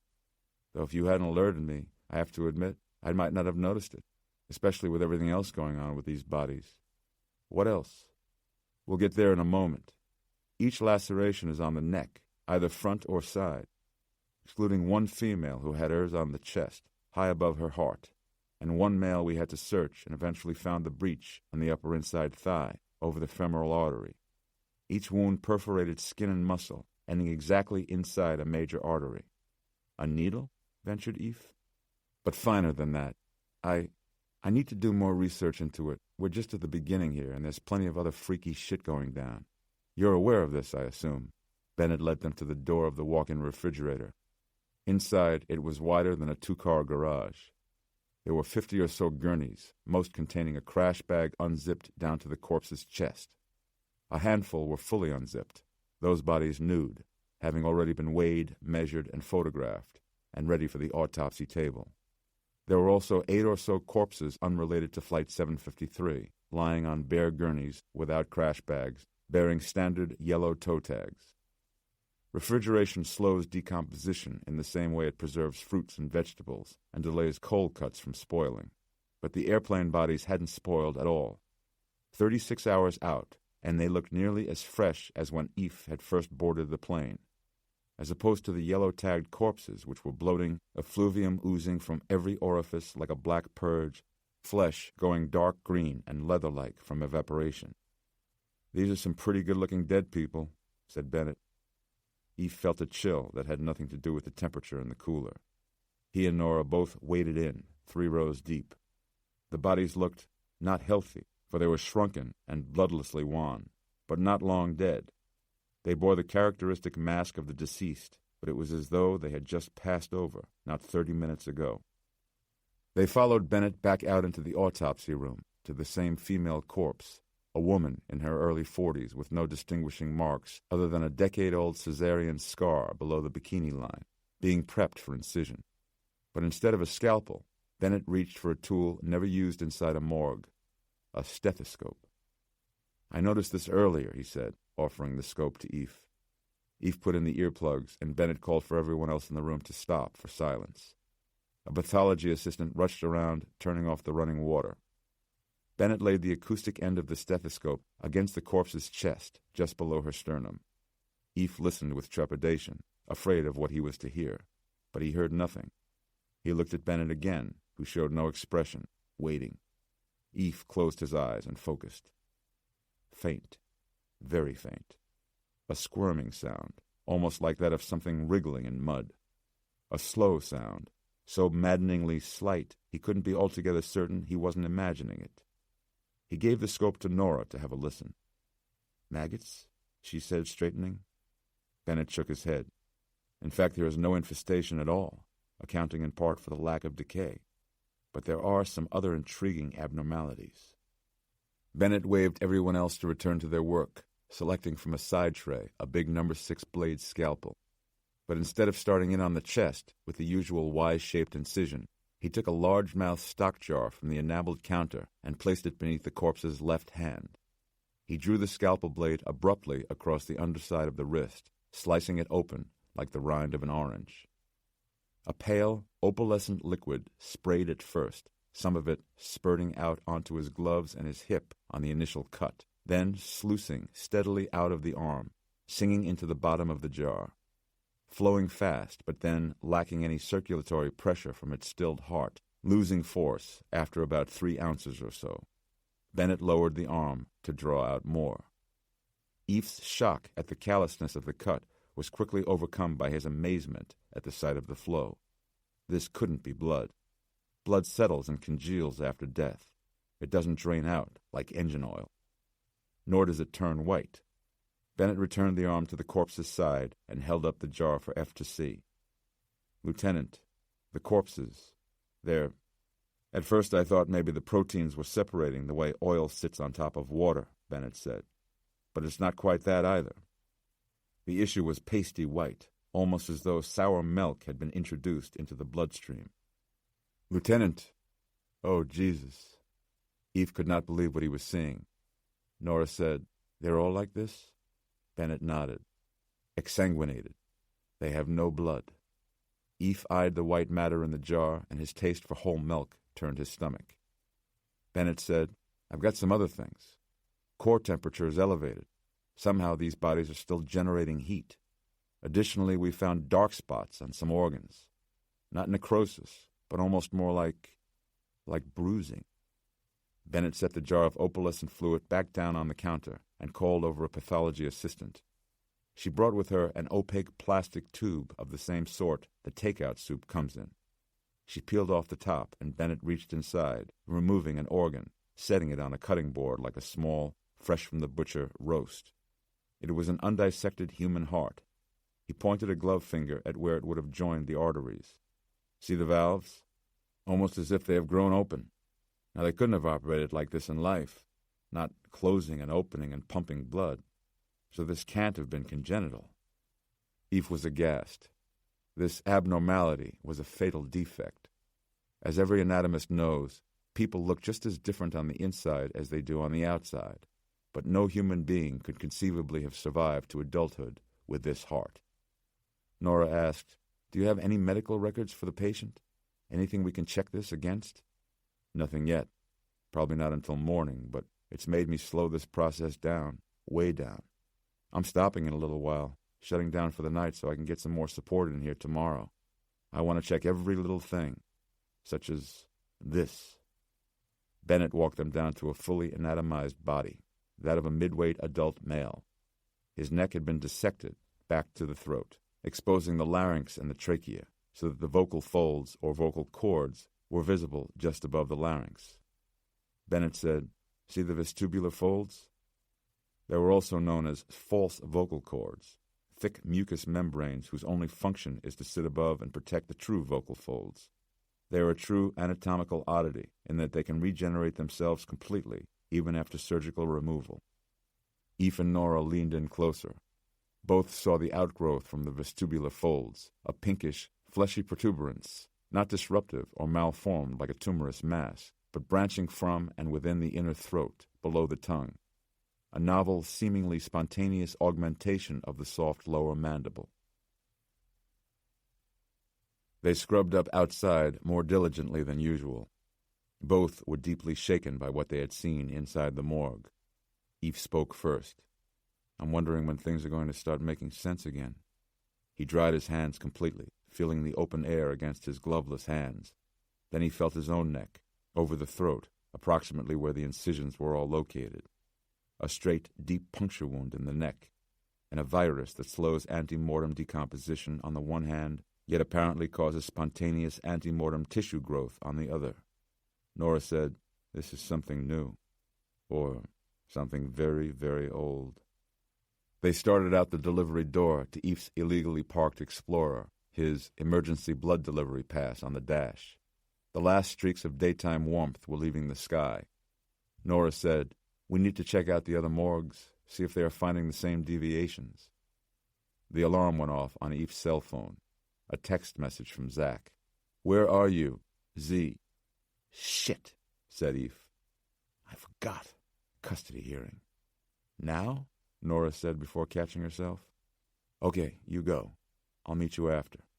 No, I'll call them. It'll be fine." He looked around, feeling himself splitting in two. "We need to take another look at the pilot. Why did this puncture close up, but not the others? We need to get on top of the physiopathology of this thing. And the other survivors?"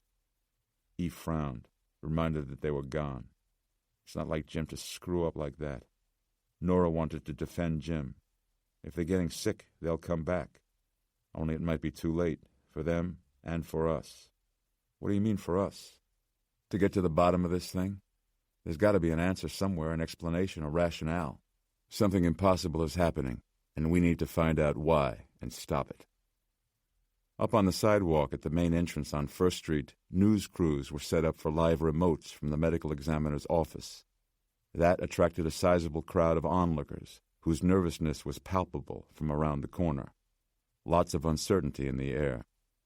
But one man broke from the crowd, a man Eve had noticed on the way in.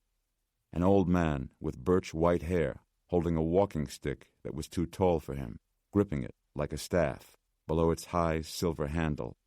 Like a dinner theater Moses, except that he was impeccably dressed, formal and old-fashioned, in a light black overcoat over a gabardine suit with a gold watch chain looped on his vest. And oddly, for the otherwise distinguished wardrobe, gray wool gloves with the fingertips cut off. "Dr. Goodweather." The old man knew his name. Eve gave him another look and said, "Do I know you?" The man spoke with an accent, maybe Slavic. "I saw you on the box, the TV. I knew you would have to come here. You've been waiting here for me? What I have to say, doctor, is very important, critical." Eve was distracted by the handle on top of the old man's tall walking stick, a silver wolf's head. "Well, not now. Call my office, make an appointment." He moved away, dialing rapidly on his cell phone. The old man appeared anxious, an agitated man striving to speak calmly. He put on his best, gentlemanly smile, including Nora in his introduction. "Abraham Setrakian is my name, which should mean nothing to you." He gestured with his walking stick at the morgue. "You saw them in there, the passengers from the airplane." Nora said, "You know something about that?" "Indeed," he said, sending a grateful smile her way. Setrakian glanced at the morgue again, like a man who, having waited so long to speak, was uncertain where to start. "You found them not much changed in there, no?" Eve turned off his cell phone before it rang through. The old man's words echoed his own irrational fears. "Not changed how?" he said. "The dead. Bodies not breaking down." Eve said, more out of concern than intrigue, "So that is what people are hearing out here?" "No one had to tell me anything, doctor. I know." "You know," said Eve. "Tell us," said Nora. "What else do you know?" The old man cleared his throat. "Have you found a coffin?" Eve felt Nora rise up almost 3 inches off the sidewalk. Eve said, "What did you say?" "A coffin. If you have it, then you still have him." Nora said, "Him? Who?" "Destroy it. Right away. Do not keep it for study. You must destroy the coffin without delay." Nora shook her head. "It's gone," she said. "We don't know where it is." Setrakian swallowed with bitter disappointment. "It is as I feared." "Why destroy it?" asked Nora. Eve cut in then, saying to Nora, "If this kind of talk is getting around, people will panic." He looked at the old man. "Who are you? How did you hear these things?" "I am a pawnbroker. I heard nothing. These things I know." "You know?" said Nora. "How do you know?" "Please." He focused on Nora now, the more receptive one. "What I am about to say, I do not say lightly. I say it desperately and with utter honesty. Those bodies in there," he pointed at the morgue, "I tell you before this night falls, they must be destroyed." "Destroyed?" said Nora, reacting negatively to him for the first time. "Why?" "I recommend incineration, cremation. It is simple and sure." "That's him," came a voice from the side doors, a morgue official leading a uniformed New York City patrolman toward them, toward Setrakian. The old man ignored them, speaking faster now. "Please, it is almost too late." "Right there," said the morgue official, marching over, pointing out Setrakian to the cop. "That's the guy." The cop, amiable and bored, said to Setrakian, "Sir." Setrakian ignored him, pleading his case directly to Nora and Eve. "A truce has been broken, an ancient sacred pact, by a man who is no longer a man, but an abomination. A walking, devouring abomination." "Sir," said the cop. "May I have a word with you, sir?" Setrakian reached out and grasped Eve's wrist to command his attention. "He is here now, here in the New World, this city, this very day, this night. Do you understand? He must be stopped." The wool-covered fingers of the old man's hand were gnarled, claw-like. Eve pulled away from him, not roughly, but enough to jostle the old man backward. His walking stick whacked the cop on the shoulder, almost in the face, and suddenly the cop's disinterest turned to anger. "Okay, that's it," said the cop, twisting the walking stick out of his hands and bracing the old man's arm. "Let's go." "You must stop him here," Setrakian continued, being led away. Nora turned to the morgue official. "What's this about? What are you doing?" The official glanced at the laminated identification cards hanging from their necks, the red letters reading CDC before answering. He tried to get inside earlier, claiming to be a family member, insisting on viewing the dead bodies. The official looked at him, being taken away. Some kind of ghoul. The old man continued to plead his case. "Ultraviolet light," he called over his shoulder. "Go over the bodies with ultraviolet light." Eve froze. Had he just heard that? "Then you will see I am right," yelled the old man, being folded into the back seat of a cruiser. "Destroy them. Now, before it is too late." Eve watched them slam the door on the old man, the cop climbing behind the wheel and pulling away. Excess baggage. Eve's call rang through 40 minutes late to his, Kelly's, and Zach's 50-minute session with Dr. Inga Kempner, their court-appointed family therapist. He was relieved not to be sitting inside her first-floor office in a pre-war brownstone in Astoria, the place where the final custody issues were to be decided. Eve pled his case through the doctor's speakerphone. "Let me explain. I've been dealing all weekend with the most extreme of circumstances. This dead airplane situation out at Kennedy. Couldn't be helped." Dr. Kempner said, "This isn't the first time you failed to present yourself at an appointment." "Where's Zach?" he said. "Out in the waiting area," said Dr. Kempner. She and Kelly had been talking without him. Things had already been decided. It was all over before it had even begun. "Look, Dr. Kempner, all I ask is that you reschedule our appointment.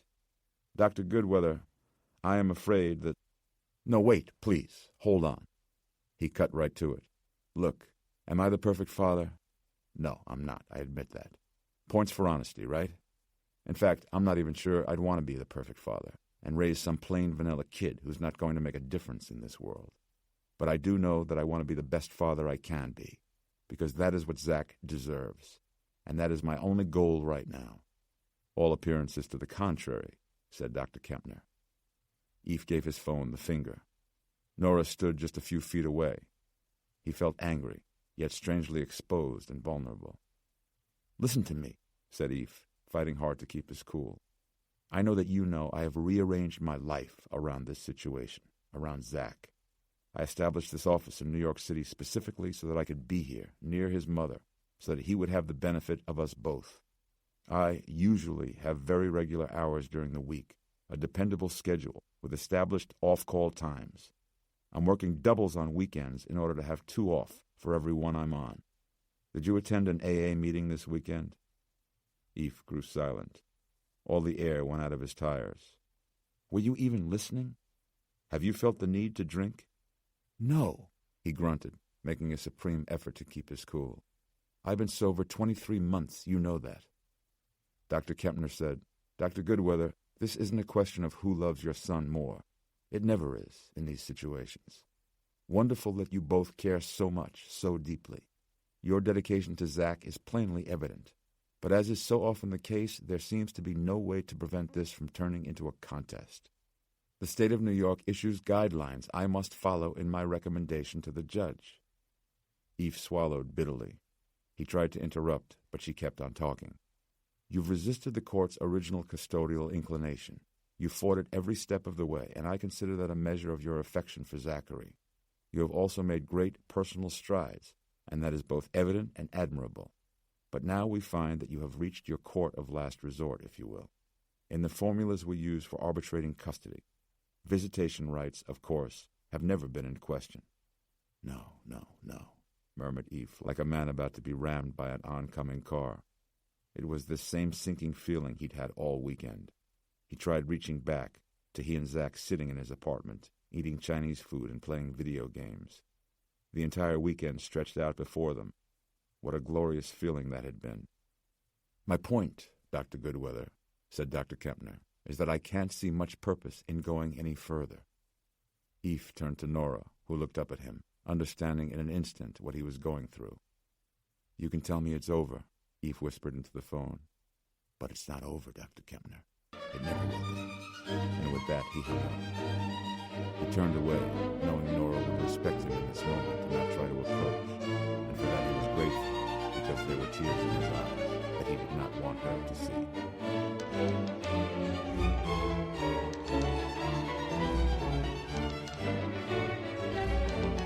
The first night. Just a few hours later, inside the basement morgue of the office of the chief medical examiner in Manhattan, Dr. Bennett was finishing up after a very long day. He should have been exhausted, but in fact he was exhilarated. Something extraordinary was happening. It was as though the normally reliable rules of death and decomposition were being rewritten right in this room. This shit went beyond established medicine, beyond human biology itself, perhaps even into the realm of the miraculous. As planned, he had halted all autopsies for the night. Some work continued on other matters, the medico-legal investigators operating out of the cubicles upstairs, but the morgue was Bennett's. He had noticed something during the CDC doctor's visit, something about the blood sample he had drawn, the opalescent fluid he had collected in a specimen jar. He had stored it in the back of one of the specimen coolers, stashing it behind some glassware like the last good dessert inside a community refrigerator. He unscrewed the cap and looked at it now, seated on a stool at the examination counter near the sink. After a few moments, the surface of the 6 or so ounces of white blood rippled, and Bennett shivered. He took a deep breath in order to collect himself. He thought about what to do, and then pulled an identical jar down from the shelf above. He filled it with the same amount of water and set the jars down side by side. He needed to make certain that the disturbance was not the result of vibrations from a passing truck or some such. He watched and waited. There it was again. The viscous white fluid rippled, he saw it, while the considerably less dense water surface did not undulate at all. Something was moving inside the blood sample. Bennett thought for a moment. He poured the water down the sink drain, and then slowly poured the oily blood from one jar into the other. The fluid was syrupy and poured slowly but neatly. He saw nothing pass through the thin stream. The bottom of the first jar remained lightly coated with the white blood, but he saw nothing there. He set the new jar down, and again he watched and waited. He did not have to watch very long. The surface undulated, and Bennett nearly leaped out of his stool. He heard a noise behind him then, a scratching or a rustling sound. He turned, made jumpy by his discovery. Overhead lamps shone down on the empty stainless steel tables behind him, every surface wiped down, the floor drains mopped clean. The Flight 753 victims locked away inside the walk-in cooler across the morgue. Rats, maybe. There was nothing they could do to keep the vermin out of the building, and they had tried everything, in the walls, or beneath the floor drains. He listened for a moment longer, then returned to the jar. He poured the liquid from jar to jar again, this time stopping halfway. The amounts in each jar were roughly even. He set them underneath the overhead lamp and watched the milky surface for a sign of life. There it was, in the first jar, a plip this time, almost like that of a small fish nibbling at the surface of a cloudy pond. Bennett watched the other jar until he was satisfied, and then poured its contents down the drain. He then started over, again dividing the contents between the 2 glass vessels. A siren in the street outside made him sit up. It passed, and in what should have been the ensuing silence, he heard sounds again, movement-type sounds, behind him. Again he turned, feeling equal parts paranoid and foolish now. The room was empty, the morgue sterilized and still. Yet something was making that noise. He stood from his stool, silently, turning his head this way and that, in order to get a fix on its source. His divining directed his attention to the steel door of the walk-in refrigerator. He took a few steps toward it, all his senses attuned. A rustling, a stirring, as though from inside. He had spent more than enough time down here not to be spooked by the mere proximity to the dead, but then he remembered the ante-mortem growth these corpses had exhibited. Clearly, these anxieties had prompted him to revert to the usual human taboos regarding the dead. Everything about his job flew in the face of normal human instinct, cutting open corpses, defiling cadavers, peeling faces back from skulls, excising organs and flaying genitals. He smiled at himself in the empty room. So he was basically normal after all. His mind playing tricks on him, probably a glitch in the cooling fans or something. There was a safety switch inside the cooler, a big red button in the event anyone ever got themselves stuck in there accidentally. He turned back to the jars, watching them, waiting for more movement. He was wishing he had brought his laptop down in order to record his thoughts and impressions. Plip. He had been ready for it this time. his heart leaping, but his body staying put. Still in the first jar. He poured out the other one and split the fluid a third time, approximately 1 ounce in each. As he did this, he thought he saw something ride the spill from the first jar to the second, something very thin, no more than 1.5 inches in length, if indeed he saw what he thought he saw. A worm. A fluke. Was this a parasitic disease? There were various examples of parasites reshaping hosts in order to serve their own reproductive aspects. Was this the explanation for the bizarre after-death changes he had seen on the autopsy table?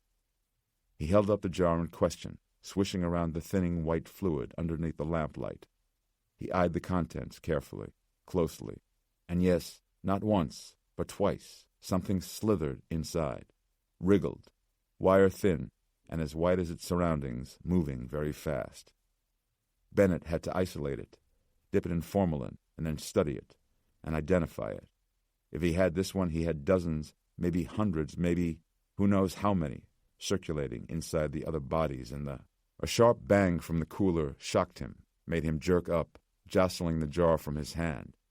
It fell to the counter, but did not shatter, bouncing instead, clattering into the sink, spilling and splattering its contents. Bennett let loose a string of obscenities, searching the stainless steel basin for the worm. Then he felt warmth on the back of his left hand. Some of the white blood had splattered on him and was now stinging his flesh, not burning, but mildly caustic, enough to hurt. He quickly ran cold water over it and wiped it off on his lab coat before it could damage his skin.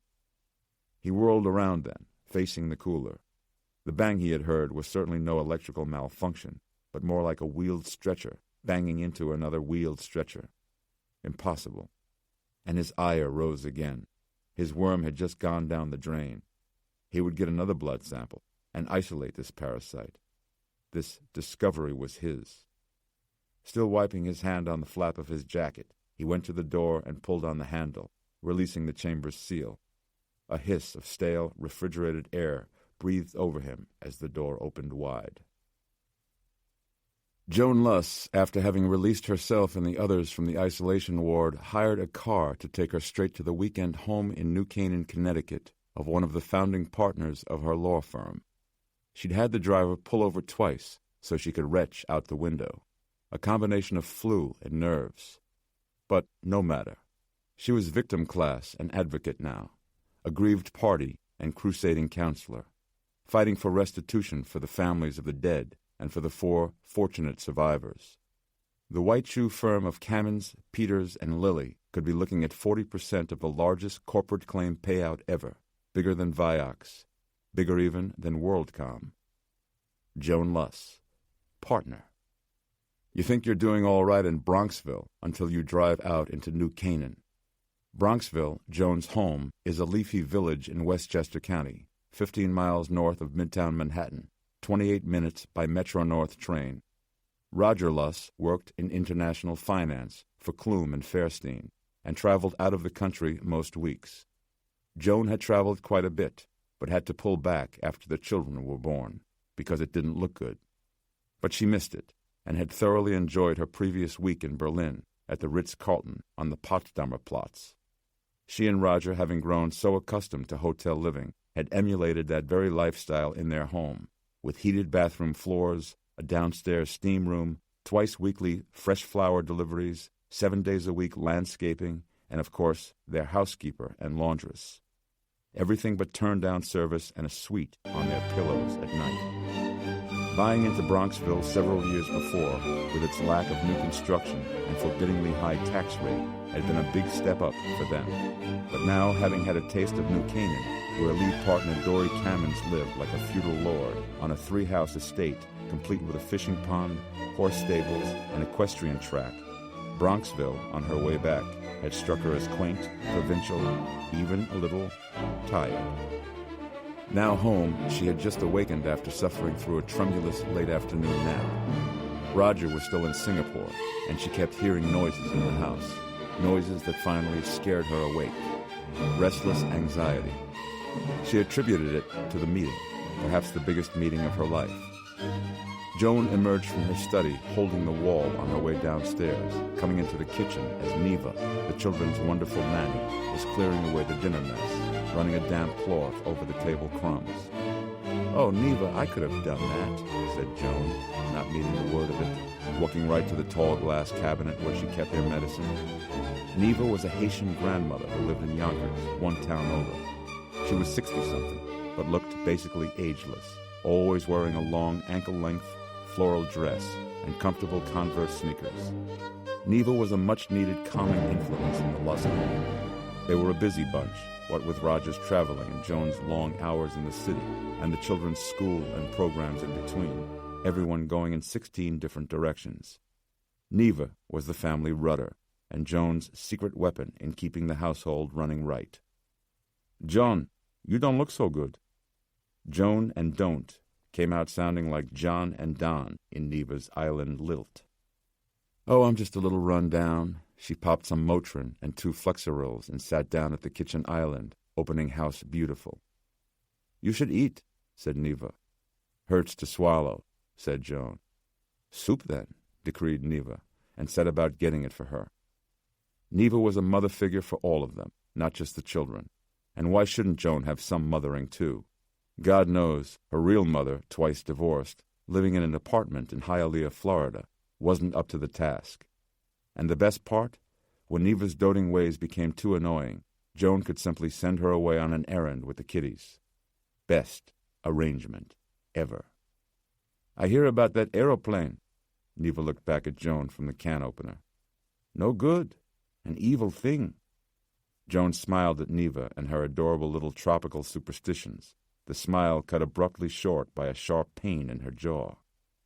While the soup bowl rotated in the whirring microwave, Neva came back to look at Joan, laying her roughened brown hand against Joan's forehead, exploring the glandular region of Joan's neck with gray-nailed fingers. Joan pulled back in pain. "Swollen bad," Neva said. Joan closed the magazine. "Maybe I should go back to bed." Neva stood back, looking at her strangely. "You should go back to hospital." Joan would have laughed if she knew it wouldn't hurt. Back to Queens? Trust me, Neva. I'm much better off here in your hands. Besides, take it from one who knows, that whole hospital thing was an insurance ploy on the airline's behalf, all for their benefit, not mine. As she rubbed her sore, swollen neck, Joan envisioned the impending lawsuit, and once again her spirits soared. She glanced around the kitchen. Funny how a house she had spent so much time and money redecorating and renovating could appear so suddenly shabby. Camerons, Peters, Lily, and Luss. The children entered the kitchen then, Keen and Audrey, whining about some toy-related incident. Their voices worked their way inside Joan's head such that she was seized by a commanding urge to backhand them each hard enough to send them flying halfway across the kitchen. But she managed to do what she always did, channeling her aggression toward her children into false enthusiasm, thrown up like a wall around her angry self.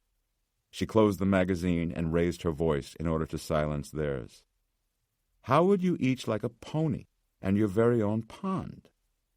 She believed it was her generous bribe that had silenced the children, but it was, in fact, her smile, gargoyle-like and glaring, bearing an expression of utter hatred that frightened them into stillness. For Joan, the momentary silence was bliss. The 911 call came in for a naked man at the Queens Midtown Tunnel exits. The dispatch went out as a 1050, a low-priority, disorderly person call. A unit from the 1-7 arrived within 8 minutes and found a bad jam-up, worse than usual for a Sunday night. A few drivers honked and pointed them uptown. The suspect, they yelled, a fat guy wearing nothing but a red tag on his toe, had already moved on. "I got kids here," howled one guy in a dinged-up Dodge Caravan. Officer Karn, the driver, said to his partner, Officer Lupo, "I'm going to say Park Avenue type, sex club regular.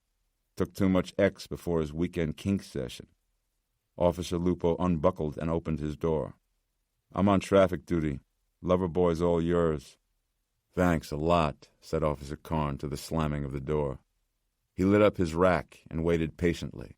He wasn't paid extra to rush, for the traffic snarl to part for him. He cruised up past 38th, eyeballing cross streets.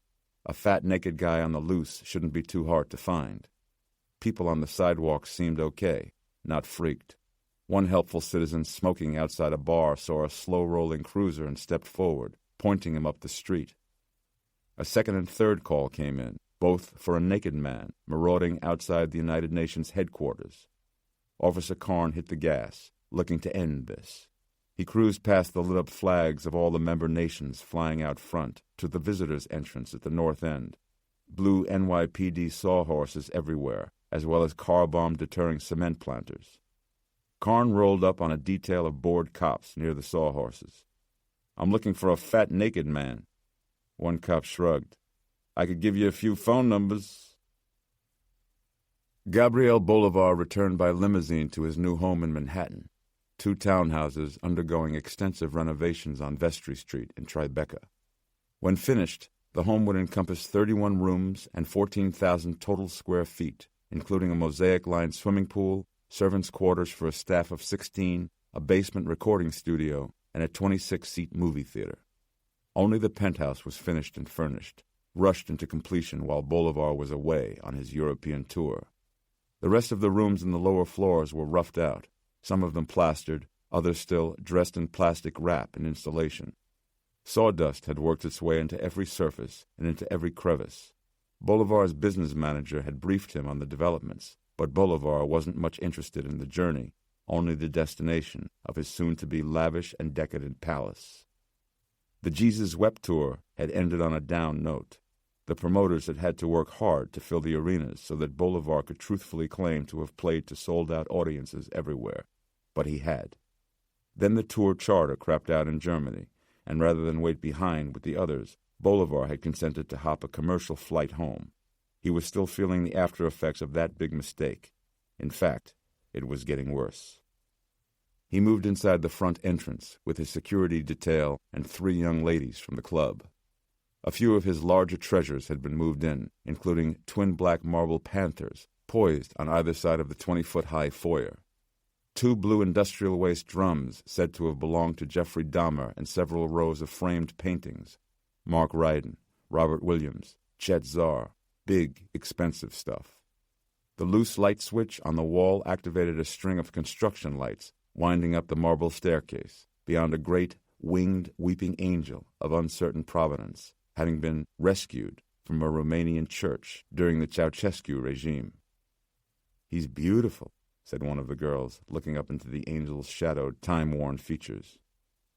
Bolivar stumbled near the great angel, seized by a pain in his gut that was more than a cramp, that was like a punch from an adjoining organ. He gripped the angel's wing to steady himself, and the girls converged on him. "Baby," they cooed, helping him to stand, and he tried to shake off the pain. Had someone slipped him something at the club? It had happened before. Christ, girls had drugged him before, so desperate were they to have their way with Gabriel Bolivar, to get the legend underneath the makeup. He pushed the 3 of them away, waving off his bodyguards as well, standing erect despite the ache. His detail remained below, while he used his silver-encrusted walking stick to shoo the girls up the curling flights of blue-veined white marble to the penthouse. He left the girls to mix themselves more drinks and fix themselves up in the other bathroom. Bolivar locked himself inside the master bath and dug out his Vicodin stash and self-medicated with 2 pretty white pills chased with a gulp of scotch. He rubbed his neck, massaging the rawness of his throat, worried about his voice. He wanted to run water through the Raven's Head faucet and splash some on his face to cool down, but he still had his makeup on. Nobody would know him in the clubs without it. He stared at the sickly pallor it gave him, the gaunt shadowing of his cheeks, the dead black pupils of his contact lenses. He was in fact a beautiful man, and no amount of makeup could hide it. And this, he knew, was part of the secret of his success. His entire career consisted of taking beauty and corrupting it, seducing the ear with moments of transcendent music, only to subvert it with gothic screams and industrial distortion. That was what the young responded to, defacing beauty, subverting good. Beautiful corruption, possible title for his next CD. The Lurid Urge had moved 600,000 copies in the first week of its U.S. release. huge for the post-MP3 era, but still down almost a full 500,000 units from lavish atrocities. People were becoming inured to his antics, both on stage and off. He was no longer the anti-everything Walmart had loved to ban and religious America, including his own father, had sworn to oppose. Funny how his father was in agreement with Walmart, proving his thesis about how dull everything was. Nonetheless, with the exception of the religious right, it was getting difficult to shock people anymore. His career was hitting a wall, and he knew it. Bolivar was not exactly considering a switch to coffeehouse folk, though that would indeed shock the world. But the theatrical autopsies and onstage biting and cutting were no longer fresh. They were anticipated, like encores.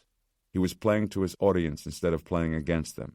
He had to run ahead of them, because if they ever caught up, he'd be trampled. But hadn't he taken his act as far as he could? Where could it possibly go from here? He heard the voices again, like an unrehearsed chorus, voices in pain, pain that echoed his own. He spun around in the bathroom to make certain he was alone. He shook his head hard. The sound was like that when you put seashells to your ears, only instead of hearing an echo of the ocean, he heard the moaning of souls in limbo. When he came out of the bathroom, Mindy and Sherry were kissing, and Cleo lay on the big bed with a drink in hand, smiling at the ceiling. All of them started when he appeared, and turned in anticipation of his advance. He crawled up onto the bed, his gut doing kayak rolls, thinking that this was just what he needed, a vigorous pipe cleaning to clear the system.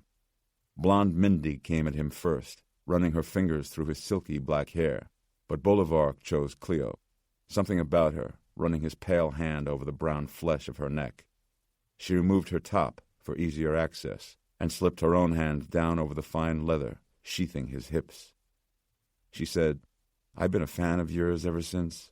"Shh," he told her, hoping to cut through the usual acolytes back and forth. The Vikes must have acted on the voices in his head, because they had dulled to a thrumming noise, almost like an electric current, but with some throbbing mixed in. The other two crawled up around him now, their hands like crabs, touching him, exploring him, starting to peel off his clothes to reveal the man beneath. Mindy again ran her fingers through his hair, and he pulled away, as if there was something clumsy in her touch. Sherry squealed playfully, undoing the buttons of his fly. He knew the whispers that went around about him, from conquest to conquest, about his prodigious size and skill. She slid her hand across his leather pants and over his crotch, and while there was no groan of disappointment, there was no gasp of astonishment either. Nothing doing down there yet, which was baffling, even given his illness. He had proven himself in much more adverse conditions, over and over and over again. He returned his focus to the girl Cleo's shoulders, her neck, her throat. Lovely, but it was more than that. He felt a bucking sensation in his mouth. Not a sensation of nausea, but perhaps its opposite, a need somewhere on the continuum between the longing for sex and the necessity for nourishment, but bigger, a compulsion, a craving, an urge to violate, to ravish, to consume. Mindy nibbled on his neck, and Bolivar turned on her finally, pushing her back down against the sheets, first in a fury, but then with a forced tenderness. He eased back her jaw, extending her neck, running his warm fingers over her fine, firm throat. He felt the strength of her young muscles inside, and he wanted them, more than he wanted her breasts, her ass, her loins. The thrumming that obsessed him was coming from her. He brought his mouth to her throat. He tried with his lips, kissing, but that didn't quite do it. He tried nibbling on her, and the instinct seemed correct, but the method, something about it was all wrong. He wanted, somehow, more. The thrumming vibrated throughout his own body now, his skin like that of a drum being pounded in an ancient ceremony. The bed was twirling a bit, and his neck and thorax were bucking with need and repulsion. He went away for a little while, mentally, like the amnesia of great sex, only, when he came back, it was to a woman's squealing. He had the girl's neck in his hands, and was sucking on it with an intensity that went beyond the realm of the teenage hickey. He was drawing her blood to the surface of her skin, and she was screaming, and the other two half-naked girls were trying to pull her away from him. Bolivar straightened, first chastened by the sight of the florid bruising along her throat. Then, remembering his stature as the maypole of this foursome, he asserted his authority. "Get out," he railed, and they did, clothes clutched to their bodies, the blonde Mindy whimpering and sniffling all the way down the stairs. Bolivar staggered off the bed and back into his bathroom and his makeup case. He sat down on the leather stool and went through his nightly ministrations. The makeup came off. He knew this because he saw it on the tissues, and yet his flesh looked much the same in the mirror. He rubbed harder, scraping at his cheeks with his fingernail, but nothing more came off. Had the makeup adhered to his skin, or was he this sick, this gaunt? He ripped off his shirt and examined himself, white as marble and crisscrossed with greenish veins and purplish blotches of settled blood. He went to his contact lenses, carefully pinching out the cosmetic gels and depositing them in the fluid baths of their holding cases. He blinked a few times in relief, swiping at his eyes with his fingers, then feeling something weird. He leaned closer to the glass, blinking, examining his own eyes. The pupils were dead black, almost as though he still had the lenses in, only more textured now, more real. And when he blinked, he noticed further activity within the eye. He got right up against the mirror, eyes wide now, almost afraid to close them. A nictating membrane had formed underneath his eyelid, a translucent second eyelid closing beneath the outer eyelid, gliding horizontally across the eyeball, like a filmy cataract eclipsing his black pupil, closing upon his wild and horrified stare. Augustine Gus Elizalde sat slumped in the back of the dining area with his pinch-front hat on the seat next to him. It was a narrow storefront eatery, 1 block east of Times Square. Neon burgers shining in the window and red and white checkered tablecloths on the tables. Budget eating in Manhattan. You walk in and order at the counter up front, sandwiches, pizza, something on the grill, pay for it, and take it in back to a windowless room of tables jammed in tight. Wall murals of Venice and gondolas surrounded them.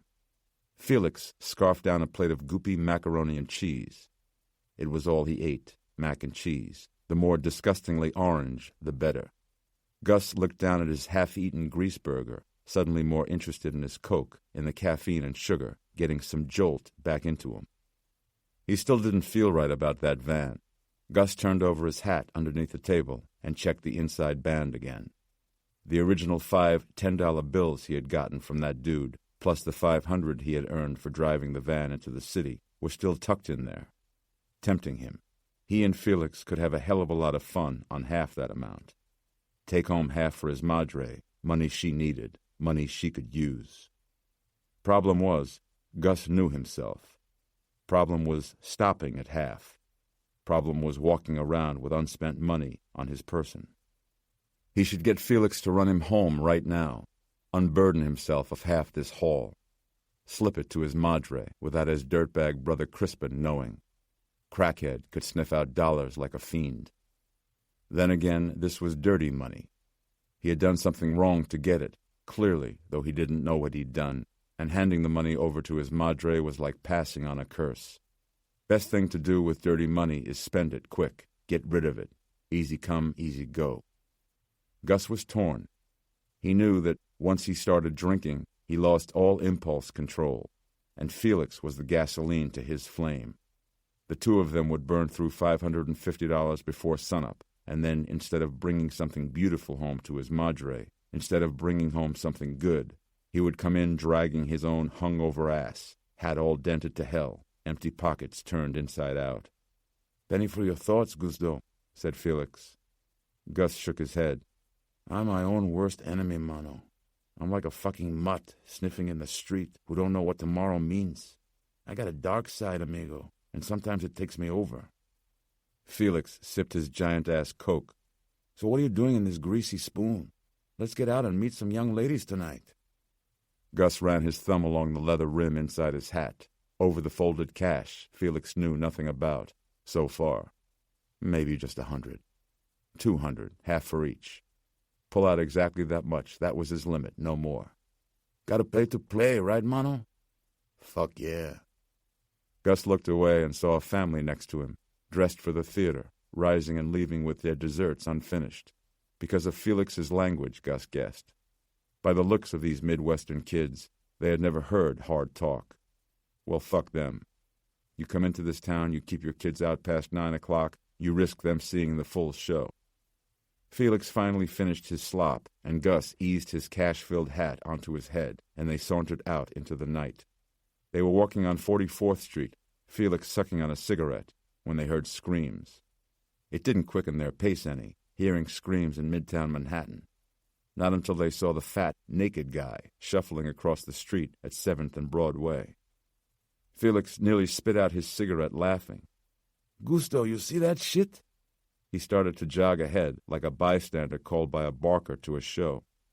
Gus wasn't into it. He followed slowly after him. People in Times Square were making way for this guy and his pasty, floppy ass. Women screamed at the sight, half laughing, covering their eyes or mouths or both. A young bachelorette party group snapped photos with their phones. Every time the guy turned, a new group got a look at his shriveled, flesh-buried junk and howled. Gus wondered where the cops were. This was America for you. A brown brother couldn't even duck into a doorway for a discreet piss without getting hassled. Yet a white guy can parade naked through the crossroads of the world and get a free pass. "Wasted off his ass," hooted Felix, following the fool along with a loose bunch of others, many drunk themselves, savoring the street theater. The lights of the brightest intersection in the world, Times Square, is a slashing X of avenues, walled with eye-popping advertisements and word crawls. A pinball game run through with never-ending traffic dazzled the fat man, set him spinning. He lunged about, lurching like a circus bear on the loose. Felix's crowd of carousers laughed and reared back when the man turned and staggered toward them. He was getting bolder now, or a little panicked, like a frightened animal, and more confused and seemingly, sometimes he pressed his hand to his throat, as though choking, more pained. Everything was really lively until the pale, fat man lashed out at a laughing woman, grabbing her by the back of her head. The woman screamed and twisted, and a part of her head came off in his hand. For a moment, it looked as though he had ripped open her skull, but it was just her frizzy black extensions. The attack crossed the line from fun into fright. The fat man stumbled out into traffic with a fistful of fake hair still in his hand, and the crowd followed, pursuing him now, growing angry, yelling. Felix took the lead, crossing to the traffic island after this guy. Gus went along, but away from the crowd, threading through the honking cars. He was calling to Felix to come away, to be done with this. This was not going to end well. The fat man was advancing toward a family gathered in the island to take in Times Square at night. He had them backed up against the traffic shooting past, and when the father tried to intervene, he got knocked back hard. Gus recognized them as the theater-going family from the restaurant. The mother seemed more concerned about shielding her kid's eyes from the sight of a naked man than protecting herself. She got grabbed by the back of the neck, pulled close up against his sagging belly and pendulous man breasts. The crazy man's mouth opened as though he wanted a kiss, but then it kept opening, like a snake's mouth, clearly dislocating the jaw with a soft pop. Gus had no love for tourists, but he didn't even think before coming up behind the guy and hook-arming him in a headlock. He choked back on him strong, the guy's neck surprisingly muscular beneath the loose folds of flesh. Gus had the advantage, though, and the guy released the mother, falling against her husband in front of her screaming kids. Now Gus was stuck. He had the naked man locked up, the big bear's arms pinwheeling. Felix came up in front to help, but then stopped. He was staring at the naked guy's face as if there was something really wrong there. A few people behind him reacted the same. Others turned away in horror, but Gus couldn't see why. He did feel the guy's neck undulate under his forearm very unnaturally, almost as though he were swallowing sideways. Felix's look of disgust made him think the fat guy was maybe suffocating under his chokehold, so Gus relaxed his grip a bit, just enough for the guy, with the animal strength of the insane, to hurl Gus off with a hairy elbow. Gus fell to the sidewalk hard, and his hat popped off. He turned in time to see it roll off the curb and into traffic. Gus jumped up and started after his hat and his money, but Felix's yell spun him back.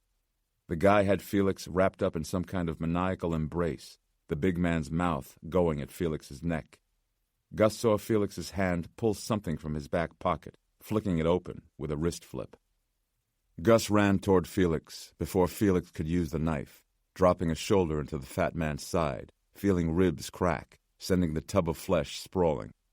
Felix fell too, Gus seeing blood spilling down the front of Felix's neck, and more shockingly, a look of outright terror on his compadre's face. Felix sat up, dropping the knife in order to grip his neck, and Gus had never seen Felix look that way. Gus knew then that something bizarre had happened, was happening. He just didn't know what. All he knew was that he had to act in order to make his friend right again. Gus reached for the knife, taking its burled black grip in his hand as the naked man got to his feet. The guy stood with his hand covering his mouth, almost as though trying to contain something in there, something squirming. Blood rimmed his fat cheeks and stained his chin, Felix's blood, as he started toward Gus with his free hand outstretched. He came fast, faster than a man of his size should have, shoving Gus down backward before he could react. Gus's bare head smacked against the sidewalk, and for a moment everything was silent. He saw the Times Square billboards flashing above him in a kind of liquid slow motion, a young model staring down at him, wearing only a bra and panties. Then the big man, looming over him, something undulating inside his mouth as he stared at Gus with empty, dark eyes. The man dropped to one knee, choking out this thing in his throat. Pinkish and hungry, it shot out at Gus with the greedy speed of a frog's darting tongue. Gus slashed at the thing with his knife, cutting and stabbing like a dreamer fighting some creature in a nightmare. He didn't know what it was, only that he wanted it away from him, wanted to kill it. The fat man reeled back, making a noise like squealing. Gus kept up his slashing, cutting the man's neck, slicing his throat to ribbons. Gus kicked away, and the guy got to his feet, hands over his mouth and throat. He was bleeding white, not red, a creamy substance, thicker and brighter than milk. He stumbled backward off the curb and fell into the moving traffic. The truck tried to stop in time. That was the worst of it.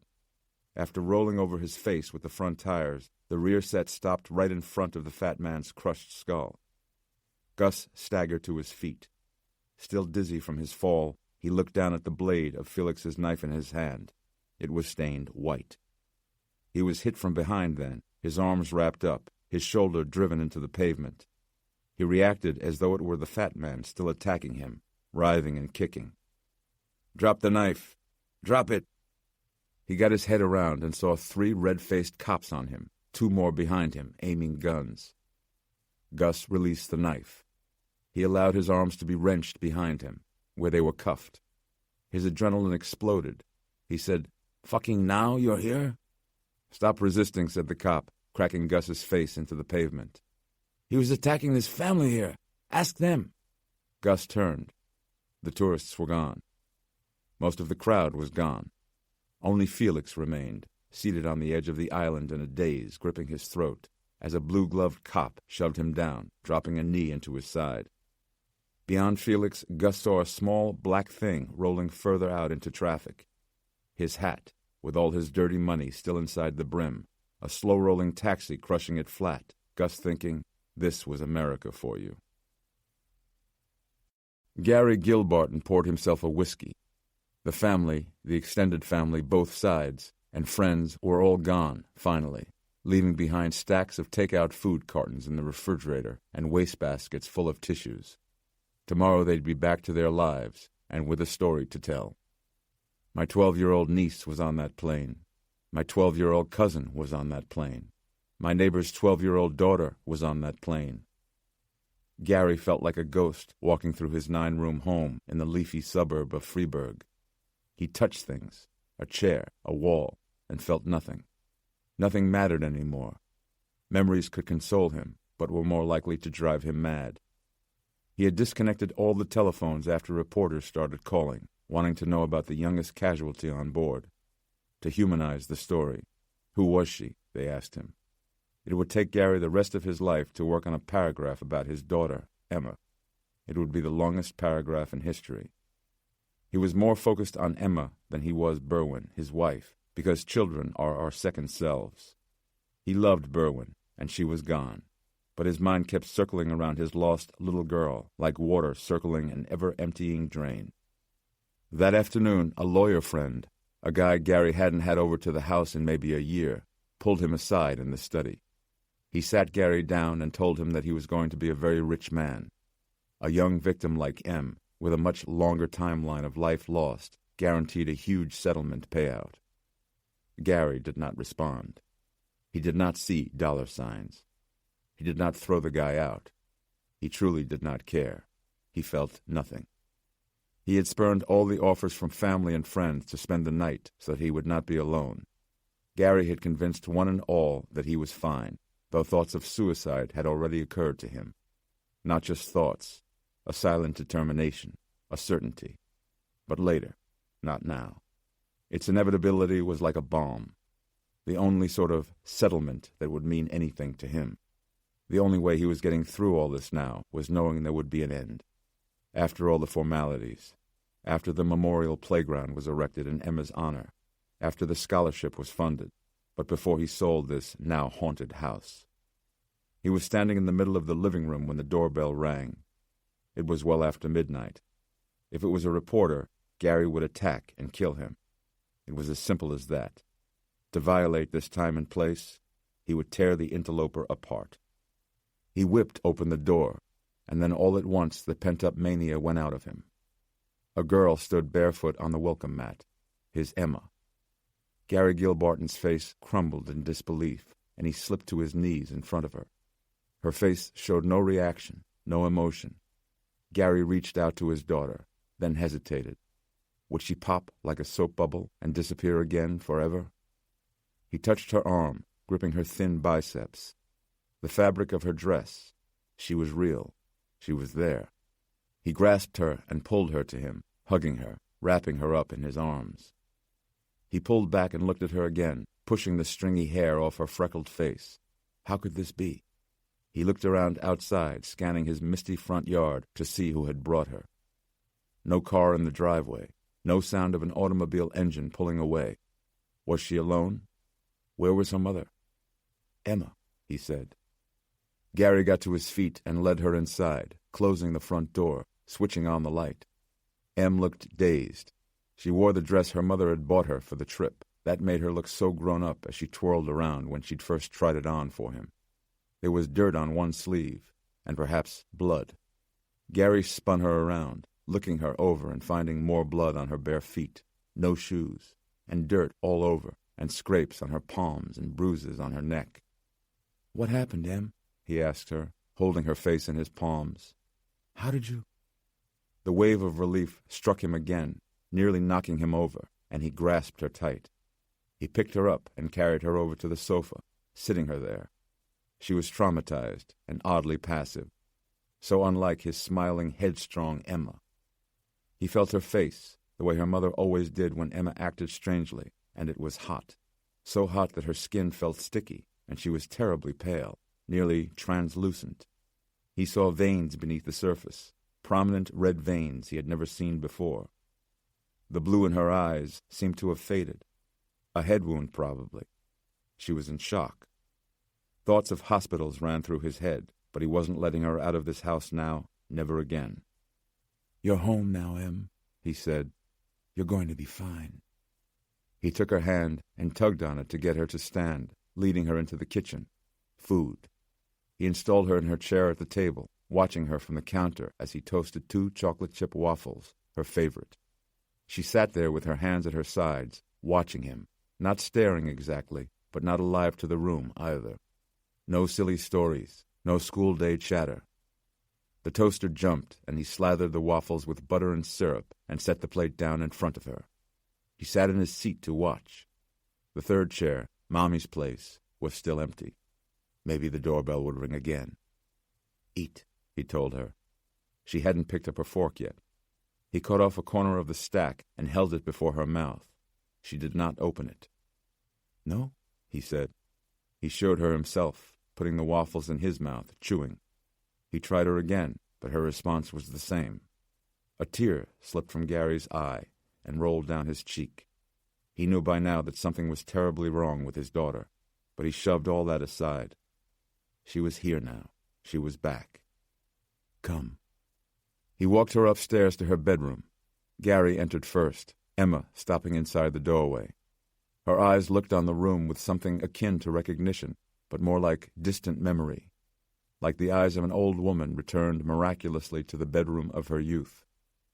"You need sleep," he said, rummaging through her chest of drawers for pajamas. She remained by the door, her hands at her sides. Gary turned with the pajamas in his hand. "Do you want me to change you?" He got down on his knees and lifted off her dress, and his very modest preteen daughter offered no protest. Gary found more scratches and a big bruise on her chest. Her feet were filthy, the crevices of her toes crusted with blood, her flesh hot to the touch. No hospital. He was never letting her out of his sight again. He ran a cool bath and sat her in it. He knelt by the edge and gently worked a soapy face cloth over her abrasions, and she did not even squirm. He shampooed and conditioned her dirty, flat hair. She looked at him with her dark eyes, but there was no rapport. She was in some sort of trance, shock, trauma. He could make her better. He dressed her in her pajamas, taking the big comb from the straw basket in the corner and combing her blonde hair down straight. The comb snagged in her hair, and she did not flinch or utter a complaint. I am hallucinating her, Gary thought. I have lost my bearings on reality. And then, still combing her hair, I don't goddamn care. He flipped back her sheets and quilted comforter and laid his daughter down in it, just as he used to do when she was still a toddler. He pulled the covers up around her neck, tucking her in, Emma lying still and sleep-like, but with her black eyes wide open. Gary hesitated before leaning over to kiss her still-hot forehead. She was little more than a ghost of his daughter, a ghost whose presence he welcomed, a ghost he could love.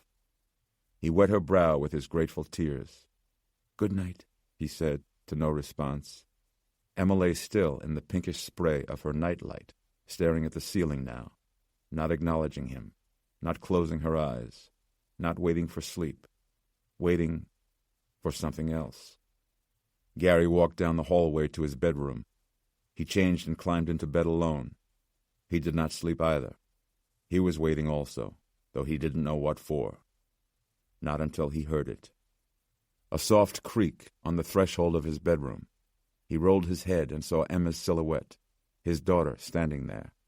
She came to him, out of the shadows, a small figure in the night-darkened room. She paused near his bed, opening her mouth wide, as though for a gusty yawn. His Emma had returned to him. That was all that mattered. Zach had trouble sleeping. It was true what everyone said. He was very much like his father. Obviously too young to have an ulcer, but already with the weight of the world on his shoulders. He was an intense boy, an earnest boy, and he suffered for it. He had always been that way, Aoife told him.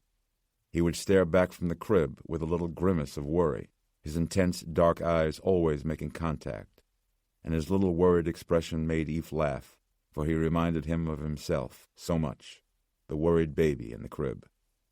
For the last few years, Zach had felt the burden of the separation, divorce, and custody battle. It took some time to convince himself that all that was happening was not his fault. Still, his heart knew better, knew that somehow, if he dug deep enough, all the anger would connect with him.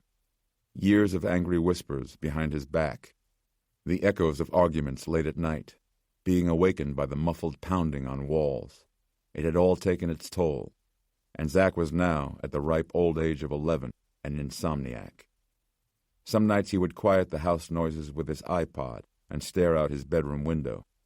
Other nights he would crack open his window and listen to every little noise the night had to offer, listening so hard his ears buzzed as the blood rushed in.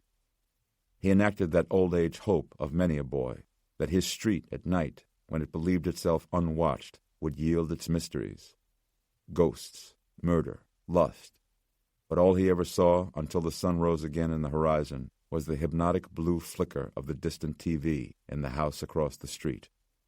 The world was devoid of heroes or monsters, though in his imagination Zach sought both. A lack of sleep took its toll on the boy, and he kept dozing off during the daytime. He zoned out at school, and the other kids, never kind enough to let a difference go unnoticed, immediately found nicknames for him. They ranged from the common dickwad to the more inscrutable necro boy, every social clique choosing its favorite. And Zach faded through the days of humiliation until the time came for his dad to visit him again. With Eve, he felt comfortable, even in silence, especially in silence. His mom was too perfect, too observant, too kind. Her silent standards, all for his own good, were impossible to meet, and he knew in a strange way that from the moment he was born, he had disappointed her, by being a boy, by being too much like his dad. With Eve, he felt alive. He would tell his dad the things Mom always wanted to know about, out-of-boundaries things that she was eager to learn. Nothing critical, just private. Important enough not to reveal. Important enough to say for his father, and that was what Zach did. Now, lying awake on the top of his bed covers, Zach thought of the future. He was certain now that they would never again be together as a family. No chance. But he wondered how much worse it would get. That was Zach in a nutshell. Always wondering, how much worse can it get? Much worse was always the answer. At least he hoped now the army of concerned adults would finally screw out of his life. Therapists, judges, social workers, his mother's boyfriend. All of them keeping him hostage to their own needs and stupid goals. All of them caring for him, for his well-being, and none of them really giving a shit. My Bloody Valentine grew quiet in the iPod, and Zach popped the earphones out. The sky was still not yet brightening outside, but he finally felt tired. He loved feeling tired now. He loved not thinking.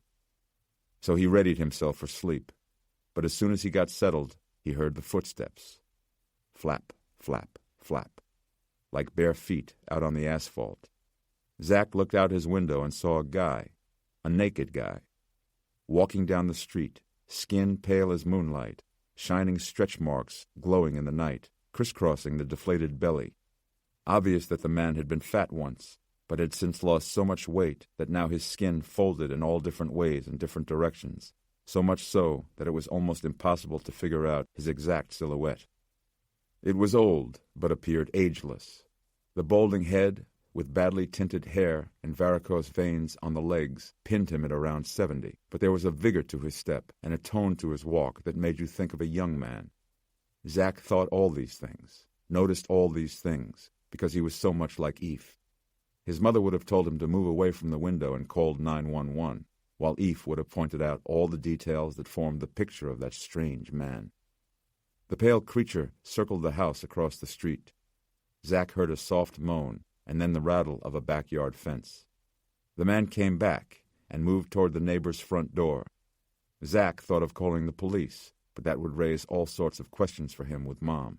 He had to hide his insomnia from her, or else suffer days and weeks of doctor's appointments and tests, never mind her worrying.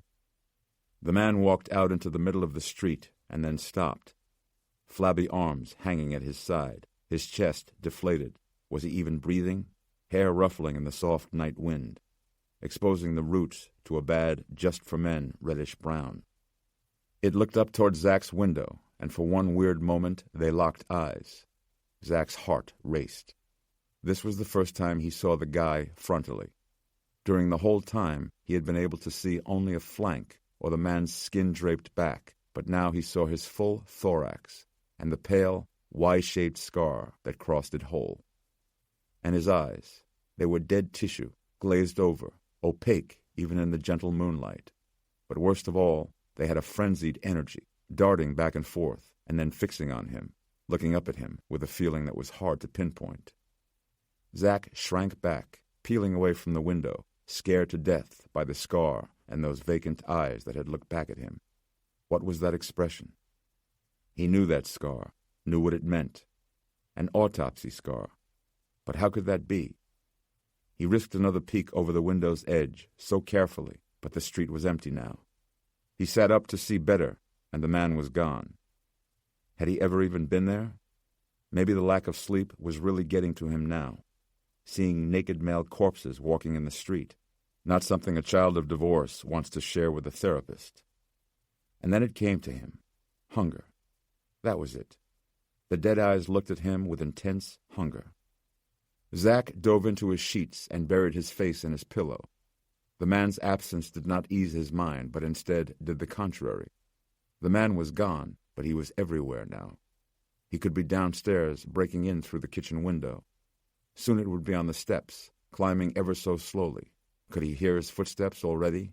And then in the corridor, outside his door, softly rattling his lock, the busted lock that would not catch. And soon it would reach Zach's bed, and then, what? He feared the man's voice and its dead stare, because he had the horrible certainty that, even though it moved, the man was no longer alive. Zombies. Zach hid under his pillow, mind and heart racing, full of fear, and praying for dawn to come and save him. Much as he dreaded school, he begged the morning to come. Across the street, in the neighboring house, window glass was broken and the TV light snapped off. Ansel Barber whispered to himself as he wandered about the second floor of his house. He wore the same T-shirt and boxer shorts he had tried to sleep in, and his hair darted up at odd angles from continuous squeezing and pulling. He didn't know what was happening to him. Anne-Marie suspected a fever, but when she came to him with the thermometer, he could not bear to think of that steel-tipped probe being stuck in under his inflamed tongue. They had an ear thermometer for the kids, but he couldn't even sit still long enough to get an accurate reading. Anne-Marie's practiced palm against his forehead detected heat, lots of heat, but then he could have told her that. She was petrified, he could tell. She made no effort to hide it.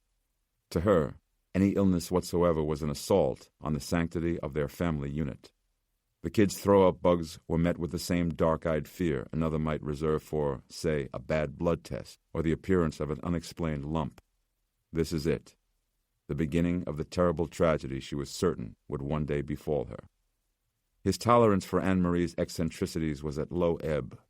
He was dealing with something serious here, and he needed her help, not her added stress.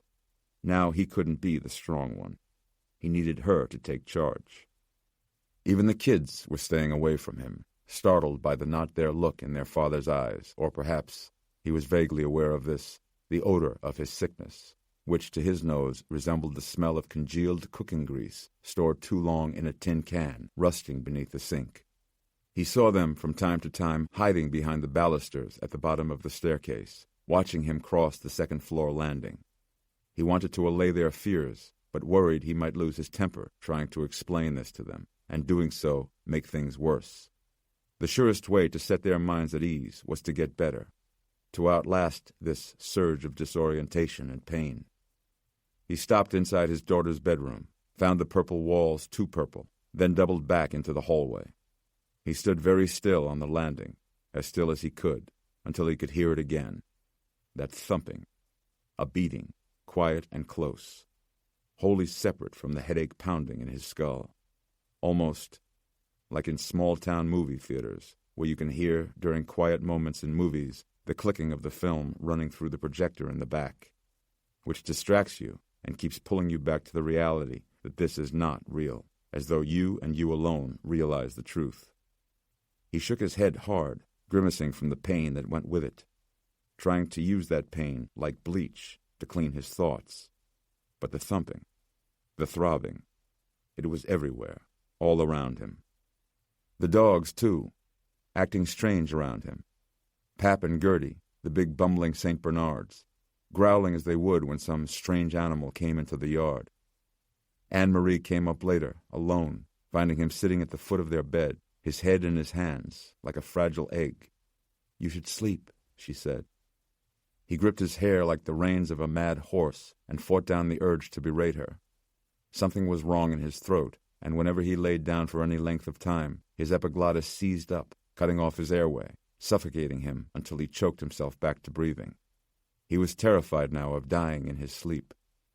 "What do I do?" she asked, remaining in the doorway, her palm and fingers pressing against her own forehead. "Get me some water," he said. His voice hissed through his raw throat, burning like steam. "Lukewarm. Dissolve some Advil in it. Ibuprofen. Anything." She didn't move. She stood there staring, worrying, Aren't you even a little better?" Her timidity, which normally aroused strong protective instincts in him, now moved him only to rage. "Anne-Marie, get me some goddamn water and then take the kids outside or something, but keep them the hell away from me." She scurried away in tears.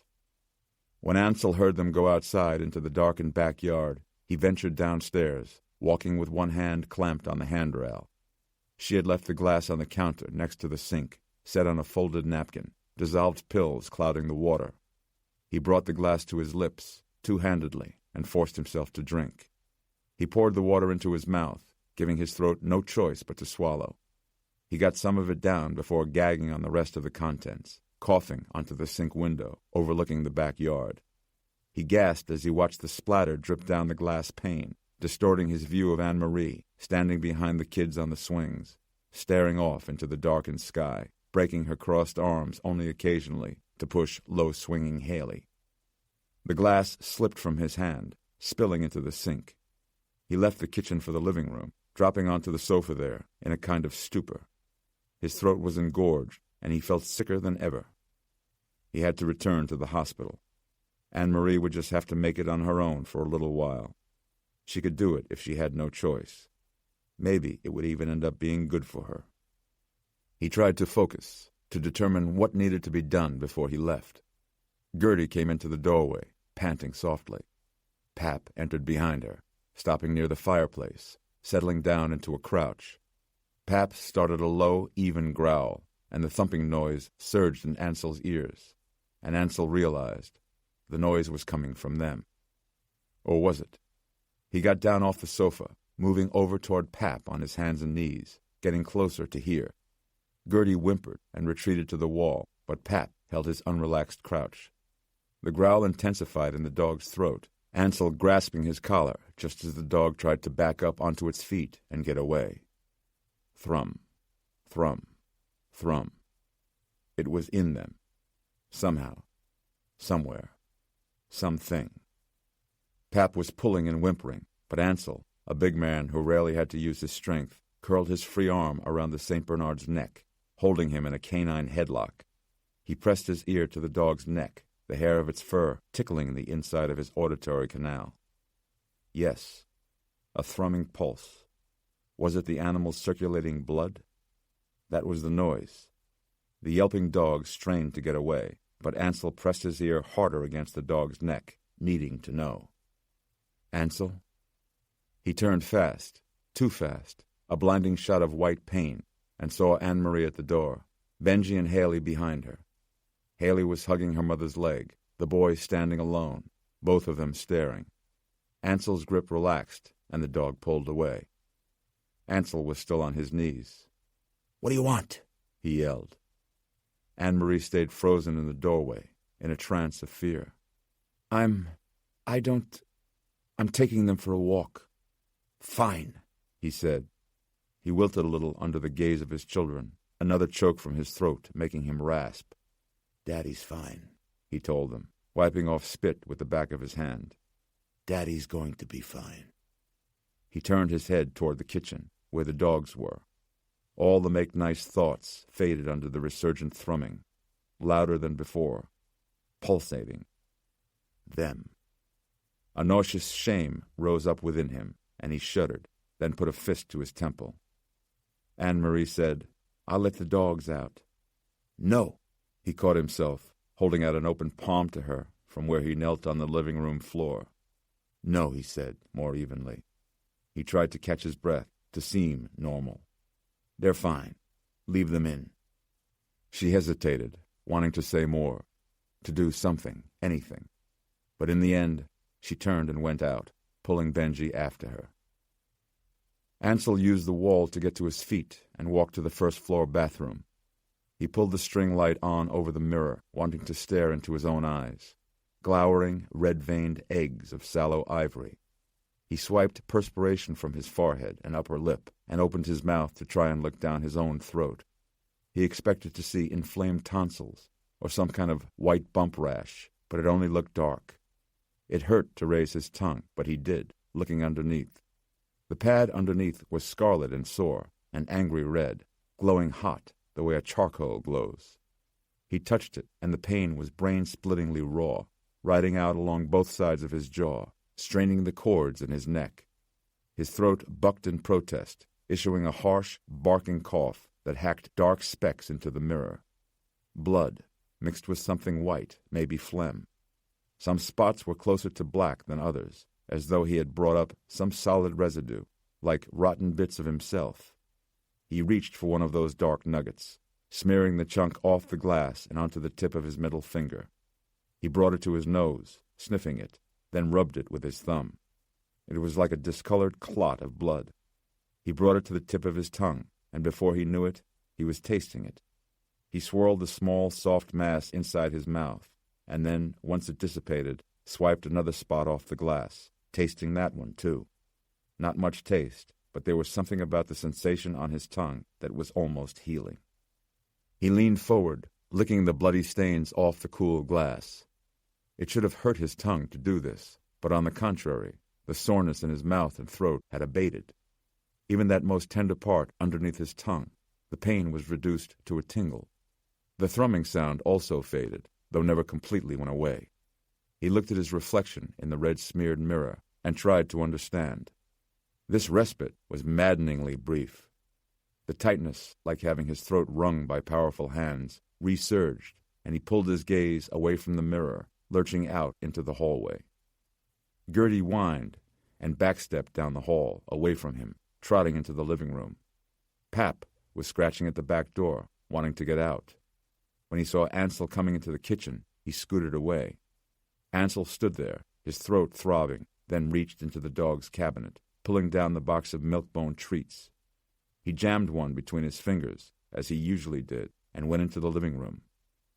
Gertie was lying on the wood landing at the bottom of the stairs, paws out, ready to spring away.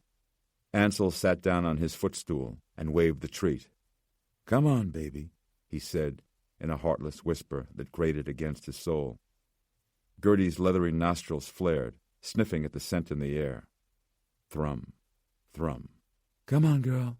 Get your treat." She pushed up slowly onto all fours. She took one small step forward, then stopped again and sniffed. She knew instinctively that there was something wrong with this bargain. But Ansel held the cookie still, which seemed to reassure her. She padded slowly over the rug, head low, eyes alert. Ansel nodded his encouragement, the thrumming intensifying in his head as she approached. He said, "Come on, Gertie, old girl." Gertie came up and swiped the cookie once with her thick tongue, catching some of his fingers. She did this again, wanting to trust him, wanting the treat. Ansel brought out his other hand and laid it on top of her head, stroking her as she liked him to. Tears sprang out of his eyes as he did this. Gertie leaned forward to close her teeth on the treat, taking it from his fingers, and that was when Ansel grabbed her collar and fell upon her with all his weight. The dog struggled beneath him, snarling and trying to bite him, her panic giving his rage a focus. He forced back her lower jaw with his hand, effectively shutting her mouth by raising her head, then brought his mouth to her furry neck. He tore in. He bit through her silky, slightly greasy coat, opening a wound. The dog howled as he tasted her fur, the texture of her thick, soft flesh vanishing quickly under a hot surge of blood. The pain of his biting pushed Gertie into a frenzy beneath him, but Ansel held his grip, forcing the dog's big head even higher, fully exposing the neck. He was drinking the dog. Somehow drinking without swallowing. Ingesting, as though there was some new mechanism of which he was not aware, working in his throat. He could not understand it.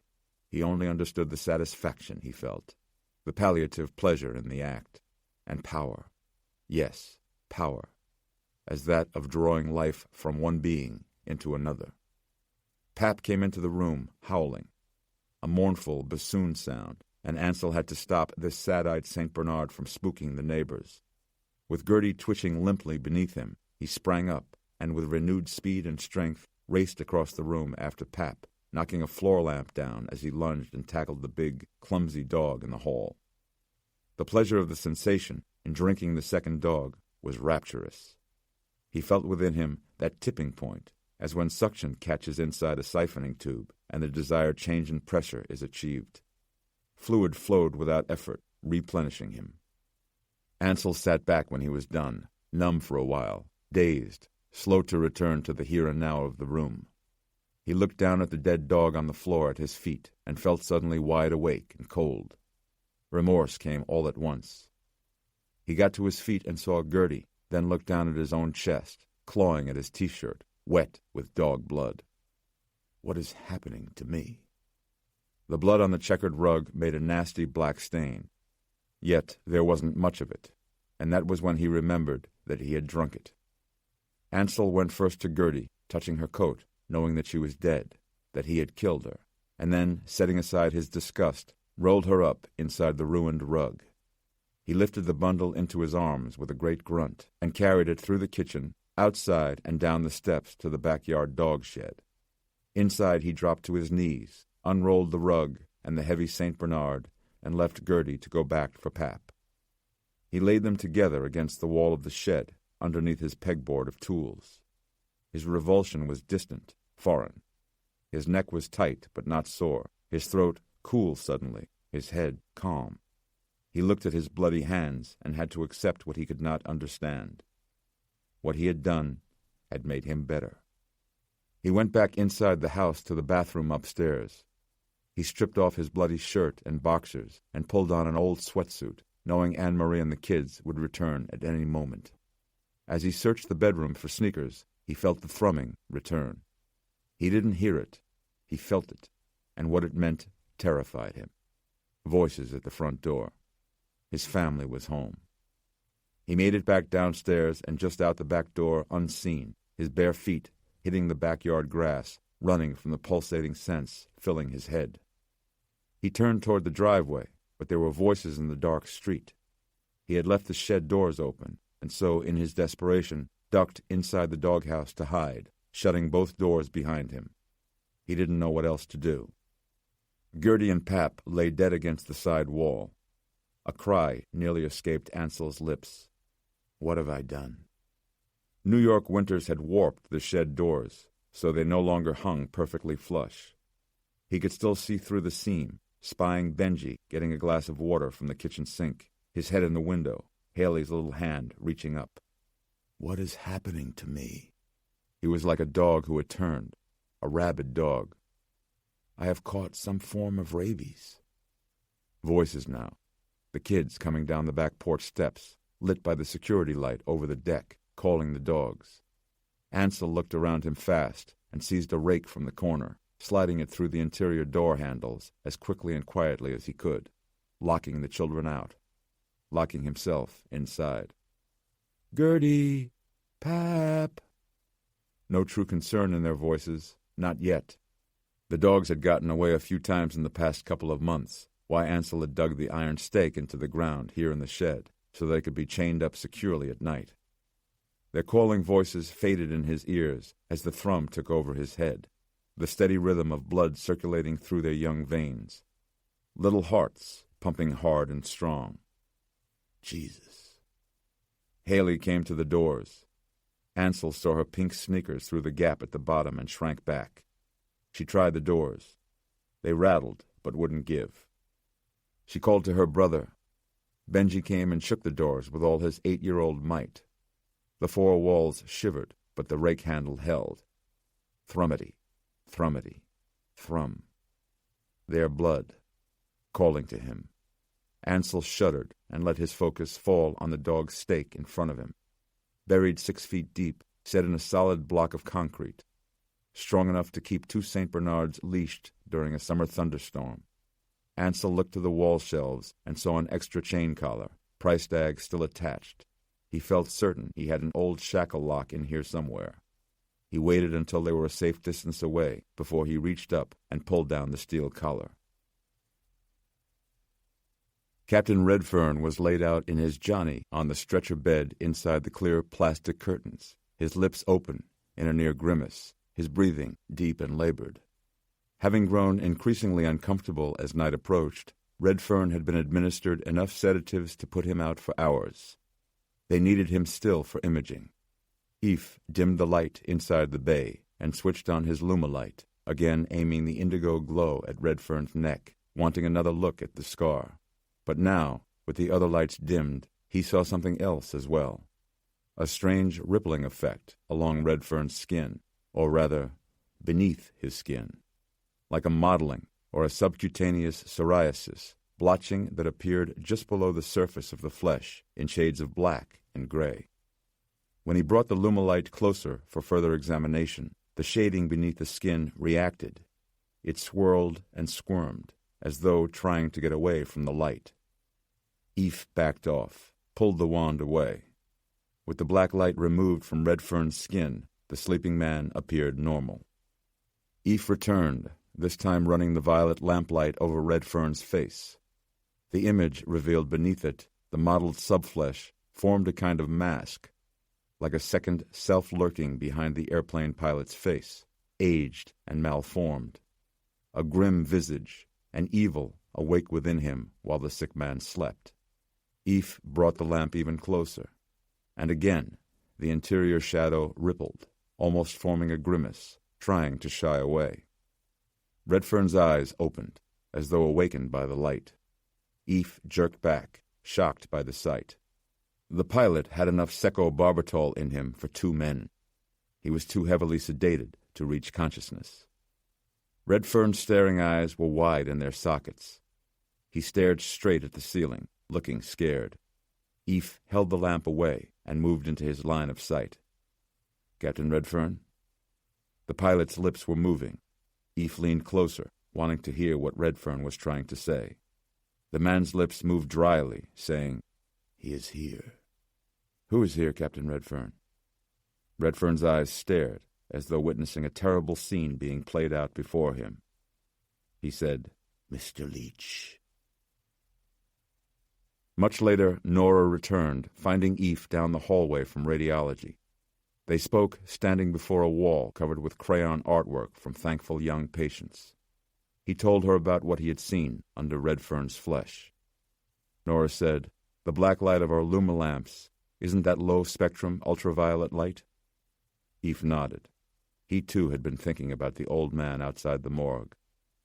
"I want to see it," said Nora. "Redfern's in radiology now," Eve told her. "We had to further sedate him for MRI imaging." "I got the results from the airplane," said Nora. "The liquid sprayed around there? Turns out you were right. There's ammonia and phosphorus." "I knew it. But also oxalic and iron and uric acids. Plasma." "What?" "Raw plasma. And a whole load of enzymes." Eve held his forehead as though taking his own temperature. "As in digestion?" "Now what does that remind you of?" "Excretions. Birds, bats, like guano. But how?"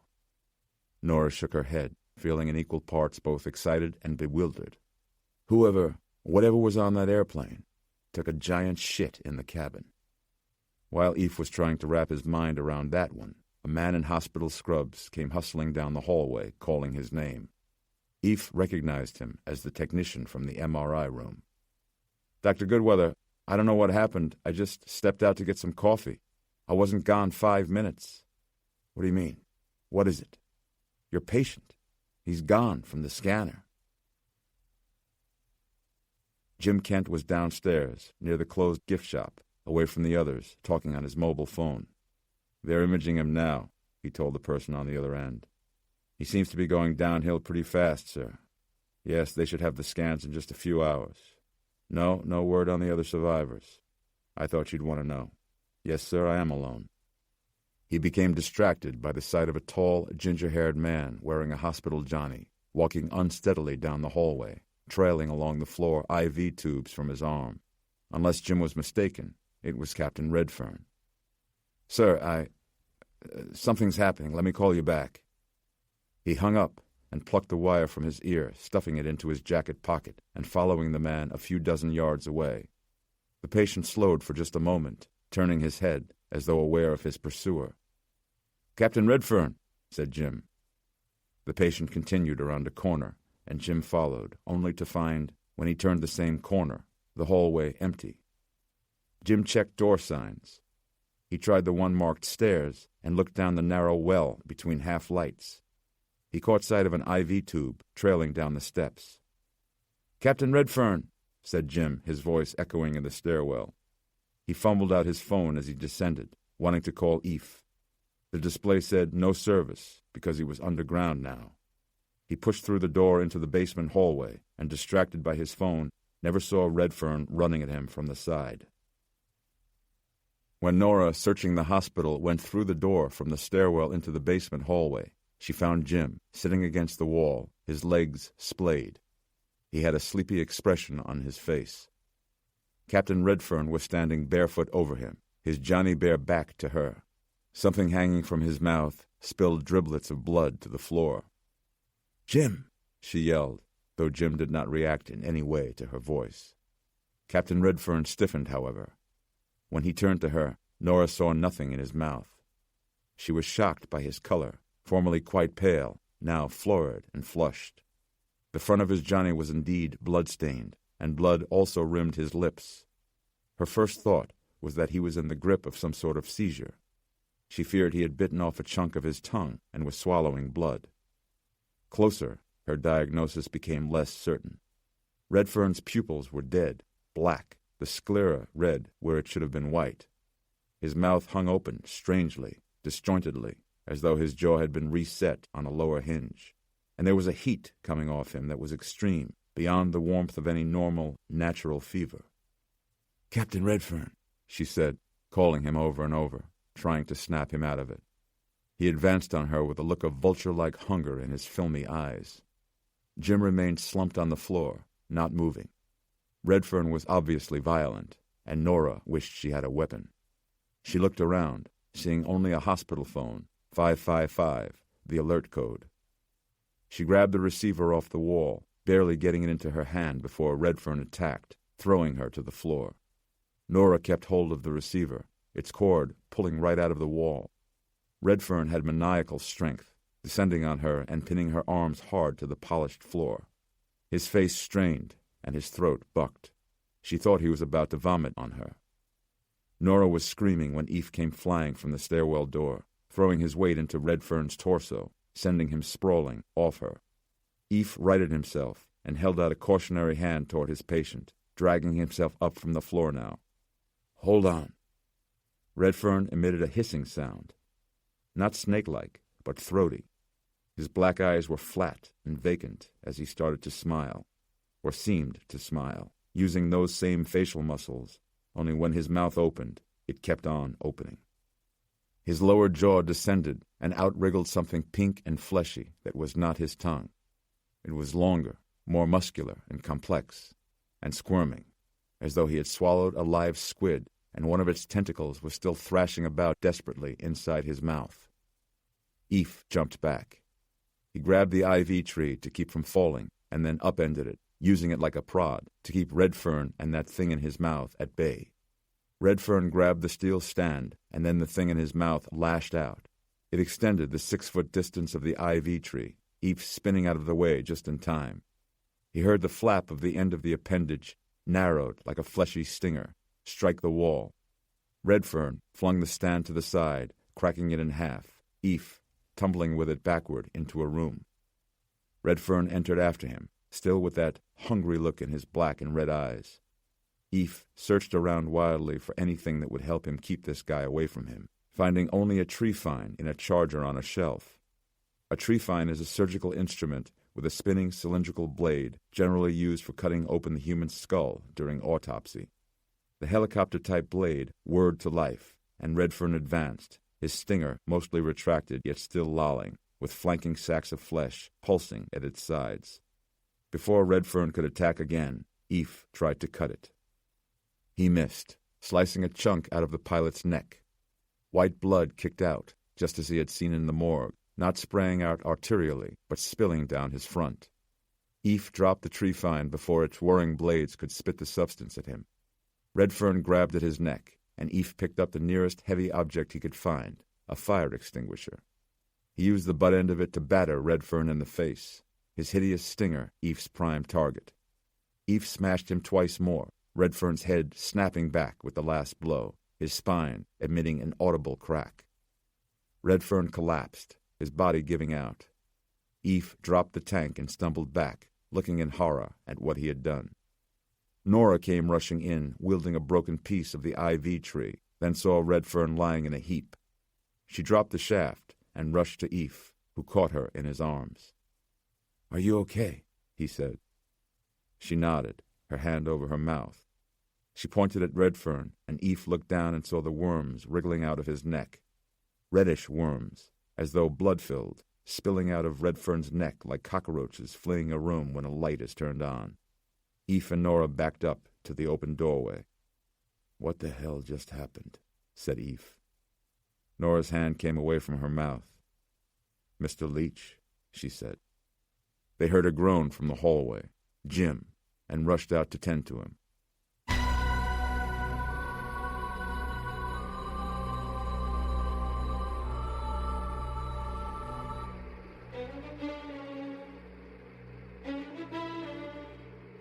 Interlude 3. Revolt, 1943. August was searing through the calendar, and Abraham Setrakian, laying out beams for a suspended roof, felt its burden more than most. The sun was baking him. Every day it was like this. But even more than that, he had come to loathe the night, his bunk and his dreams of home, which had formerly been his only respite from the horror of the death camp, and was now a hostage to two equally merciless masters. The dark thing, Sardou, now spaced his visits to a regular pattern of twice-a-week feedings in Setrakian's barracks, and probably the same in the other barracks as well. The deaths went completely unnoticed by guards and prisoners alike. The Ukrainian guards wrote the corpses off as suicides, and to the SS it meant only a change in a ledger entry.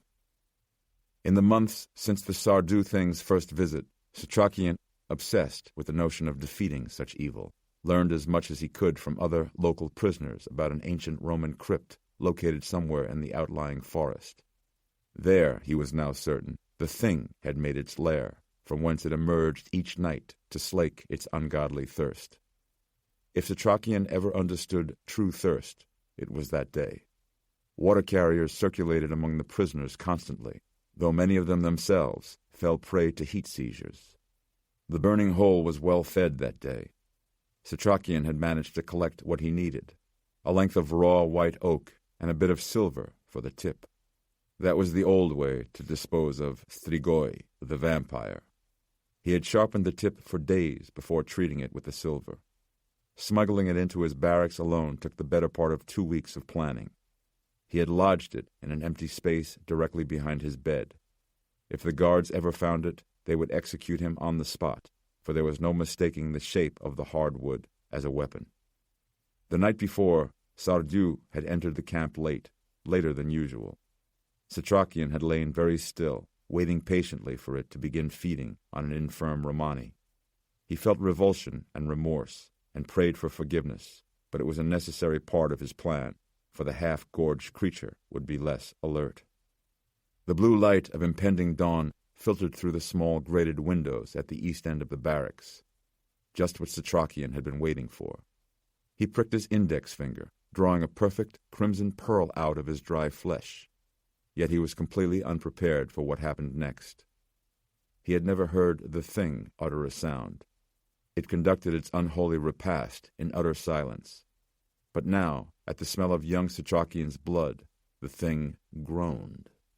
The sound reminded Setrakian of the creaking sound of dry wood when twisted, or the sputter of water down a clogged drain. In a matter of seconds, the thing was at Setrakian's side. As the young man cautiously slid his hand back, reaching for the stake, the two locked eyes.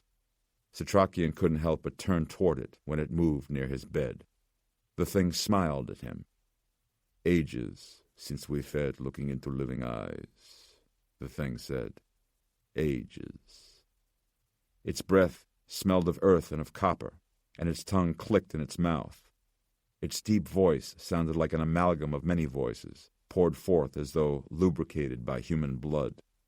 "Sardou," whispered Setrakian, unable to keep the name to himself. The beady, burnished eyes of the thing opened wider, and for a fleeting moment they looked almost human.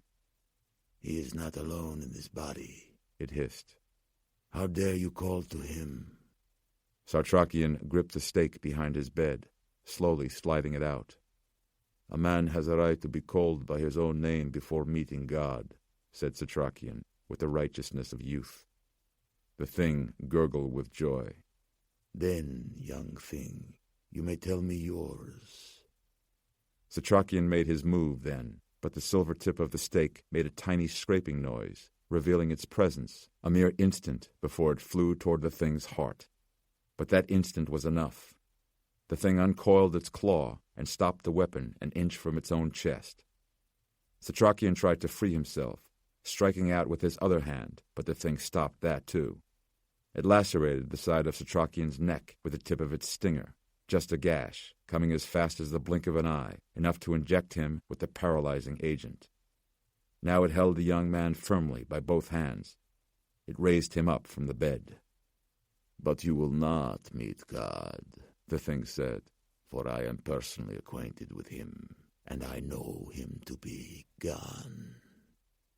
Setrakian was on the verge of fainting from the vice-like pressure the claws exerted upon his hands, the hands that kept him alive for so long in that camp. His brain was bursting with pain, mouth gaping, lungs gasping for breath, but no scream would surge from within. The thing looked deep into Setrakian's eyes then and saw his soul. "Abraham Setrakian," it purred. "A name so soft, so sweet for a boy so full of spirit." It moved close to his face. "But why destroy me, boy? Why am I so deserving of your wrath, when around you find even more death in my absence? I am not the monster here. It is God, your God and mine, the absent Father who left us all so long ago. In your eyes I see what you fear most, young Abraham, and it is not me. It is the pit. So now you shall see what happens when I feed you to it, and God does nothing to stop it." And then with a brutal cracking noise, the thing shattered the bones in the hands of young Abraham. The boy fell to the floor, curled in a ball of pain, his crushed fingers near his chest. He had landed in a faint pool of sunlight. Dawn. The thing hissed, attempting to move close to him one more time. But the prisoners in the barracks began to stir, and as young Abraham lost consciousness, the thing vanished. Abraham was discovered bleeding and injured before roll call. He was dispatched to the infirmary, from which wounded prisoners never returned. A carpenter with broken hands served no purpose in the camp, and the head overseer immediately approved his disposal. He was dragged out to the burning hole with the rest of the roll call failures, made to kneel in a line. Thick, greasy black smoke occluded the sun above, searing hot and merciless. Setrakian was stripped and dragged to the very edge, cradling his destroyed hands, shivering in fear as he gazed into the pit. The searing pit. The hungry flames twisting, the greasy smoke lifting away in a kind of hypnotic ballet, and the rhythm of the execution line, gunshot, gun carriage clicking, the soft bouncing tinkle of the bullet casing against the dirt ground, lulled him into a death trance. Staring down into the flames stripping away flesh and bone, unveiling man for what he is, mere matter, disposable, crushable, flammable sacks of meat, easily revertible to carbon.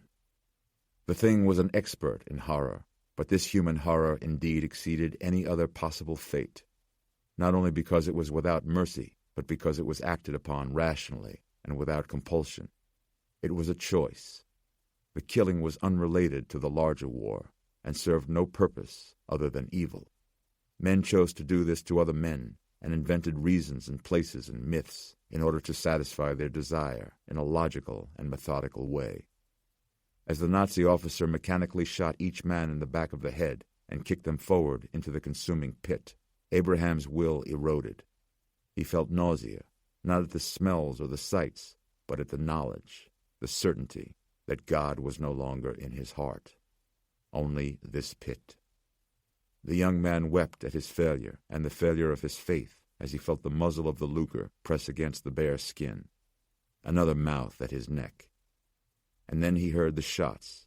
From across the yard, a work crew of prisoners had taken the observation towers and were now overriding the camp, shooting every uniformed officer in sight. The man at his back went away, leaving Setrakian poised at the edge of that pit. A Pole next to him in line stood and started to run, and the will seeped back into young Setrakian's body. Hands clutched to his chest, he found himself up and running, naked, toward the camouflaged barbed wire fence. Gunfire all around him, guards and prisoners bursting with blood and falling. Smoke now, and not just from the pit. Fires started all across the camp. He made it to the fence, near some others, and somehow, with anonymous hands lifting him to the top, doing what his broken hands could not, he fell to the other side. He lay on the ground, rifle rounds and machine gun fire ripping into the dirt around him, and again, helping hands and arms raised him up, lifting him to his feet. And as his unseen helpers were torn apart by bullets, Setrakian ran and found himself crying, for in the absence of God, he had found man. Man killing man, man helping man, both of them anonymous, the scourge and the blessing. A matter of choice. For miles he ran, even as Austrian reinforcements closed in. His feet were sliced open, his toes shattered by rocks, but nothing could stop him now that he was beyond the fence. His mind was of a single purpose as he finally reached the woods and collapsed in the darkness, hiding in the night.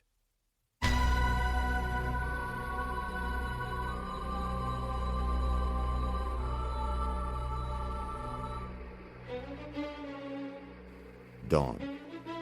17th Precinct Headquarters, East 51st Street, Manhattan. Setrakian shifted his weight, trying to get comfortable on the bench against the wall inside the precinct house holding tank. He had waited in a glass-walled pre-booking area all night, stuck with many of the same thieves, drunks, and perverts he was caged in with now. During the long wait, he had had sufficient time to consider the scene he had made outside the coroner's office, and realized he had spoiled his best chance at reaching the Federal Disease Control Agency in the person of Dr. Goodweather. Of course, he had come off like a crazy old man. Maybe he was slipping, going wobbly, like a gyroscope at the end of its revolutions. Maybe the years of waiting for this moment, lived on that line between dread and hope, had taken their toll. Part of getting old is checking oneself constantly, keeping a good firm grip on the handrail, making sure you're still you. No, he knew what he knew. The only thing wrong with him now was that he was being driven mad by desperation. Here he was, being held captive in a police station in Midtown Manhattan, while all around him. Be smart, you old fool. Find a way out of here. You've worked your way out of far worse places than this. He replayed the scene from the booking area in his mind. In the middle of his giving his name and address, and having the charges of disturbing the peace and criminal trespass explained to him, and signing a property form for his walking stick. It is of immense personal significance, he had told the sergeant. And his heart pills, a Mexican youth of 18 or 19 was brought in, wrists handcuffed behind him. The youth had been roughed up, his face scratched, his shirt torn. What caught Setrakian's eye were the burn holes in his black pants and across his shirt. "This is bullshit, man," said the youth, arms pulled tight behind him, leaning back as he was pushed ahead by detectives. "That puto was crazy. Dude was loco. He was naked, running in the streets, attacking people. He came at us." The detectives dropped him hard into a chair. "You didn't see him, man. That fucker bled white. He had this thing in his mouth. It wasn't fucking human." One of the detectives came over to Setrakian's booking sergeant's cubicle, wiping sweat off his face with a paper towel. Crazy-ass Mex. Two-time juvie loser, just turned 18. Killed a man this time in a fight. Him and a buddy. Must have jumped the guy, stripped off his clothes, tried to roll him right in the middle of Times Square. The booking sergeant rolled his eyes and continued pecking at his keyboard. He asked Setrakian another question, but Setrakian didn't hear him. He barely felt the seat beneath him, or the warped fists his old, broken hands made. Panic nearly overtook him at the thought of facing the unfaceable again. He saw the future. He saw families torn apart, annihilation, an apocalypse of agonies. Darkness reigning over light, hell on earth. At that moment, Setrakian felt like the oldest man on the planet. Suddenly his dark panic was supplanted by an equally dark impulse. Revenge. A second chance. The resistance. The fight. The coming war. It had to begin with him. Strigoi. The plague had started. Isolation Ward, Jamaica Hospital Medical Center. Jim Kent, still in his street clothes, lying in the hospital bed, sputtered, "This is ridiculous. I feel fine." Eve and Nora stood on either side of the bed. "Let's just call it a precaution, then," said Eve. "Nothing happened. He must have knocked me down as I went through the door. I think I blacked out for a minute. Maybe a low-grade concussion." Nora nodded. "It's just that you're one of us, Jim. We want to make sure everything checks out." "But why in isolation?" "Why not?" Eve forced a smile. "We're here already. And look, you've got an entire wing of the hospital to yourself. Best bargain in New York City." Jim's smile showed that he wasn't convinced. "All right," he said finally. "But can I at least have my phone so I can feel like I'm contributing?" Eve said, "I think we can arrange that, after a few tests. And please tell Sylvia I'm all right. She's going to be panicked." "Right," said Eve. "We'll call her as soon as we get out of here." They left shaken, pausing before exiting the isolation unit. Nora said, "We have to tell him." "Tell him what?" said Eve, a little too sharply. "We have to find out what we're dealing with first." Outside the unit, a woman with wiry hair pulled back under a wide headband stood up from the plastic chair she had pulled in from the lobby. Jim shared an apartment in the East 80s with his girlfriend Sylvia, a horoscope writer for the New York Post. She brought 5 cats to the relationship, and he brought 1 finch, making for a very tense household. "Can I go in?" said Sylvia. "Sorry, Sylvia. Rules of the isolation wing. Only medical personnel. But Jim said to tell you that he's feeling fine." Sylvia gripped Eve's arm. "What do you say?" Eve said tactfully, "Looks very healthy. We want to run some tests just in case.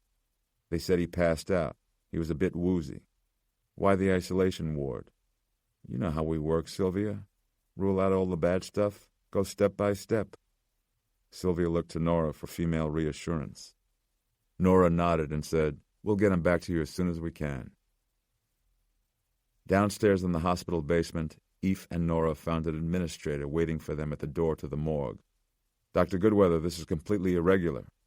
This door is never to be locked, and the hospital insists on being informed of what is going on." "I'm sorry, Ms. Graham," said Eve, reading her name off her hospital ID, "but this is official CDC business." He hated pulling rank like a bureaucrat, but occasionally being a government employee had its advantages. He took out the key he had appropriated and unlocked the door, entering with Nora. "Thank you for your cooperation," he said, locking it again behind him. The lights came on automatically. Redfern's body lay underneath a sheet on a steel table. Eve selected a pair of gloves from the box near the light switch and opened up a cart of autopsy instruments. "Eve," said Nora, pulling on gloves herself, "we don't even have a death certificate yet. You can't just cut him open." "We don't have time for formalities. Not with Jim up there. And besides, I don't even know how we're going to explain his death in the first place. Any way you look at it, I murdered this man, my own patient. In self-defense. I know that. You know that. But I certainly don't have the time to waste explaining that to the police." He took the large scalpel and drew it down Redfern's chest, making the Y incision from the left and right collarbones down on 2 diagonals to the top of the sternum, then straight down the center line of the trunk, over the abdomen to the pubis bone. He then peeled back the skin and underlying muscles, exposing the rib cage and the abdominal apron. He didn't have time to perform a full medical autopsy, but he did need to confirm some things that had shown up on Redfern's incomplete MRI. He used a soft, rubber hose to wash away the white, blood-like leakage and viewed the major organs beneath the rib cage. The chest cavity was a mess, cluttered with gross black masses, fed by spindly feeders, vein-like offshoots attached to the pilot's shriveled organs. "Good God," said Nora. Eve studied the growths through the ribs. "It's taken him over. Look at the heart." It was misshapen, shrunken. The arterial structure had been altered also, the circulatory system grown more simplified, the arteries themselves covered over with a dark, cancerous blight. Nora said, "Impossible. We're only 36 hours out from the plane landing." Eph flayed Redfern's neck then, exposing his throat. The new construct was rooted in the mid-neck, grown out of the vestibular folds. The protuberance that had apparently acted as a stinger lay in its retracted state. It connected straight into the trachea, in fact fusing with it, much like a cancerous growth. Eph elected not to anatomize further just yet, hoping instead to remove the muscle or organ, or whatever it was in its entirety at a later time, to study it whole and determine its function. Eve's phone rang then. He turned so that Nora could pull it from his pocket with her clean gloves. "It's the chief medical examiner's office," she said, reading the display. She answered it for him, and after listening for a few moments, told the caller, "We'll be right there." Office of the Chief Medical Examiner, Manhattan. Director Barnes arrived at the OCME at 30th and 1st Streets at the same time as Eph and Nora. He stepped from his car, unmistakable in his goatee and Navy-style uniform. The intersection was jammed with police cars and TV news crews set up outside the turquoise front of the morgue building. Their credentials got them inside, all the way to Dr. Julius Mernstein, the chief medical examiner for New York. Mernstein was bald but for tufts of brown hair on the sides and back of his head, long-faced, dour by nature, wearing the requisite white doctor's coat over gray slacks. "We think we were broken into overnight. We don't know." Dr. Mernstein looked at an overturned computer monitor and pencils spilled from a cup. "We can't get any of the overnight staff on the phone." He double-checked that with an assistant who had a telephone to her ear and who shook her head in confirmation. "Follow me." Down in the basement morgue, everything appeared to be in order, from the clean autopsy tables to the countertops, scales, and measuring devices. No vandalism here. Dr. Mernstein led the way to the walk-in refrigerator and waited for Eph, Nora, and Director Barnes to join him. The body cooler was empty. The stretchers were all still there, and a few discarded sheets, as well as some articles of clothing. A handful of dead bodies remained along the left wall. All the airplane casualties were gone. "Where are they?" said Eph. "That's just it," said Dr. Mernstein. "We don't know." Director Barnes stared at him for a moment. "Are you telling me that you believe someone broke in here overnight and stole 40-odd corpses?" "Your guess is as good as mine, Dr. Barnes. I was hoping your people could enlighten me." "Well," said Barnes, "they didn't just walk away." Nora said, "What about Brooklyn, Queens?" Dr. Mernstein said, "I've not heard from Queens yet, but Brooklyn is reporting the same thing." "The same thing," said Nora. "The airline passengers' corpses are gone." "Precisely," said Dr. Mernstein. "I called you here in hopes that perhaps your agency had claimed these cadavers without our knowledge." Barnes looked at Eph and Nora. They shook their heads. Barnes said, "Christ, I have to get on the phone with the FAA." Eph and Nora caught him before he did, away from Dr. Mernstein. "We need to talk," said Eph. The director looked from face to face. "How is Jim Kent?" "He looks fine. He says he feels fine." "Okay," said Barnes. "What?" "He has a perforation wound in his neck, through the throat, the same as we found on the Flight 753 victims." Barnes scowled. "How can that be?" Eph briefed him on Redfern's escape from imaging and the subsequent attack. He pulled an MRI scan from an oversized X-ray envelope and stuck it up on a wall reader, switching on the backlight. "This is the pilot's before picture." The major organs were in view. Everything looked sound. "Yes," said Barnes. Eph said, "This is the after picture." He put up a scan showing Redfern's torso clouded with shadows. Barnes put on his half-glasses. "Tumors?" Eph said, "It's, hard to explain, but it is new tissue, feeding off organs that were completely healthy just 24 hours ago." Director Barnes pulled down his glasses and scowled again. "New tissue? What the hell do you mean by that?" "I mean this." Eph went to a third scan, showing the interior of Redfern's neck.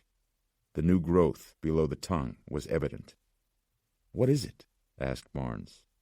"A stinger," answered Nora, "of some sort, muscular in construction, retractable, fleshy." Barnes looked at her as if she was crazy. "A stinger?" "Yes, sir," said Eve, quick to back her up. "We believe it's responsible for the cut in Jim's neck." Barnes looked back and forth between them. "You're telling me that one of the survivors of the airplane catastrophe grew a stinger and attacked Jim Kent with it?" Eve nodded and referred to the scans again as proof. "Everett, we need to quarantine the remaining survivors." Barnes checked Nora, who nodded rigorously, with Eve on this all the way.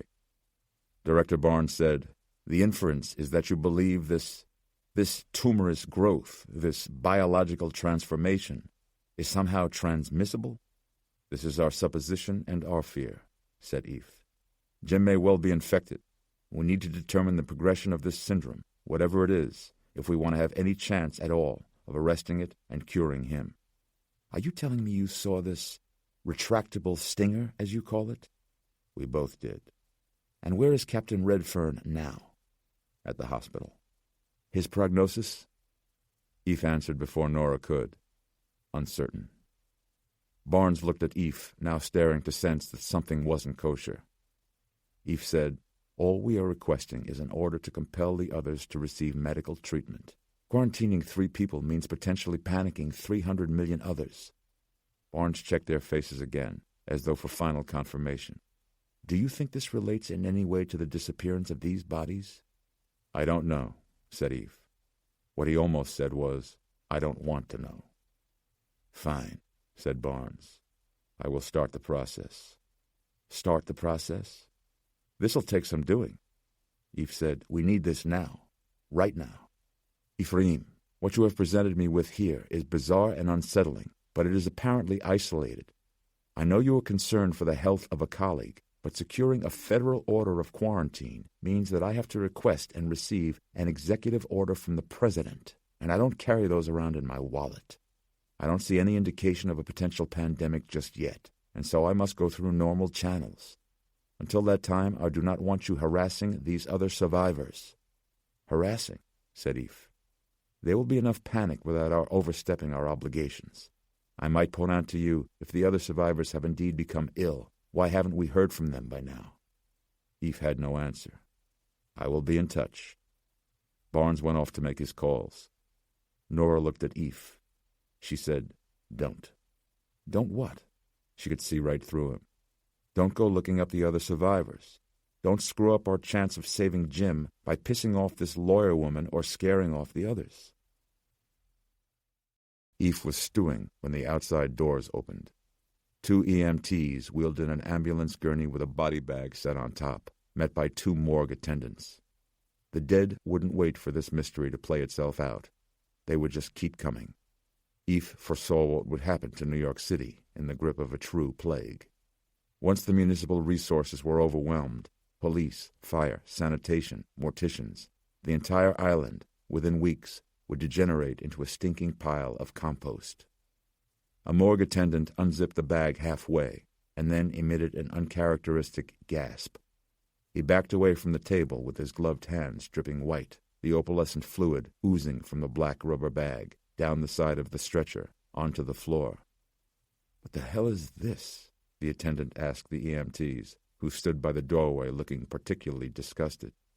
"Traffic fatality," said one. "Following a fight. I don't know. Must have been a milk truck or something." Eve pulled gloves from the box on the counter and approached the bag, peering inside. "Where's the head?" "In there," said the other EMT. "Somewhere." Eve saw that the corpse had been decapitated at the shoulders, the remaining mass of its neck splattered with gobs of white. "And the guy was naked," added the EMT. "Quite a night." Eve drew the zipper all the way down to the bottom seam. The headless corpse was overweight, male, roughly 50. Then Eve noticed its feet. He saw a wire wound around a bare big toe, as though there had been a casualty tag attached. Nora saw the toe wire also, and blanched. "A fight, you say?" said Eve. "That's what they told us," said the EMT, opening the door to the outside.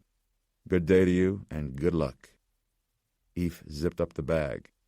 He didn't want anyone else seeing the tag wire. He didn't want anyone asking him questions he couldn't answer. He turned to Nora. "The old man?" Nora nodded. "He wanted us to destroy the corpses," she remembered. "He knew about the UV light." Eph stripped off his latex gloves, thinking again of Jim, lying alone in isolation, with who could say what growing inside him. We have to find out what else he knows. 17th Precinct Headquarters, East 51st Street, Manhattan. Setrakian counted 13 other men inside the room-sized cage with him, including one troubled soul with fresh scratches on his neck, squatting in the corner and rubbing spit vigorously into his hands.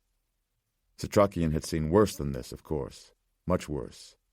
On another continent, in another century, he had been imprisoned as a Romanian Jew in World War II, in the extermination camp known as Treblinka.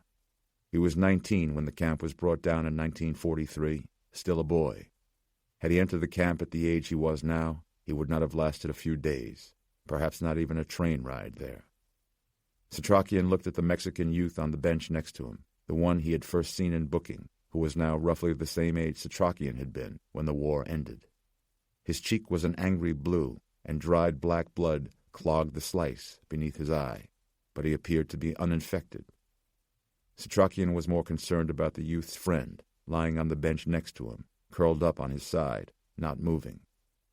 For his part, Gus, feeling angry and sore, and jittery now that his adrenaline was gone, grew wary of the old man looking over at him. "Got a problem?" Others in the tank perked up, drawn by the prospect of a fight between a Mexican gangbanger and an aged Jew. Setrakian said to him, "I have a very great problem indeed." Gus looked at him darkly. "Don't we all, then?" Setrakian felt the others turning away, now that there would be no sport to interrupt their tedium. Setrakian took a closer look at the Mexican's curled-up friend. His arm lay over his face and neck. His knees were pulled up tight, almost into a fetal position. Gus was looking over at Setrakian, recognizing him now. "I know you." Setrakian nodded, used to this, saying, 118th Street, he said. "Knickerbocker loan, yeah. Shit. You beat my brother's ass one time." "He stole." "Tried to. Gold chain. He's a druggy shitbag now. Nothing but a ghost. But back then he was tough. Few years older than me." "He should have known better." "He did know better.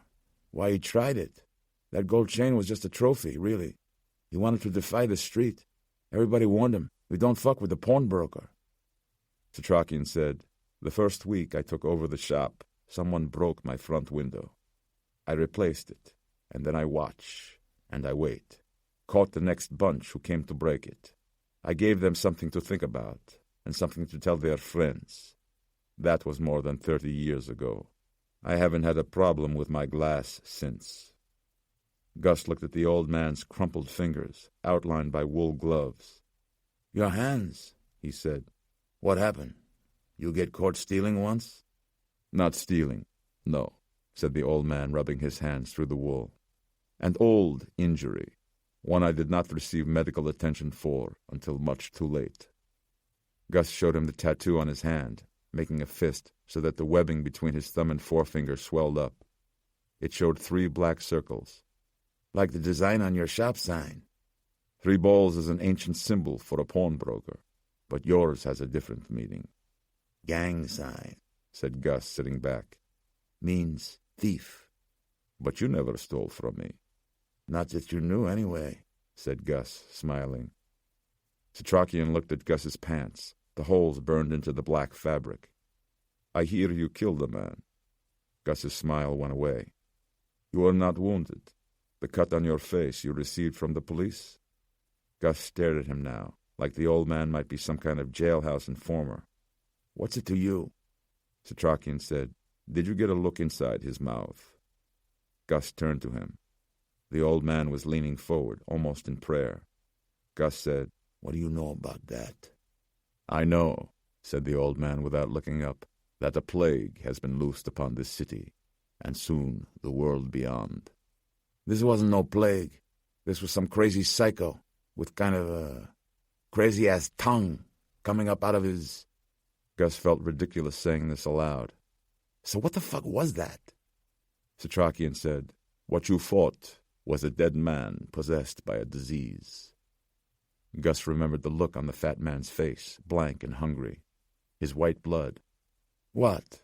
Like a pinche zombie? Setrakian said, "Think more along the lines of a man with a black cape. Fangs. Funny accent."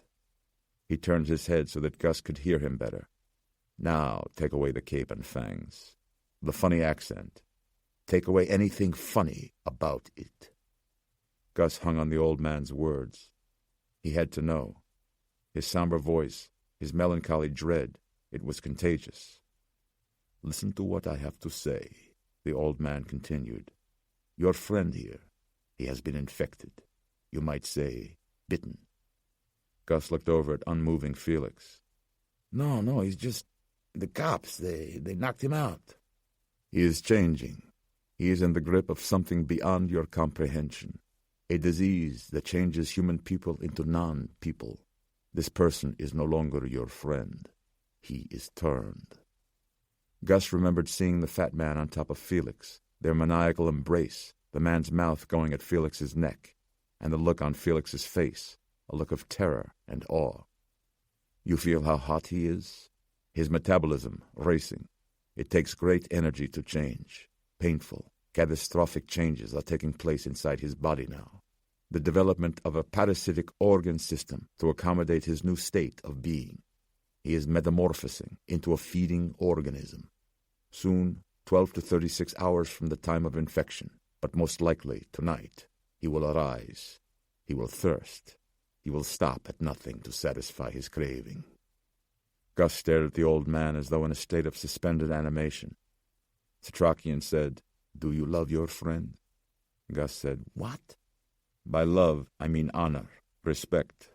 If you love your friend, you will destroy him before he is completely turned."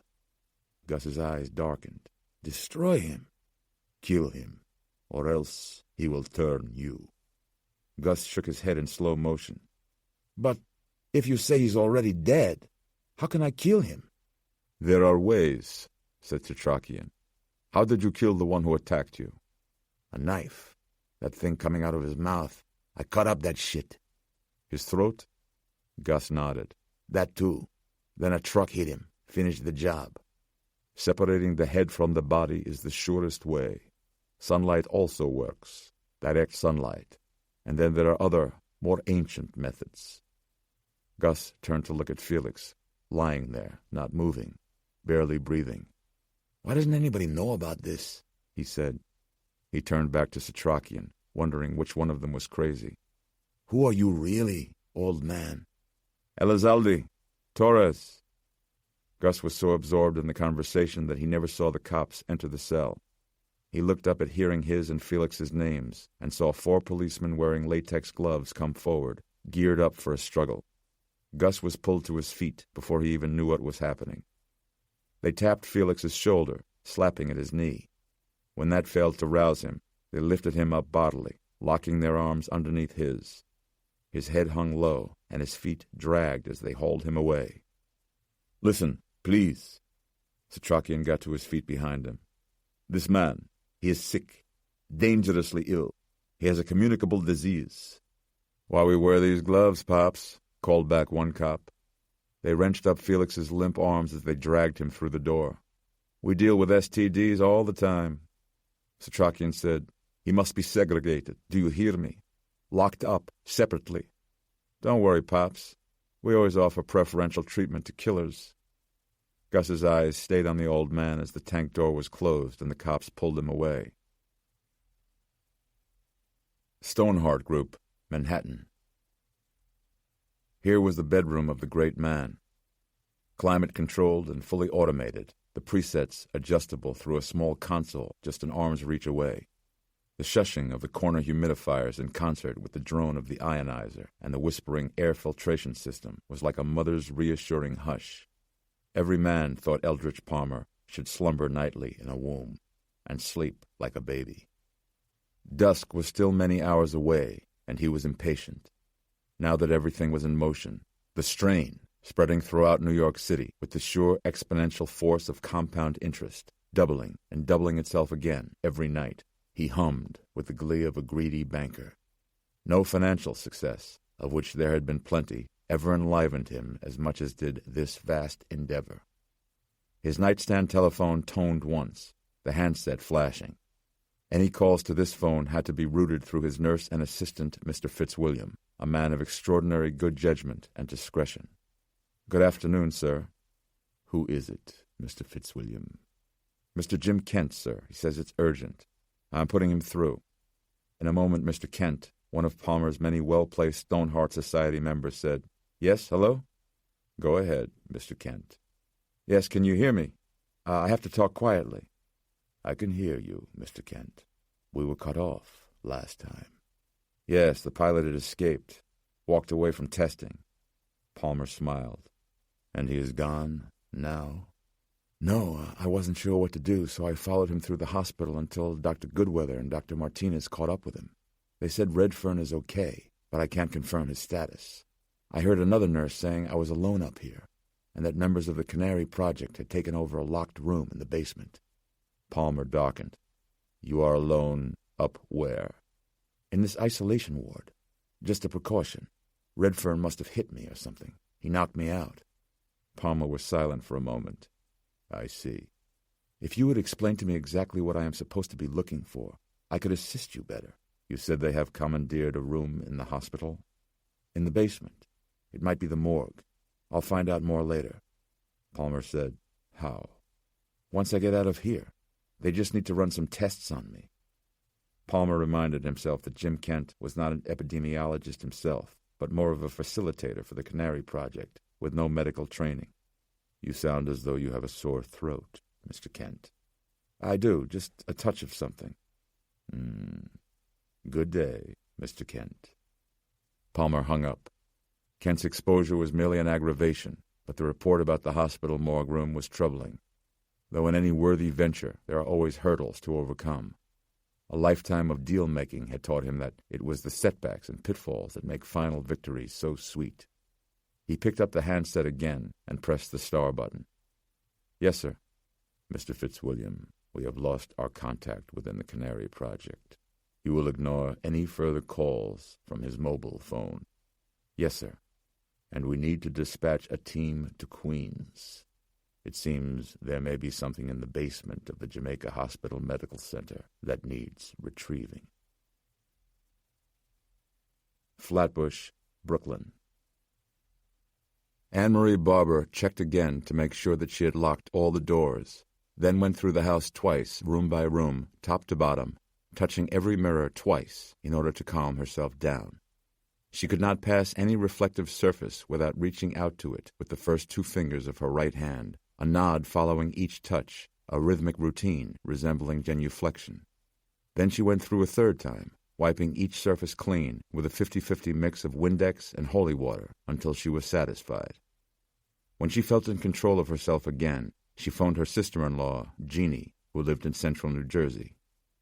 "They're fine," said Jeannie, referring to the children, whom she had come and picked up the day before. "Very well behaved. How is Ansel?" Anne-Marie closed her eyes. Tears leaked out. "I don't know." "Is he better? You gave him the chicken soup I brought?"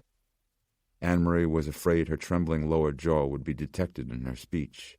"I will. I'll call you back." She hung up and looked out the back window at the graves, two patches of overturned dirt, thinking of the dogs lying there. Ansel, what he had done to them. She scrubbed her hands, then went through the house again, just the downstairs this time.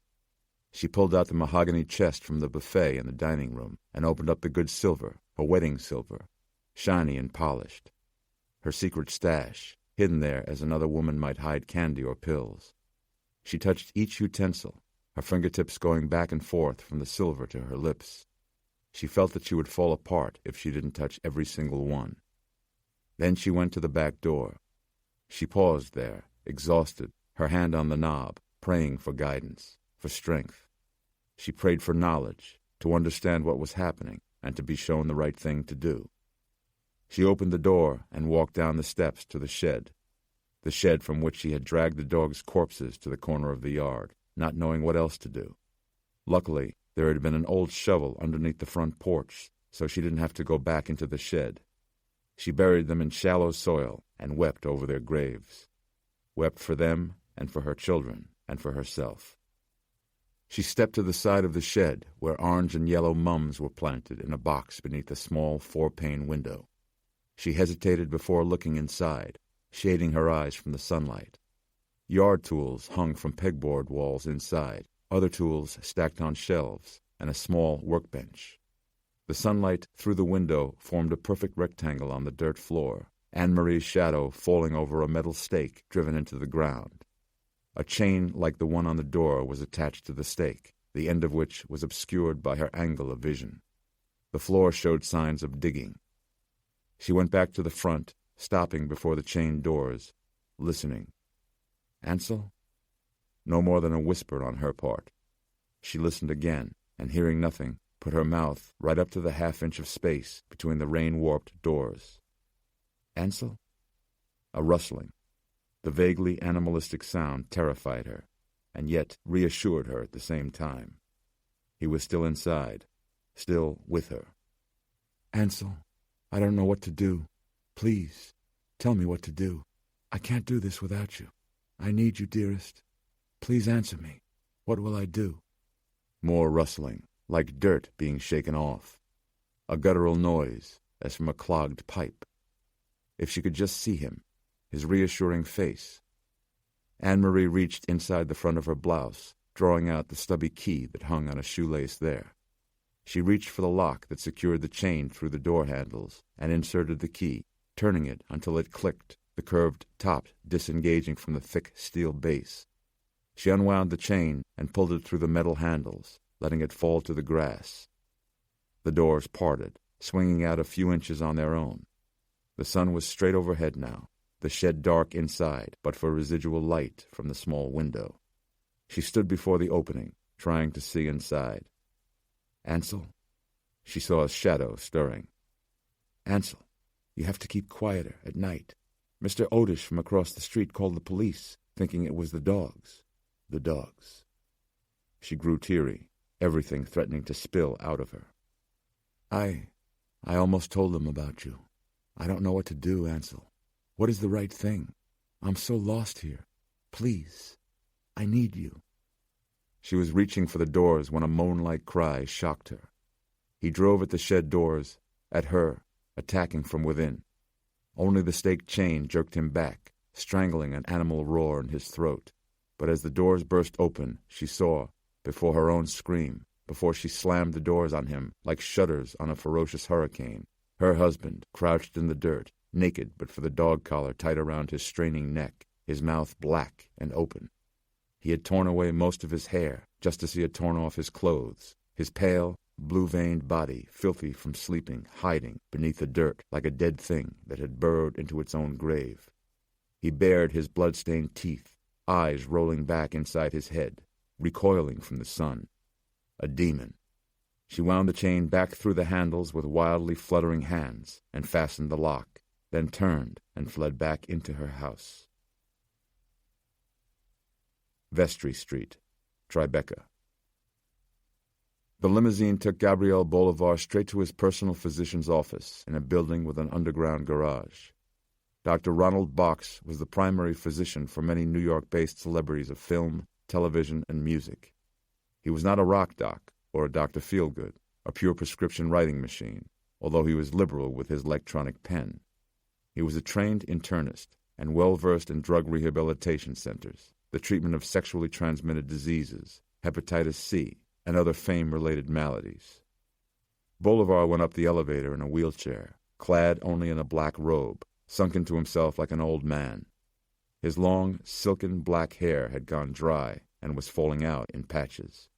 He covered his face with thin, arthritic-like hands so that none would recognize him. His throat was so swollen and raw that he could barely speak.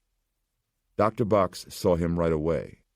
He was looking through images transferred electronically from the clinic. The images came with a note of apology from the head clinician, who saw only the results and not the patient, promising to repair their machines and suggesting another round of tests in a day or two. But looking at Bolivar, Dr. Box didn't think it was their equipment that was corrupt. He went over Bolivar with his stethoscope, listening to his heart, asking him to breathe. He tried to look into Bolivar's throat, but the patient declined, wordlessly, his black red eyes glaring in pain. "How long have you had those contact lenses in?" asked Dr. Box. Bolivar's mouth curled into a jagged snarl, and he shook his head. Dr. Box looked at the linebacker standing by the door, wearing a driver's uniform. Bolivar's bodyguard, Elijah, 6'6", 260 pounds, looked very nervous, and Dr. Box was becoming frightened. He examined the rock star's hands, which appeared aged and sore, yet not at all fragile. He tried to check the lymph nodes under his jaw, but the pain was too great. The temperature reading from the clinic had read 123 degrees Fahrenheit, a human impossibility, and yet, standing near enough to feel the heat coming off Bolivar, Dr. Box believed it. Dr. Box stood back. "I don't really know how to tell you this, Gabrielle. Your body, it seems, is riddled with malignant neoplasms. That's cancer. I'm seeing carcinoma, sarcoma, and lymphoma, and all of it's wildly metastasized. There is no medical precedent for this that I am aware of, although I will insist on involving some experts in the field." Bolivar just sat there, listening, a baleful look in his discolored eyes. "I don't know what it is, but something has you in its grip. I do mean that literally. As far as I can tell, your heart has ceased beating on its own. It appears that the cancer is manipulating the organ now, beating it for you. Your lungs, the same. They are being invaded and almost absorbed, transformed, as though—" Dr. Box was just realizing this now. "As though you are in the midst of a metamorphosis. Clinically, you could be considered deceased. It appears that the cancer is keeping you alive. I don't know what else to say to you. Your organs are all failing, but your cancer is doing great." Bolivar sat staring into the middle distance with those frightful eyes. His neck bucked slightly, as though he were trying to formulate speech, but could not get his voice past an obstruction. Dr. Box said, "I want to check you into Sloan Kettering right away. We can do so under an assumed name with a dummy Social Security number. It's the top cancer hospital in the country. I want Mr. Elijah to drive you there now." Bolivar emitted a rumbling chest groan that was an unmistakable no. He placed his hands on the armrests of the wheelchair, and Elijah came forward to brace the rear handles as Bolivar rose to his feet. He took a moment regaining his balance, then picked at the belt of his robe with his sore hands, the knot falling open.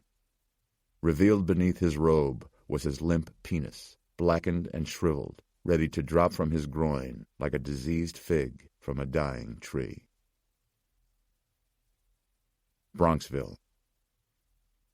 Neva, the Luss's nanny, still very much rattled by the events of the past 24 hours, left the children in the care of her nephew, Emile, while her daughter, Sebastian, drove her back to Bronxville. She had kept the Luss children, Keen and his 8-year-old sister Audrey, eating Frosted Flakes for lunch and cubed fruit, things Neva had taken with her from the Luss house when she'd fled. Now she was returning for more.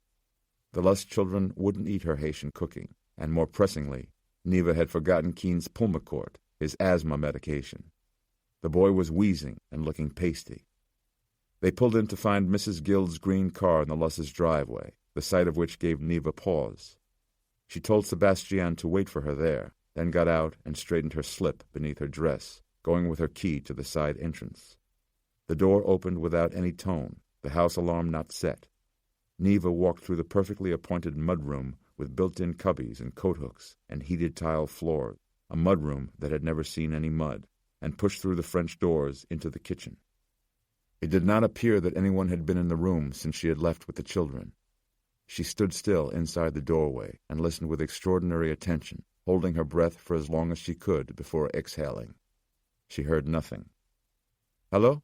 she called a few times, wondering if Mrs. Gill, with whom she had a largely silent relationship, the housekeeper, Neva suspected, was a silent racist, would answer, wondering if Joan, a mother so devoid of natural maternal instinct as to be, for all her lawyerly success, like a child herself, would answer.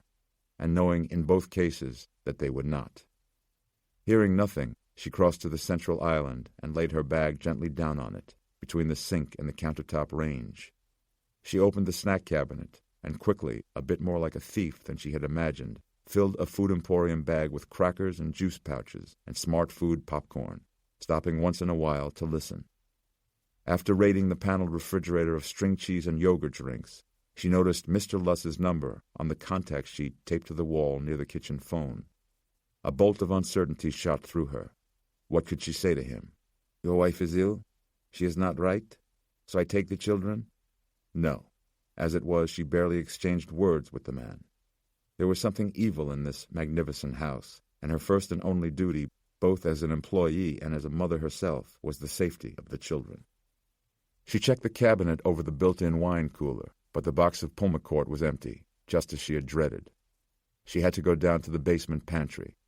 At the top of the curling, carpeted stairs, she paused and pulled from her bag her black enameled crucifix.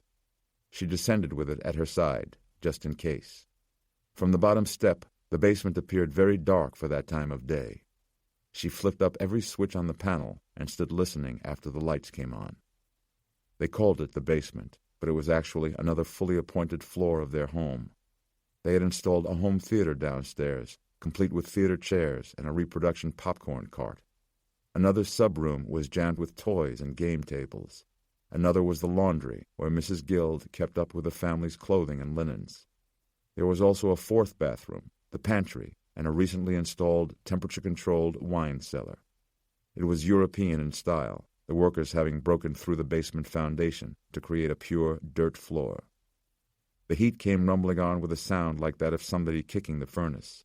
The actual working guts of the basement were hidden behind a door somewhere, and the sound nearly sent Neva through the ceiling. She turned back to the stairs, but the boy needed his nebulizer medicine. His color wasn't good. She crossed the basement determinedly, and was between two leather theater chairs halfway to the folding door of the pantry when she noticed the stuff stacked up against the windows. Why it had seemed so dark down there in the middle of the day. Toys and old packing cartons were arranged in a tower up the wall, obscuring the small windows, with old clothes and newspapers stuffing out every ray of the day's sun. Neva stared, wondering who had done this.